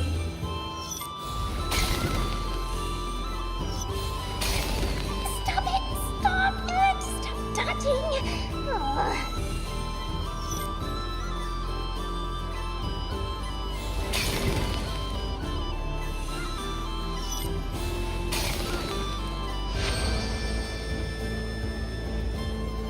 Let's see now. Wow, very good. And here's your prize. Now, how about another round? As for the cost... Happy Moon Prayer Night, Miss Coulombina. Happy Moon Prayer Night, Durin and Hat Guy. Yes. You said we were just coming here to say hello. I did, but then I recognized a few more people as I got closer. Do my eyes deceive me? Is that... It's our little dragon. He's all grown up. Someone's popular. Well, now, since you came all this way, why don't you try out this lovely game we have going? First try is free. He'll have a go. I'll pass. It's only one free try per customer. You can't give your try to him. I'm aware. How has Elder Almond been lately? He's in great shape. He goes for a run in the forest every morning to stay fit and healthy. He tried to go boat racing with Firecracker a while back, but he couldn't even make it onto the Lotus Leaf. Firecracker was in fits of laughter. How about you, little dragon? Yes, I can. But you've become less chatty. Has growing up been tough on you? We call that maturity. You know, the thing people sing about. The knight wields a sword of stone to defend those hearts that are made of gold. Stone is very heavy. That's what keeps him from talking too much. That's awesome! I want to be a knight when I grow up too. Ring, here I come! Ha! Oh, the hat-wearing man. I never thought I'd see you again. You seem more determined than when I saw you last on the train. If you say so. Oh, I do say so. The people you once helped see it clearly. It's because you are once again on the right track. May the engine in our hearts propel us to the station. I can move! I can move now, Roselle! What are you doing, running into the rings like that? You got them all so quickly. I have never seen anything like this in all my travels. But how? They're origami animals and clockwork people from a fairy tale. I have to get to the bottom of this. Next time I see the Great Mage Alec. Thank you, Dory. I had a lot. Now for your prize. Where did I put it? Give me a moment to dig it out. Oh, sweet grand prize. How I wish I didn't have to let you go. Good thing I've already turned a profit from the customers earlier in the night. Okay, I'm back. What? I leave for 2 seconds and someone's already claimed the grand prize? Oh, well, these things happen, you know? Perhaps you'd be interested in one of the other prizes instead. We've got all kinds of wonderful goodies here. Is this the thing you wanted? Here, you can have it. Huh? But... Don't worry about it. It will be happier with you. Oh, thanks so much, miss. Moon Goddess. Oh, goodness gracious, Coulombina. Give me strength. How am I supposed to make any more money from this child at this rate? Daddy, look! That's the game I was telling you about. Forget it. She is the moon goddess after all. I'll think of some... Huh? Oh, someone already won the grand... You can take mine if you want. What? Why? Why are all these bleeding hearts coming here to ruin my business? Happy Moon Prayer Night, everyone. Happy Moon Prayer Night.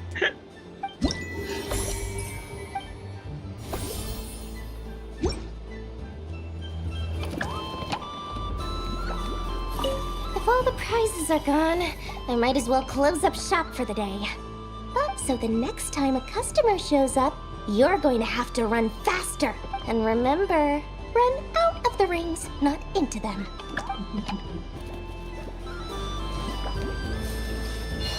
Oh, even Marionette has given a There are shop. so many attractions here. Since I rarely get out, I might as well make the most of it. You can see somewhere Marionette is here. Where? There he is. Well, look who it is. I heard someone went and disappeared on us the moment we let her out of our sight. Frankly, I didn't think you'd be back for Moon. Were you worried about me, Sandrone? You would like that, wouldn't you? Do you even hear what you're saying? It seems to me like you disguised yourself with festive headgear. just so that you could come see me on Moonbriar night and make sure I'm okay. You didn't even bring Polonia with you. You? I thought you couldn't see. I cannot. But I sense the confusion of those around us rippling through the Kuvaki curve based on what I know about you. Let me guess what you're wearing. Is it cat ears? Hey, shut up! I'm only here to protect the Fatui's interest in this territory. Running into you was pure bad luck. Really? But you were the one who asked Arlecchino to help everyone find my name. Coulombina! Ugh! Just one more word, and I'll unscrew your vocal cords. It's Coulombina hyposelenia now. Tell someone who cares. I've missed you, Sandrone. The whole time I was gone, I was thinking. I hope I get a chance to say some ugly words to you. Is that supposed to be a joke? Anyway, let's go play that game. What? You mean that frostfin whale? Yes. It's some kind of game where you get bitten if you step on the wrong... Who in their right mind would wanna... Because you're not a scaredy cat. Fine! You wanna play? Let's... Lovely. You old geezer! I'm gonna beat the pants off! I almost forgot. Sandrone? What is it now? You'd better not lose, or I'm going to beat your head in. What? Allow me to demonstrate since I'm feeling so nice. You just step on... Okay.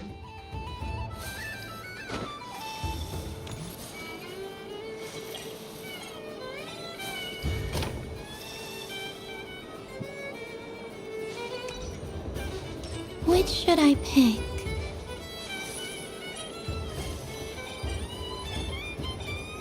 Your turn, Sandrone.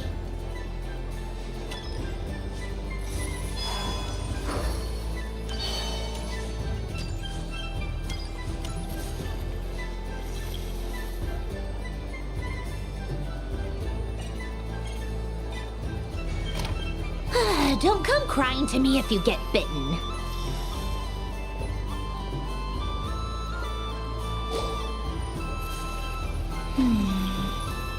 I'm getting a bad feeling from this one.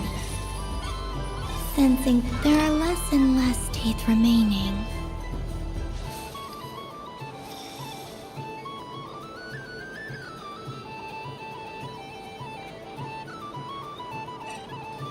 Huh? What's that noise?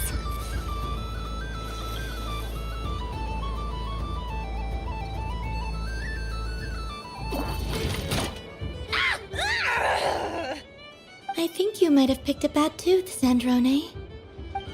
Shut it! Do you need any help? It seems like you're stuck.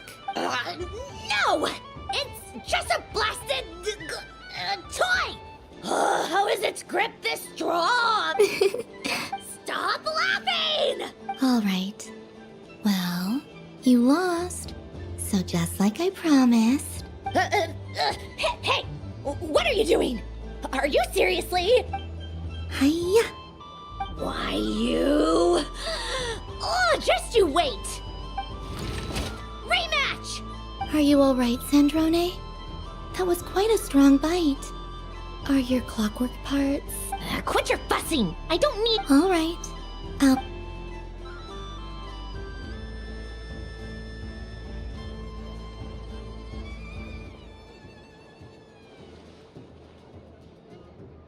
I see it now.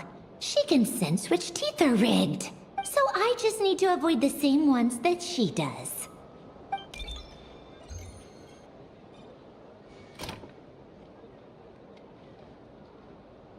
This one... Seems fine. She avoided that one then? Now I've got you. All right, my turn.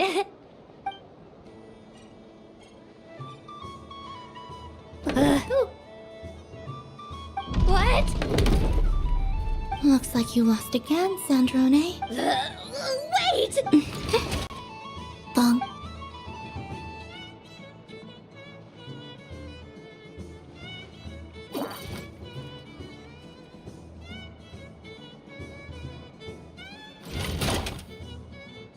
Stupid game! What idiot came up with this? Are you alright, Sandrone?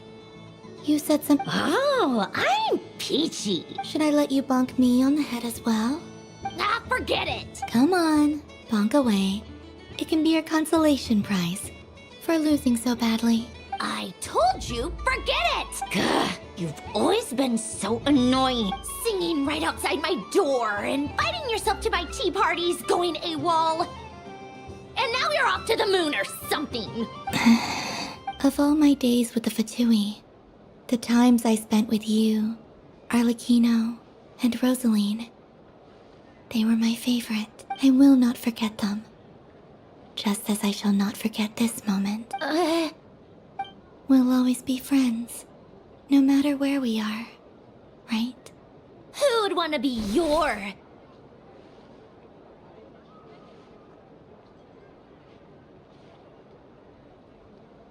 I'll miss you, Sandrone. Damn.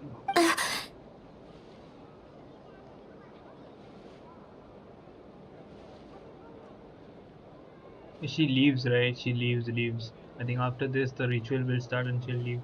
Goodbye, Sandrone.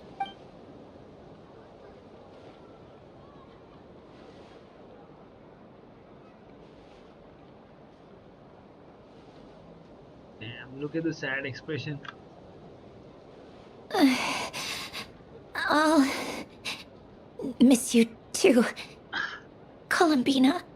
Sorry, what was that? Bro. Ah! Yeesh! No need to freak it. What do you want? Oh, nice ears.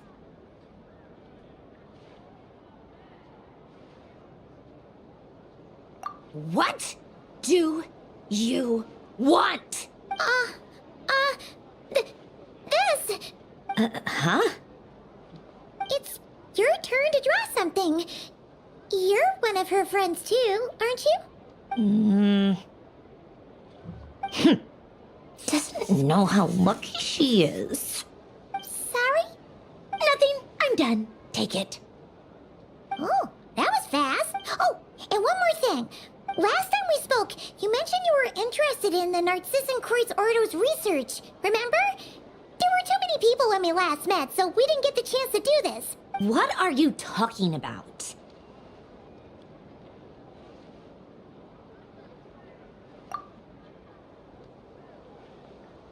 This is... Oh. Alain, Renee, and...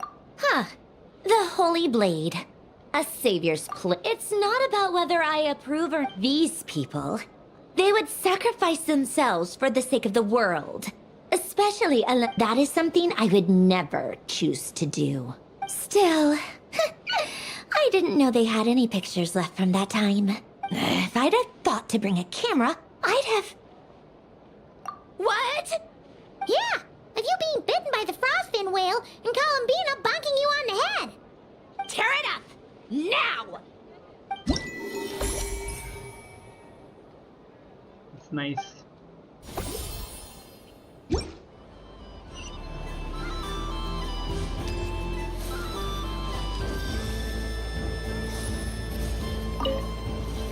What's there to see on that? Let her go up there and cry alone. See if I care.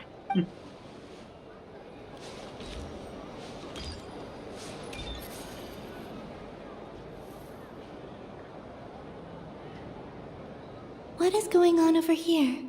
Hold it right there! You can't run away from me, Moon Goddess. Are you talking to me? Of course. Do you see anyone else here dressed up as the Moon Goddess besides me and you? Happy Moon Prayer Night, Moon Goddess. Anyway, there's no time to waste. Meet my partner. Step. Well, don't just stand there. Heart?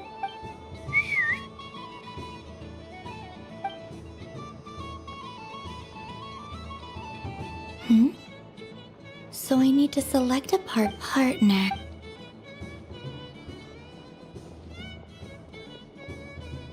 Oh.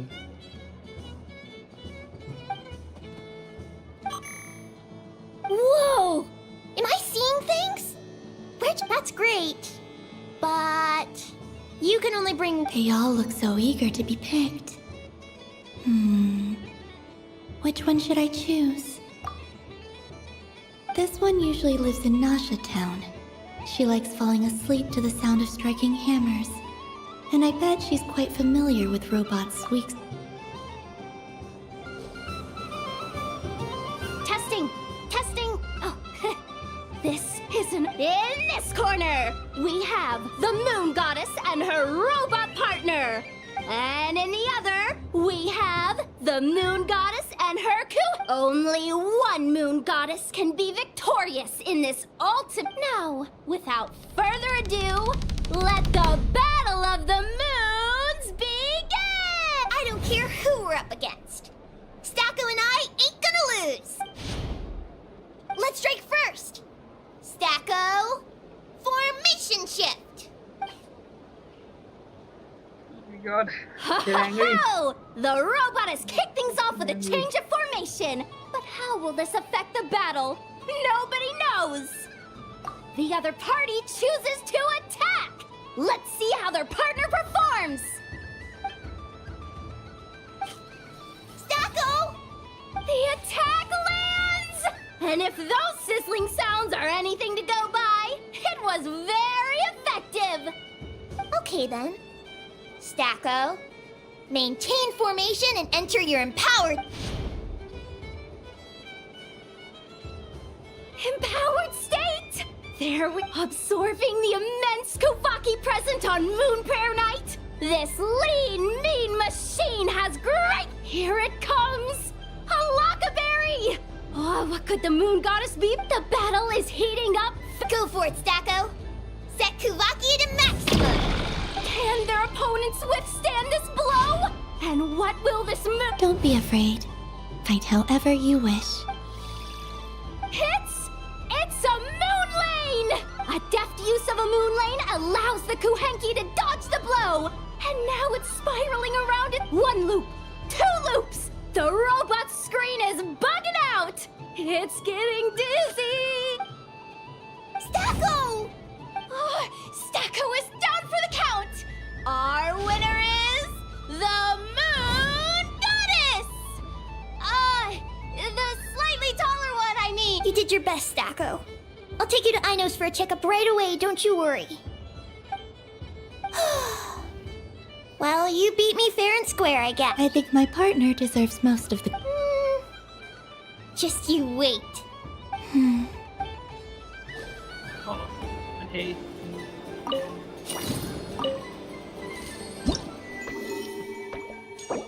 Oh, hell yeah, bro. I didn't knew about this. That's raining Primos.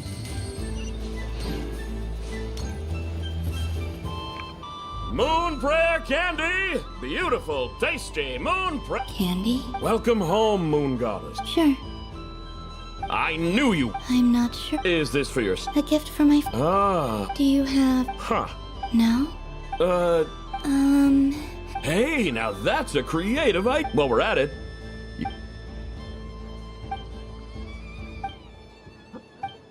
She's taking gifts. Here you go. Thank you. I hope you and your friends... I think 4 more left.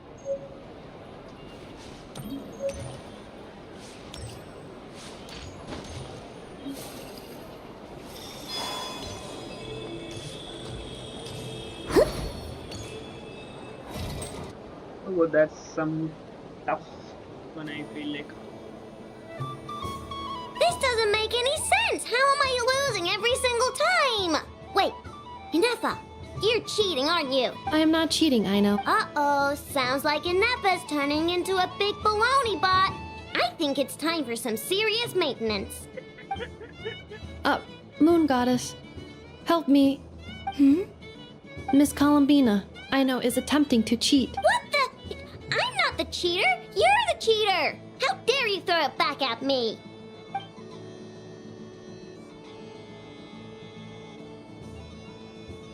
All right, fine. Let's all laugh at I know.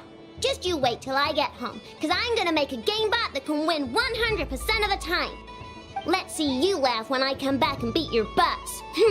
You'll all have your heads covered in stickers when I'm through with you. We came to check everything was okay after all that yelling, but...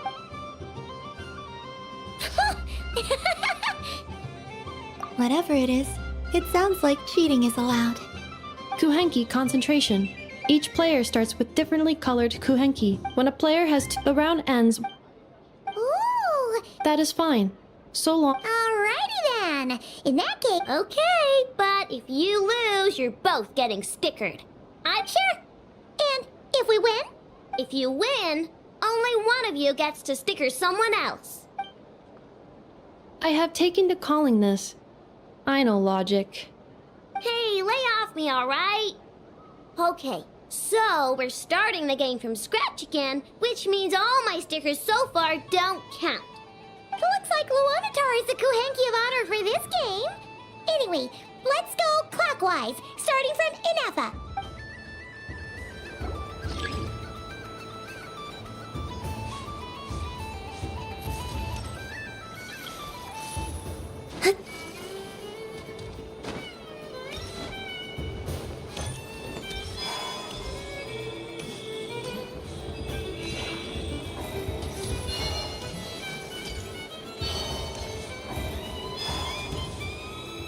Nice! That's a pair!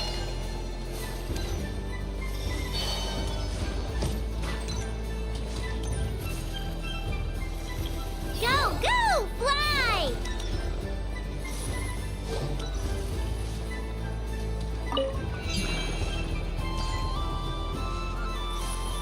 Go on.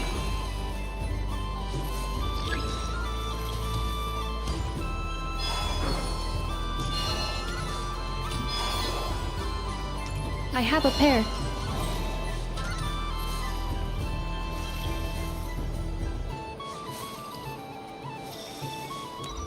Uh-oh! We gotta pick up the pace!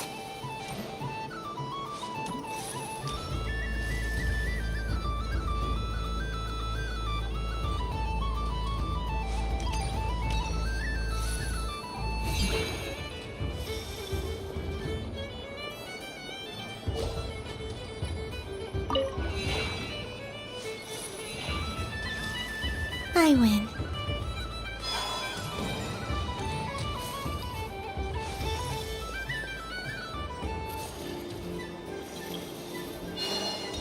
Phew,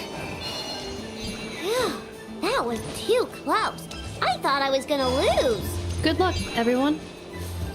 Aw, we're out!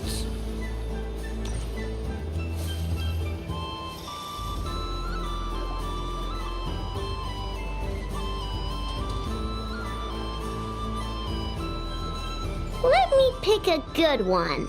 You're looking very pleased with yourself there. What happened? I won. Duh.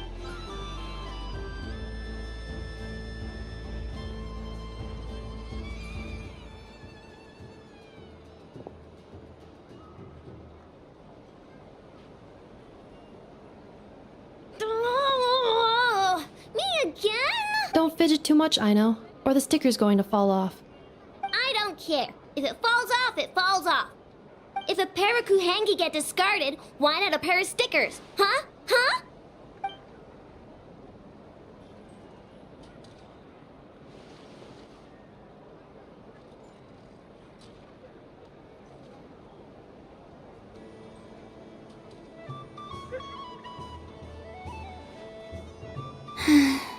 I've lost.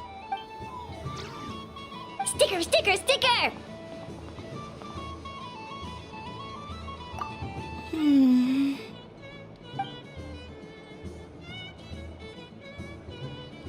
Cute! You think so? Shame. I can't see it for myself. What did Luanatar say? She said it looks so cute that she wants me to lose a few.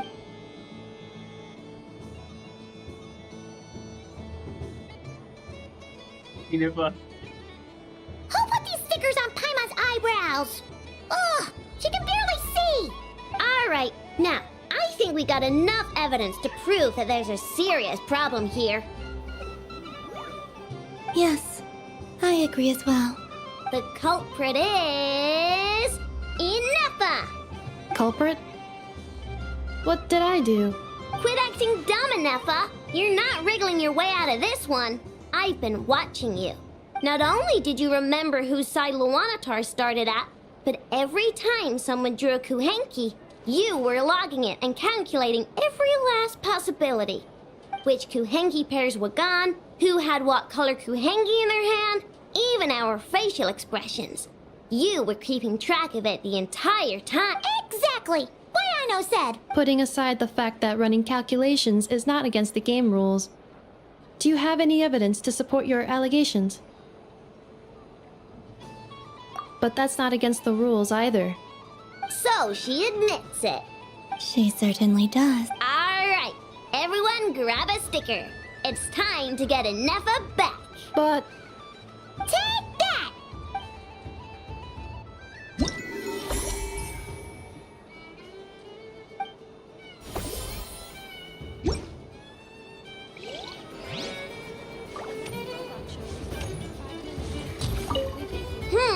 I'm never playing games with you ever again, Ineffa. Ooh, moon prayer candy. Psst, Coulombina, turn around. Use your huge cloak to block Ineffa's vision. Yum. Oh, this one's even yummier. Oh, the flavors are blending in my mouth.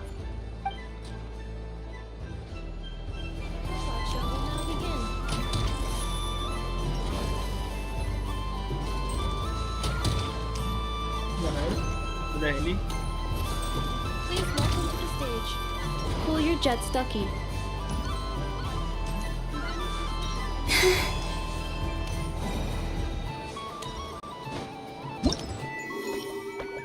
One, two, three. Three more left.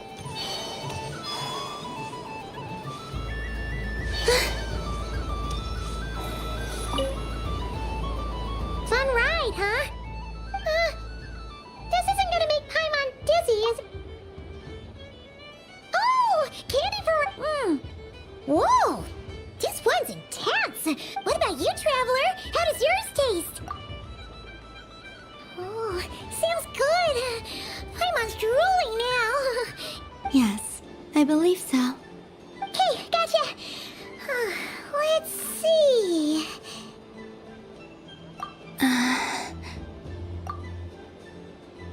Sure, this one.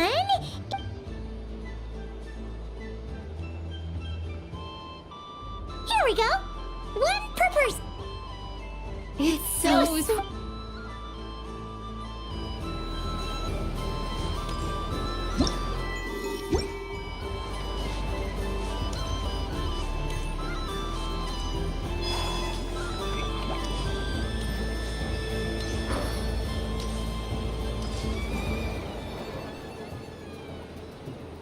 Wow, the Frost Moon Scion stall looks kinda plain, but it's pretty cool once you get into it.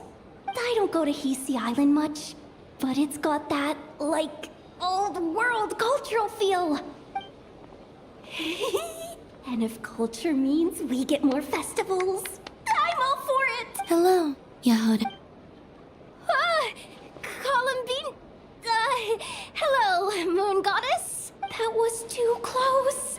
I almost gave the game away in front of the staff. Oh, wait. What's the deal with her shoes? They don't make a sound when... Do you like balloons too? Balloons? Oh! You mean those? What's so fun about balloons? I'm not a kid anymore. They're probably more up Aino's alley. Yes. The animals seem very curious about these strange flying objects. I recently learned a fun new game you can play with balloons. A new game? Hello. Welcome home, Moon Goddess. Yes. Could you give me a few that haven't been inflated yet? Are you sure? Yes, please. Uninflated balloons? But those are just little rubber pouches. Would you like to play the balloon game, Yahoda? Huh? Sure. Wait here a moment. Oh. This is so weird. What have I got myself into now? I thought I saw Coulombina nearby. Uh-oh! That's the fourth Harbinger! Although she's helped us out quite a bit, she's good people, right? Is she looking for Coulombina? Oh, guess that's my ticket out of here. I'm not sure my heart can take being sandwiched between two Harbingers. Which stall is she checking out? Oh, it's that other Frost Moon Scion's one. Try on the headgear, see what it's like having antlers or animal ears for a day. Oh, I wouldn't be caught dead wearing that stuff. So embarrassing. I have enough gear to carry as it is. Wait, what? She put it on? How peculiar. This would take some getting used to. I wonder if this is what it's like for Lynette. It really suits you, ma'am. What is this? She was so intimidating a moment ago, but now... I suppose I may as well keep them on for now. She's coming this way. How do you do, Miss Yehoda? Oh, jeez. Don't talk to me while wearing that thing. Where am I supposed to look? Oh, hey there. I'm looking for Coulombina. Have you seen her? She just... Huh? Wait, is that what she meant by balloon game? Yeah. Huh? No fair! How come I get caught in the crossfire? An ambush from the rear? Is this a declaration of war, Coulombina? Would you like to play too, Arlecchino? Seriously? Are they gonna start some beef right here? Right? Gladly. That said, I believe there is another who would like to join. Boss Nev! Thank goodness! You've gotta get me out of here! Things are kicking off big time! Hello there. I'd like 10... no, make that 20 balloons, please. What? Miss Moon Goddess, I hope you're prepared to pay the price for assaulting my employee. Welcome to the game, Nefer. Just to be clear, let's keep this a fair fight, okay? No strange powers, please. Naturally. Don't just stand there, Yehoda. Aren't you going to team up with me? Huh? Do I have to? Of course. Don't forget, the Curatorian has a reputation to uphold. I knew something like this was gonna happen. এখানে তো inner থটসটা বারবার দেখা বুঝছ না থাকে না like সাইডের মধ্যে আলাদা করে আত্মা করে দেখা যায় হ্যাঁ ব্যাংকটা করুম আমি মানে মাথা মাথা ব্যাংকটা করুম রুমটা ক্যারেক্টার হচ্ছে না আমরা সাইডে চুপচাপ দাঁড়ায় রয়েছে আর মানে বেতনে ধুর এটা কথা কমনি কেউ নিজে এক কথা বলছে তুই তো শুনতে পুরো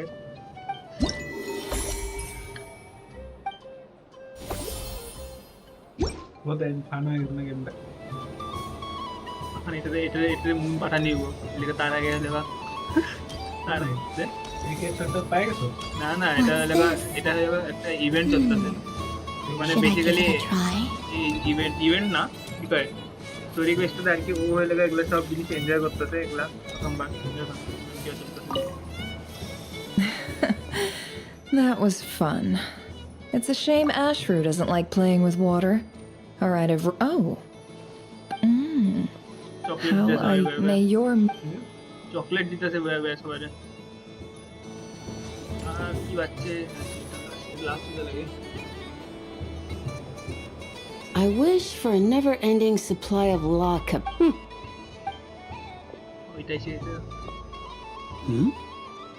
Is that Lama the Moon Chanter? First.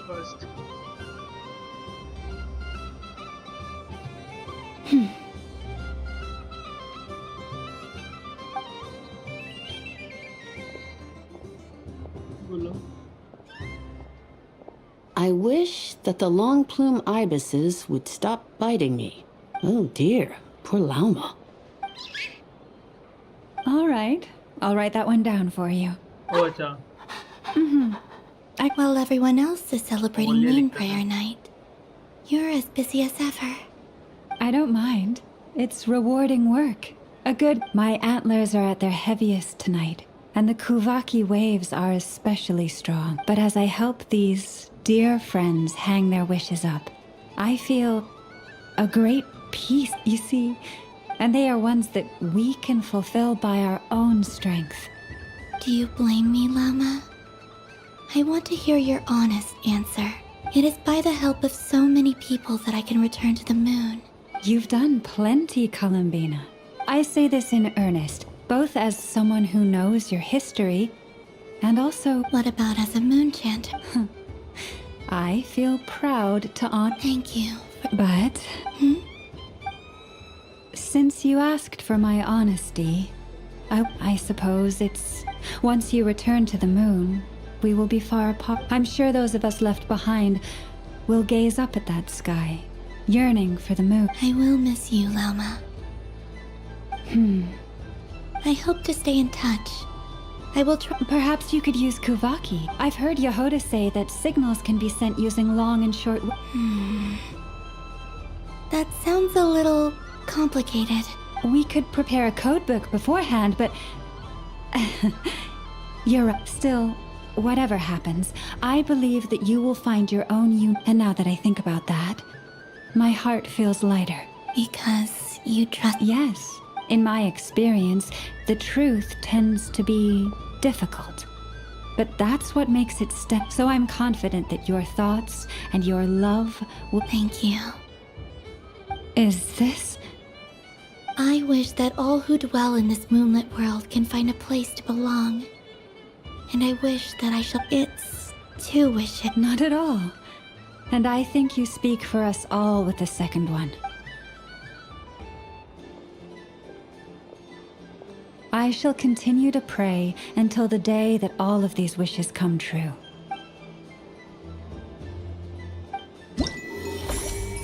That completes it. There's one more stall.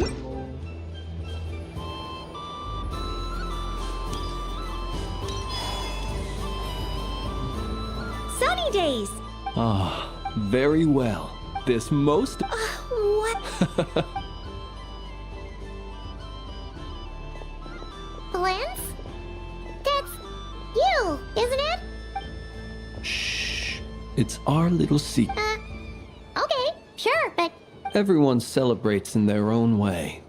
After gazing into the abyss and besides that, I like to think of myself as a fair judge of character.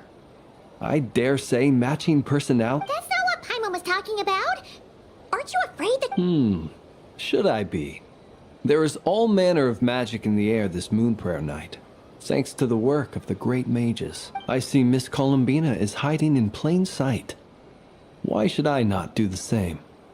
Why miss this rare opportunity to enjoy a special evening in my true form? Fair enough. You got a point there.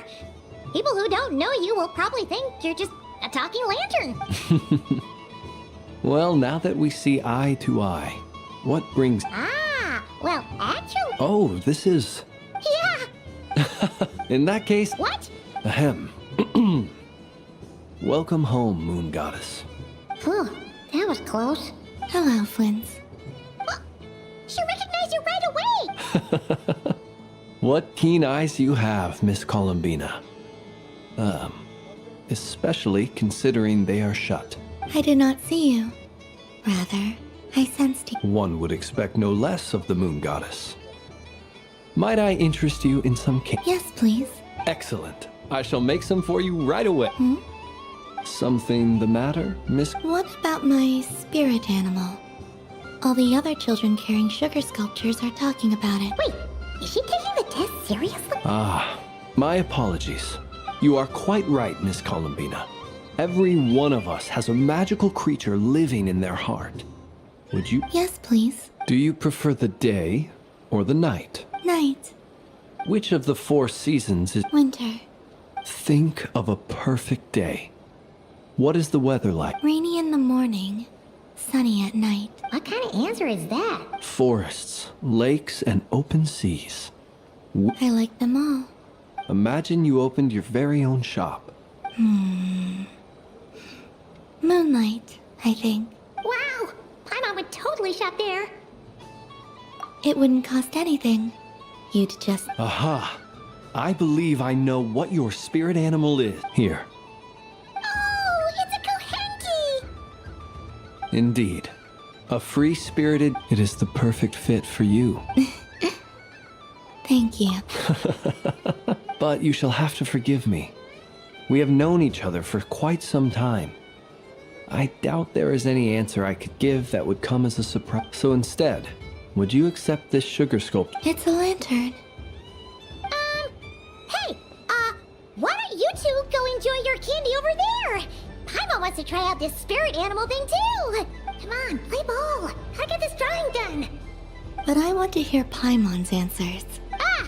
But it'll probably take ages. Paimon's a complex soul. And we don't want your candy to melt while you wait, huh? Oh.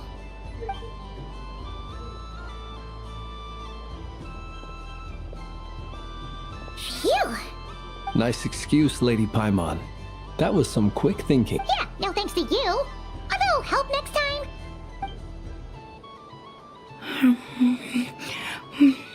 It's sweet. Is that... This way, this way! It's the candy-selling lantern! I'm coming! Of course, Traveler. Maybe we can share? Yes. I found out recently that people share their food sometimes, so I'd like to try it. Or... is that a no? Thank you.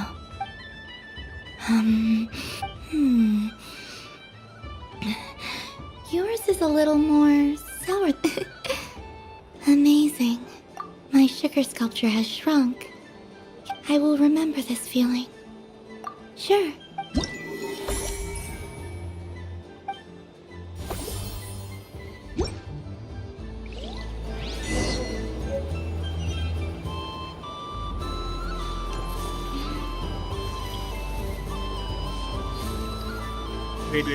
Where are the rewards? No. Where are the rewards? Go.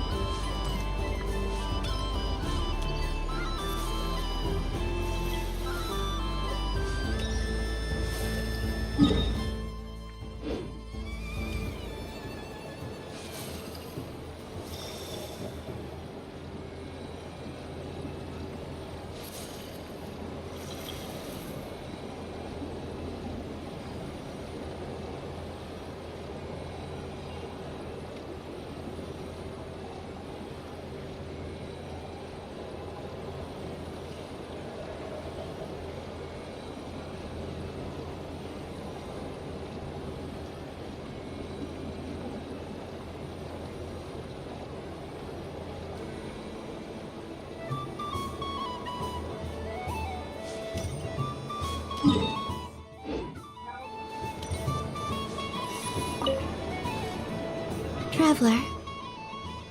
Hey there, Coulombina. Are you sure you don't want to look... Right now, what I'd like to do is... Thank you. But I've made plenty of precious... Really? You're sure you don't want to have a little more fun out there? Final answer? Yes.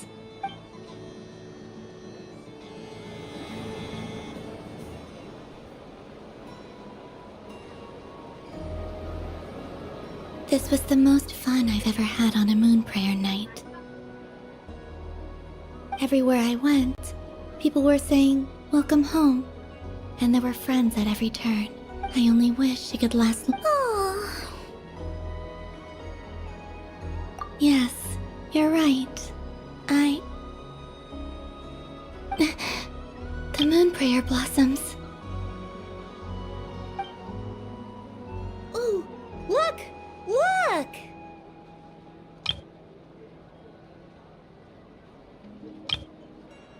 Moon prayer night is here.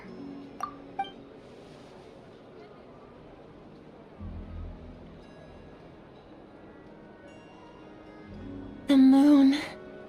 It's so... Happy Moon Prayer Night, dear. Happy Moon Prayer Night! Happy Moon Prayer Night.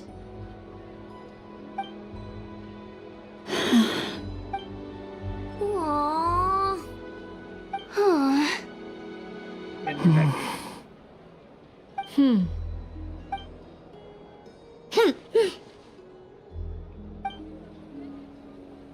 Time flies when you're having fun. Oh. Looks like the time has come. Coulombina. You'll be heading off now?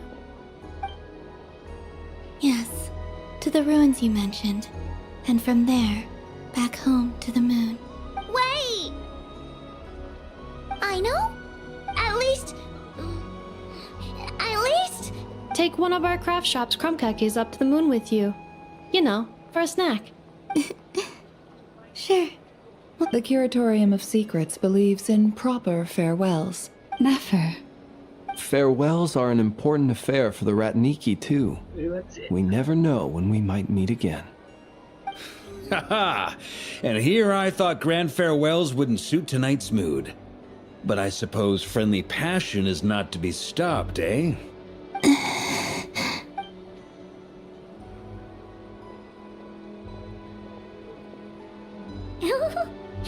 We made a little something for you, Coulombina. Ta-da! What is it? A Moon Prayer Night greeting card with drawings by all of your friends. You did mention that you'd like a portrait done, so I took the liberty of creating one for you. I, meanwhile, did the portrait of Mr. Albedo. And Mr. Varka did the same for me. I mean, I think my work was pretty true to life, don't you think? The picture of Ashru was my doing. The two of you seem to get along rather well. Wait, was I the only one who did a full body picture? That's so embarrassing. I did pictures of me and Anefa. I did my own portrait and one for Hat Guy. Plus, there's the two mages, Arlecchino and Sandrone. So, if you ever miss us, just flip the card open and we'll all be right there with you. I don't know what to say. Thank you so much, everyone. This whole Moon Prayer Night was more than I could have ever asked for.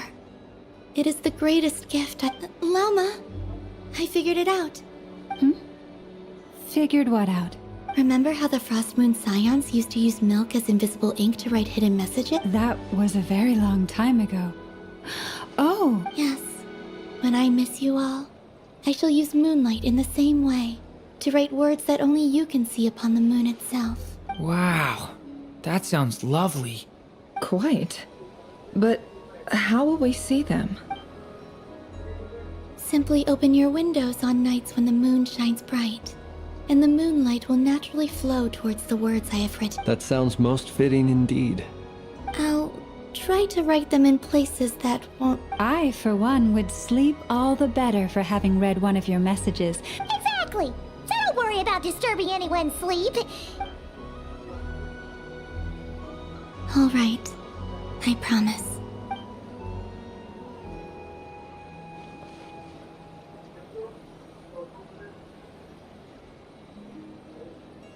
In that case, Coulombina. I'm ready.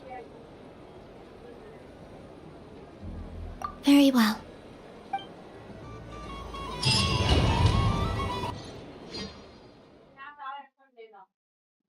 I think, please don't let us walk. In just a few moments, I will be gone. I still don't know what to expect on the moon. Will I really be able to send messages to my friends? The Kuhenki, the animals of Nod Cry. I'll never get to see them again. I wonder where I'll be when the next Moon Prayer Night comes.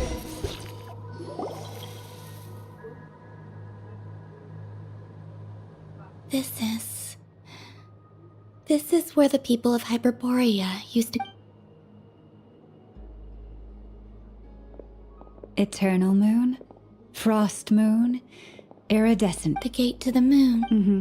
The moon marrows are in position.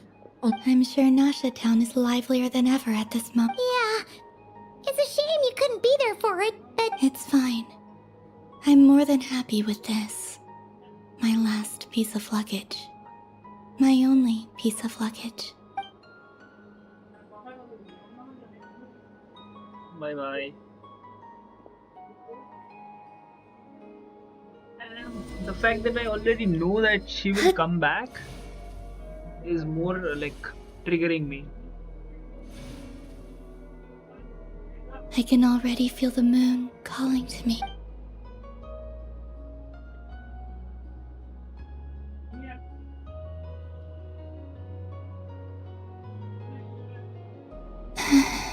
This ray of light will lead you home, Coulombina. From now on, we will at last have a reason to pray to the true moon. Coulombina. Yes? I'm listening. Be sure to come back and see us when you get the chance.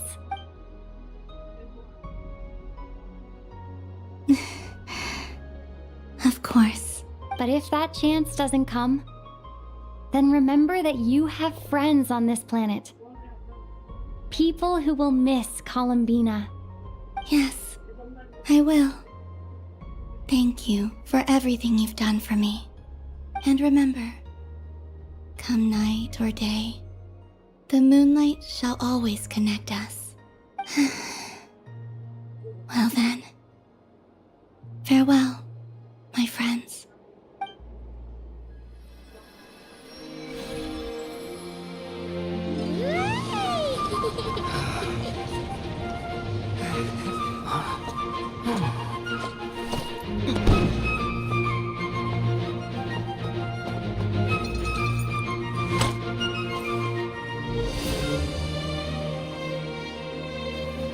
Thank you. This was my happiest night in Teyvat. Farewell, Coulombina.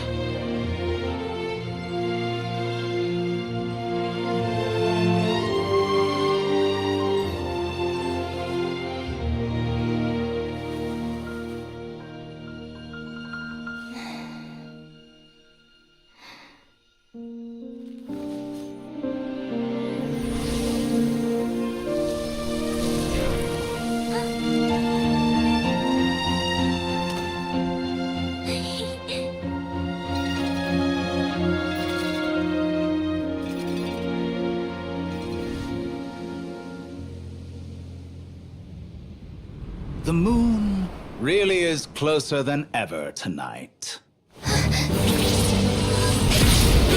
Huh?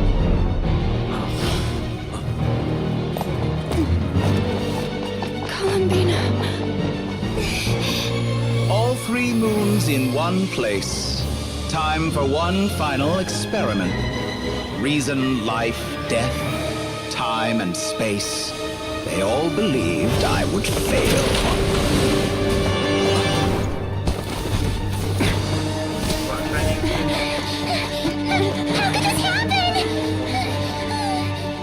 But Teyvat's primordial power never did belong to the throne of heaven. And now, they are mine.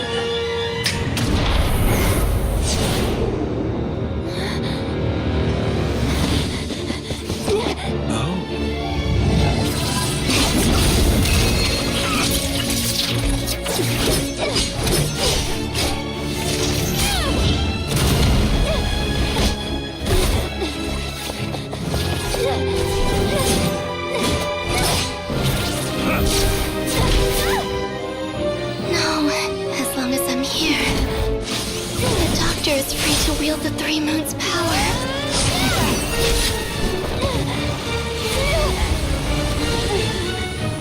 It's the only way.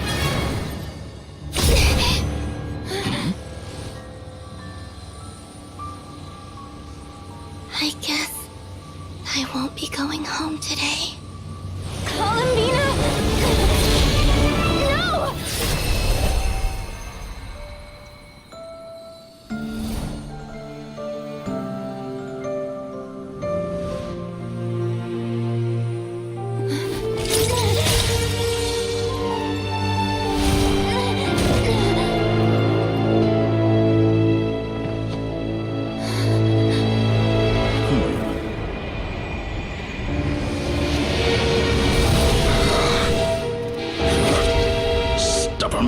child. Do not try to control me.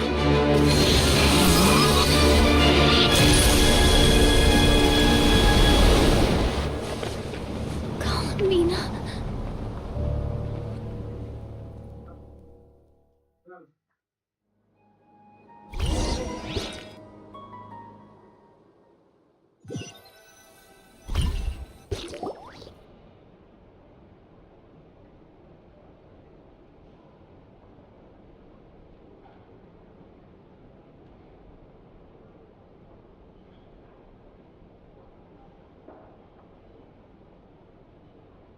Are you all right? Do your wounds still hurt?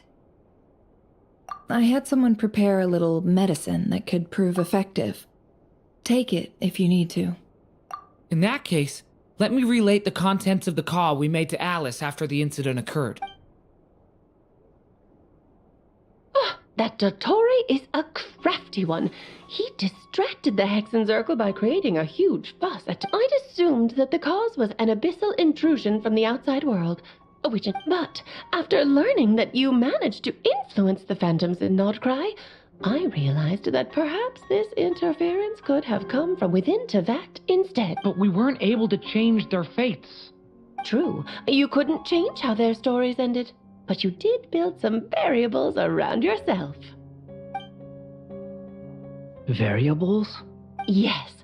Things you heard that you could not otherwise have learned. Ideas that would otherwise have never crossed your mind. Of course, most variables usually pale into insignificance with the myriad of possibilities floating around. But the moment you start treating them as building blocks and intentionally stacking them, that changes things. That's what Dottore did.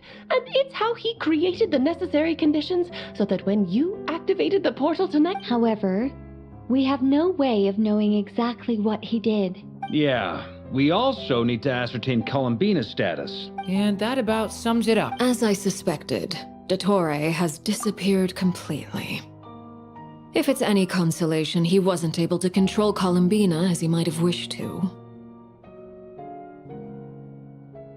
Oh no! What? She did what? All we saw was Dottore appeared and used some kind of power.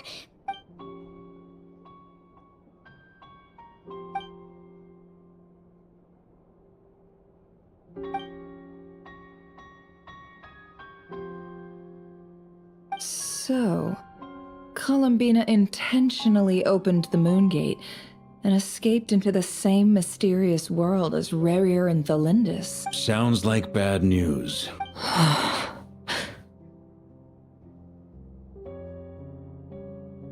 Seen in that way, the trilunar syzygy and Rerir's emergence, Dottore might have been pulling the strings in both cases. According to Miss Alice, he is attempting to transcend his destiny and finish an experiment that only a god might complete. An utter lunatic. Wait a sec, where's Hat Guy? Seems like he'd want to be here for this. He took off with the Dodo communication device after we spoke to Alice. He said he had the look on his face was terrifying. I've never seen him like that.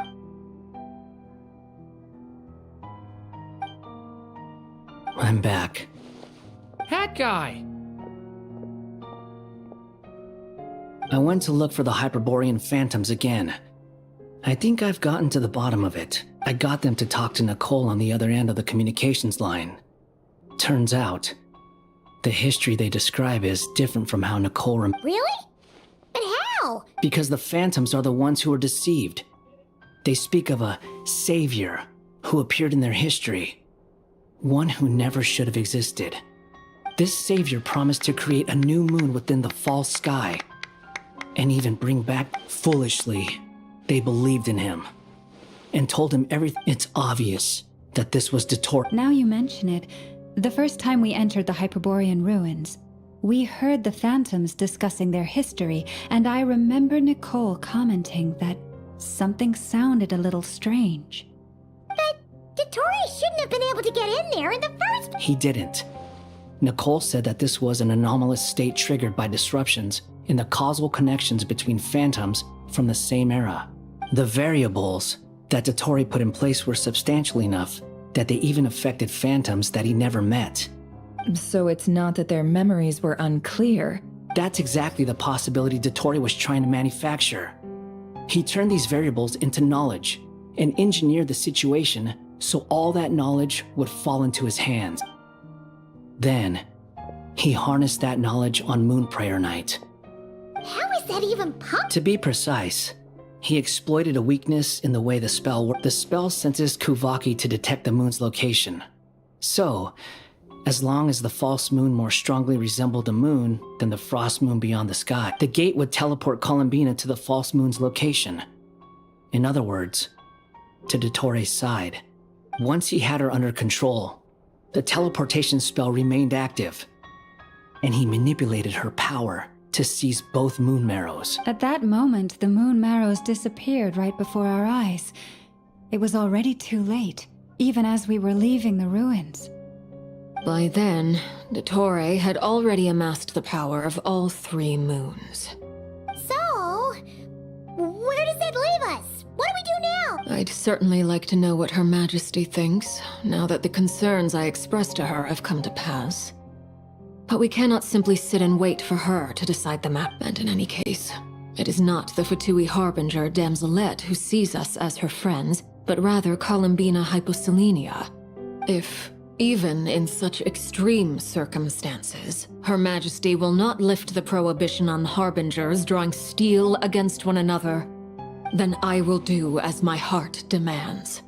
I will fight as Peruware instead. Oh, Arlecchino! Time is short, so I'll make the first move.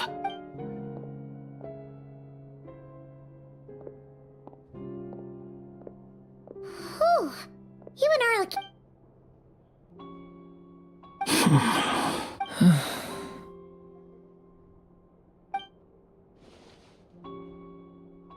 All right.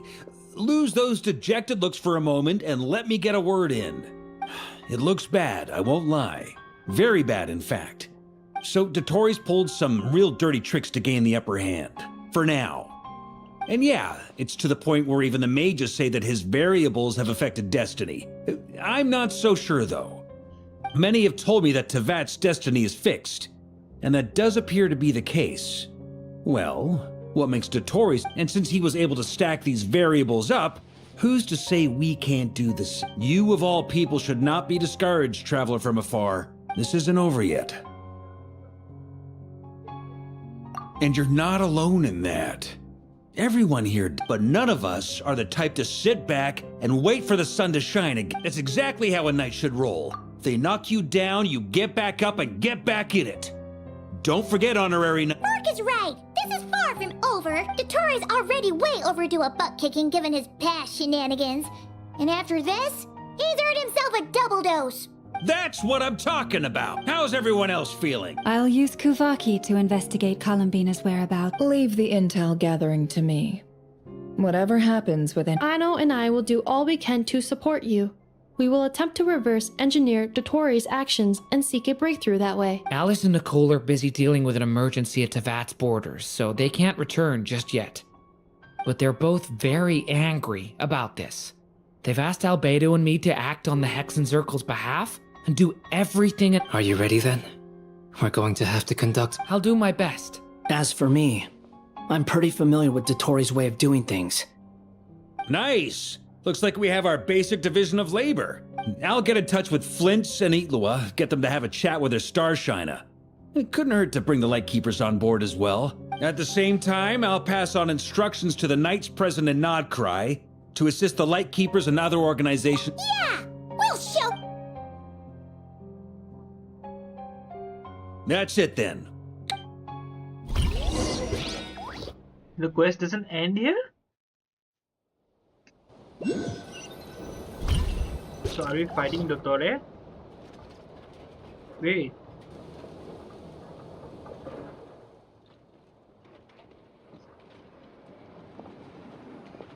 I never thought that Coulombina would become my real name. It went from being a Fatui code name to something my friends call me. And remember, come night or day, The moonlight shall always connect us.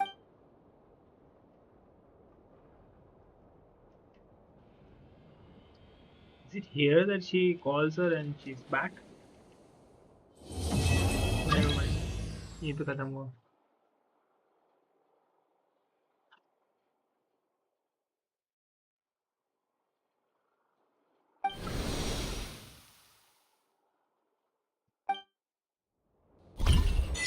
Did they leave like this? Oh my god. Oh my god. इससे पहले वाले लोगों के लिए तो कितना nightmare रहा होगा ना ये वाला quest. Like oh my god, what happens, like such a cliffhanger. I think here.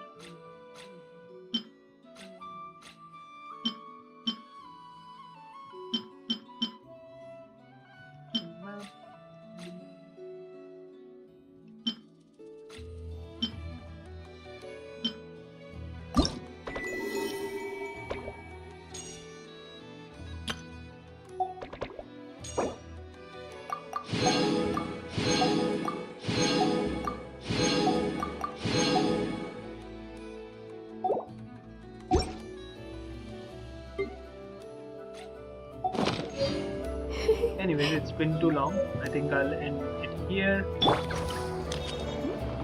Should I before I end, should I wish I have 696? That will be how much? By 4. Yeah. I think we are.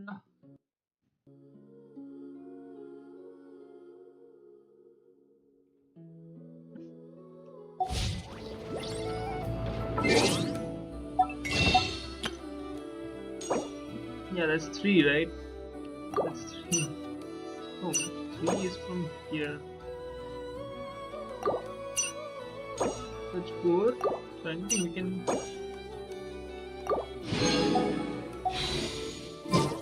Let's see. There was nothing. Nope. Even not even getting a thing is.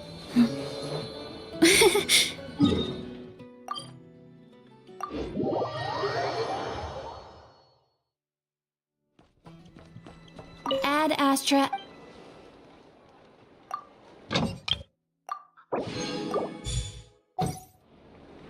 Add Astra. Thank you for complete. Ending stream right here. Right now. Thank you.